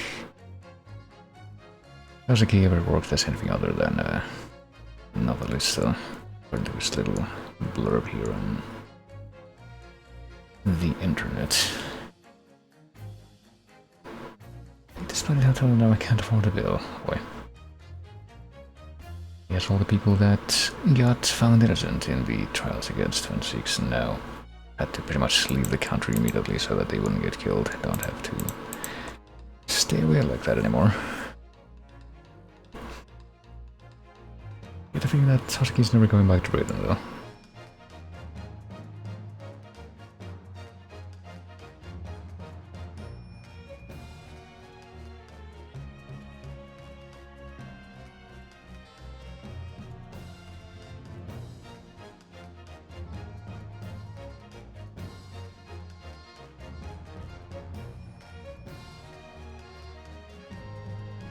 Struck a bargain, but somehow that bargain did not actually involve literally destroying the original wax cast of that figure and replacing it with something that wouldn't actually be accurate, because then that couldn't possibly be as dramatic as it was.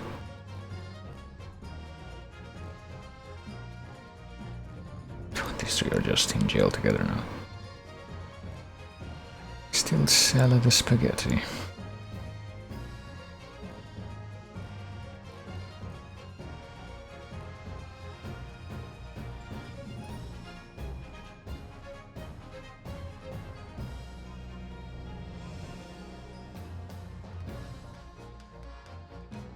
Well, going to strike a truce together, even though one of us wasn't really a criminal before ending up in prison, and the other two... Hiromitsumawa. Okay, thankfully that name eventually came up. There you go. Hiromitsumawa was the other person involved in doing the music for this.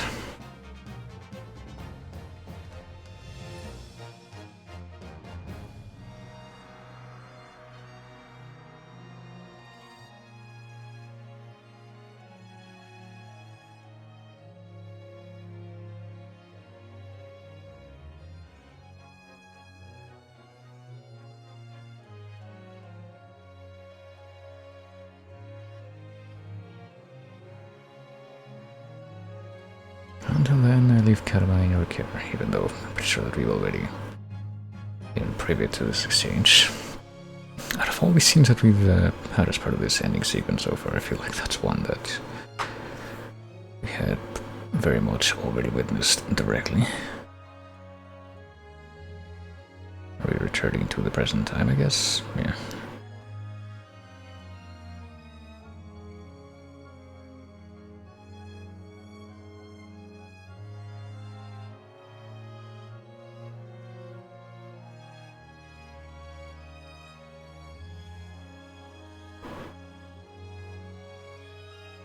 Great attorney, some might say. And there's your obligatory title drop, even though I feel like they only did a few of those in the games before this one. I don't think they actually name-dropped Ace Attorney as a specific phrase in any of the original trilogy of games until game number 3.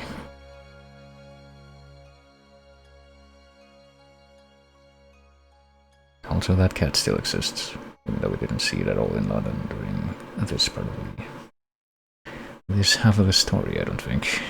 Maybe I'm just misremembering. Actually, no, I think we did see it, but only in case 2, because that was the other case that was to do with Sasuke in London, so...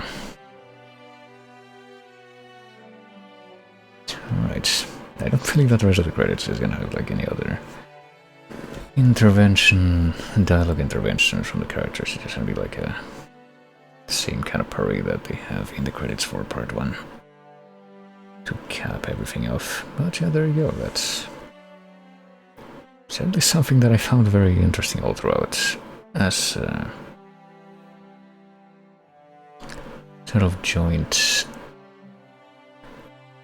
How do I phrase this? As always, I am very bad at producing apt vocabulary, but although to my own interest, not just in the storytelling of the Ace Attorney games, but also as someone who knows probably way more than I ought to about something like the Sherlock Holmes canon, which of course was very intimately involved with the storytelling here.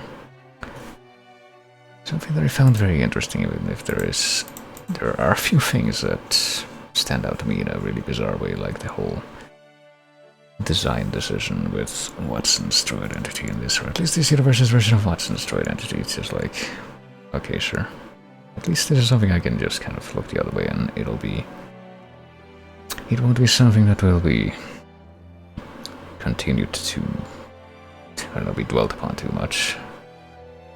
But no, everything else is just very interesting. Speaking of interesting stuff, I feel like Enoch Trevor here was like literally the only character whose name was taken from Sherlock Holmes stories that effectively fulfilled the same role as in those stories. Well, not the same role as in exactly the same, obviously, but like a character that was named after a villain who continued to be a villain. And since I guess they're going up with the case 3 characters right now, the whole interesting, odd decision to have not one but 2 separate stand-ins for a specific villain from the Sherlock Holmes stories, which was Charles Augustus Milverton. Both that dude with the big hat from part 1 and also the victim in case 3 in part 2. There was one other thing that I wanted to mention about that, yeah. I mean, it's the fact that I think the whole professor business, that's like the crux of what you're trying to find out for basically the entire second half of part 2, was very lightly alluded to in the final case of part 1, but it's not really clear exactly why. Like, I'm pretty sure the way that that played into that was that the pawn shop ticket password in case 5 of part 1 had like the password professor. Even though that contained some kind of government secret collection that was Morse code encoded, and yet the only part of that was actually revealed at the end of part 1 was like the 4 names that were, I suppose, re-established near the end of this game to be the assassin exchange thing.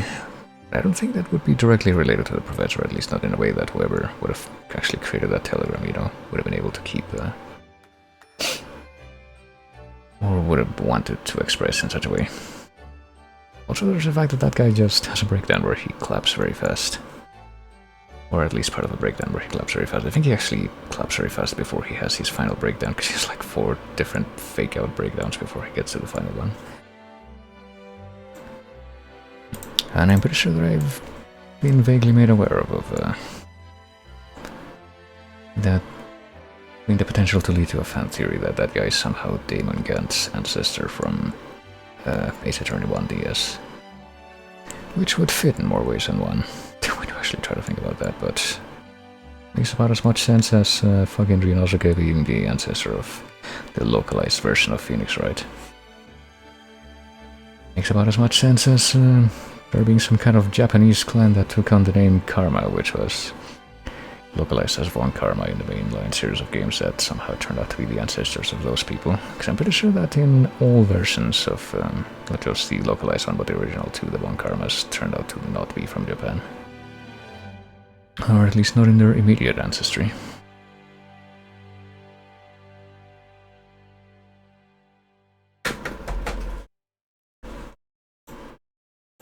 But hey, good game. I had a good time. And now we have Finn. Just gotta wait for this to finish fading out. As we witness this ending screen, which I guess is the screenshot, so why not? Looks like we're not gonna get a whole lot of, unless we do, a lot of screen time with this. Unless it's like now permanently unlocked as a viewable piece of artwork or something, but speaking of that kind of stuff, let me see. If I look at the special contents now, there is technically one more thing that can be experienced in this. There's the accolades. I'm pretty sure that I didn't get all of them, because there's like a bunch of hidden ones that it's not made very clear exactly how you get them. Even if you look at the descriptions for them. Complete all the extra escapade adventures, that's the other thing. I tried so hard to do this one, but I guess I must have missed someone or something at some point. Some mystery achievement to do with, I'm pretty sure, the final case of part 1, and also some mystery achievement to do with the final case of part 2, which I guess I'm gonna have to, like, at some point replay those if I want them. I have no idea what I missed for the read all the ideas on the blackboard though, because I'm pretty sure that I tried to do that at every single opportunity, and I replayed part 1 in this version, as you can tell from all these accolades, before I started streaming part 2. Maybe I somehow didn't get it, oh well. There's also a couple of things that... I don't know what spade argument I missed, I was also looking for those. There's also apparently something that I missed in, like, Case 2 Part 2, is that what that said? Yeah, Case 2 Part 2, because I didn't realize that there was going to be 2 of these dumb hidden achievements in that case, so I was only keeping track of 1. There's also the Escapades, which is apparently short, extra episodes. 8 Escapades. Which I guess we are forced to assume. I don't really know exactly what they're gonna be about, but... they're like alternative universe stories where they use the same settings from their normal stories. Maybe I'll check those out, but I don't think I'm gonna be devoting extra time to streaming them. And if I look at the gallery, I'm guessing that the artwork and what have you... oh, whoops. Miscellaneous special exhibit. Okay, so you can't look at this again specifically if you look at it here. The like ending images from each part. From the vault, which I'm pretty sure you're not... I'm pretty sure you can look at this right from the beginning, from the vault stuff, but you're not supposed to because it has some spoilers for the story if you haven't played through that yet. And moving pictures. It's just like 7 Days of Sin, Evening of Day 6 Indictment. That might also be like some other extra stuff that I just wasn't aware of here. And it must be if one of them has a friggin' thumbnail like this. Yeah, I think this is all literally just more extra stuff.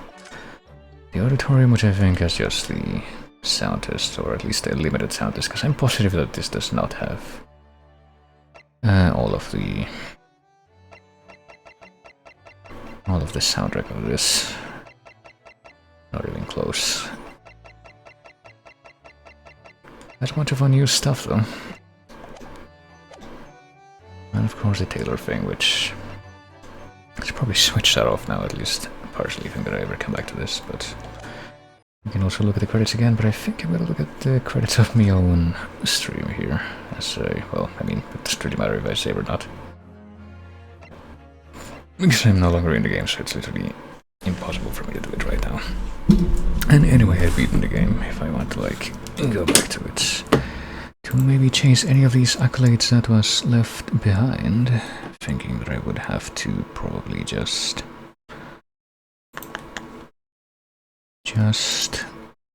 do that from a separate predetermined point at a later date. But right now I think I'll probably do something different, such as, well, right this second, just wrap things up and be quite pleased that I was at least able to, you know, fulfill my want of actually not filling up anything, wrapping up. That makes a lot more sense. Wrapping up that game by the end of this week. There we go. So that I can focus a bit more on spooky Spooktober stuff. Pretty much starting right now, since it's already past midnight. October has already begun. But since I don't think I'll be doing any more streams this week unless I'm able to do something tomorrow, which probably won't strictly be, if that does happen, probably won't strictly be related to spooky stuff. It would just be like a co-op stream of whatever we're able to do. But anyway, independently of that, I will go ahead and go to the end of the stream here. Something that I might try that I basically never try. What happens if I do this? What will I find? Can I not search for a category there?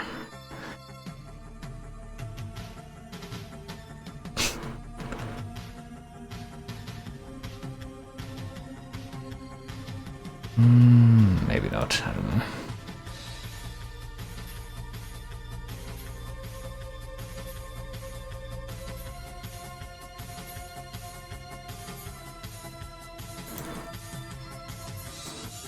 Yeah, I might do something a little bit different today. By which I mean I won't do anything that's actually different today.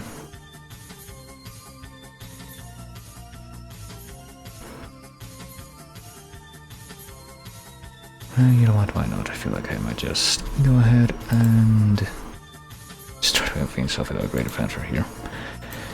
Without greater fanfare, that is, than just saying something like, well, pretty much just an echo of what I just said. I will try to figure out if I well, see if I can figure out some kind of more specific plan for what I'm gonna be doing in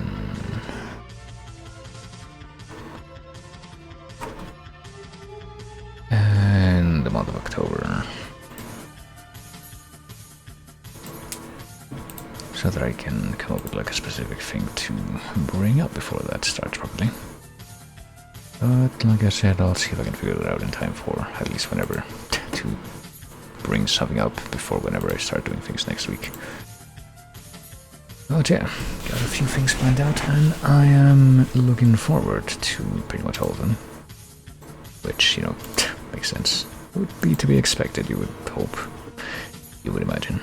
But right now, I will simply say, you'll take it easy. I thank everybody for coming like always. Thanks for chatting. Always great whenever people chat. And I will see you later.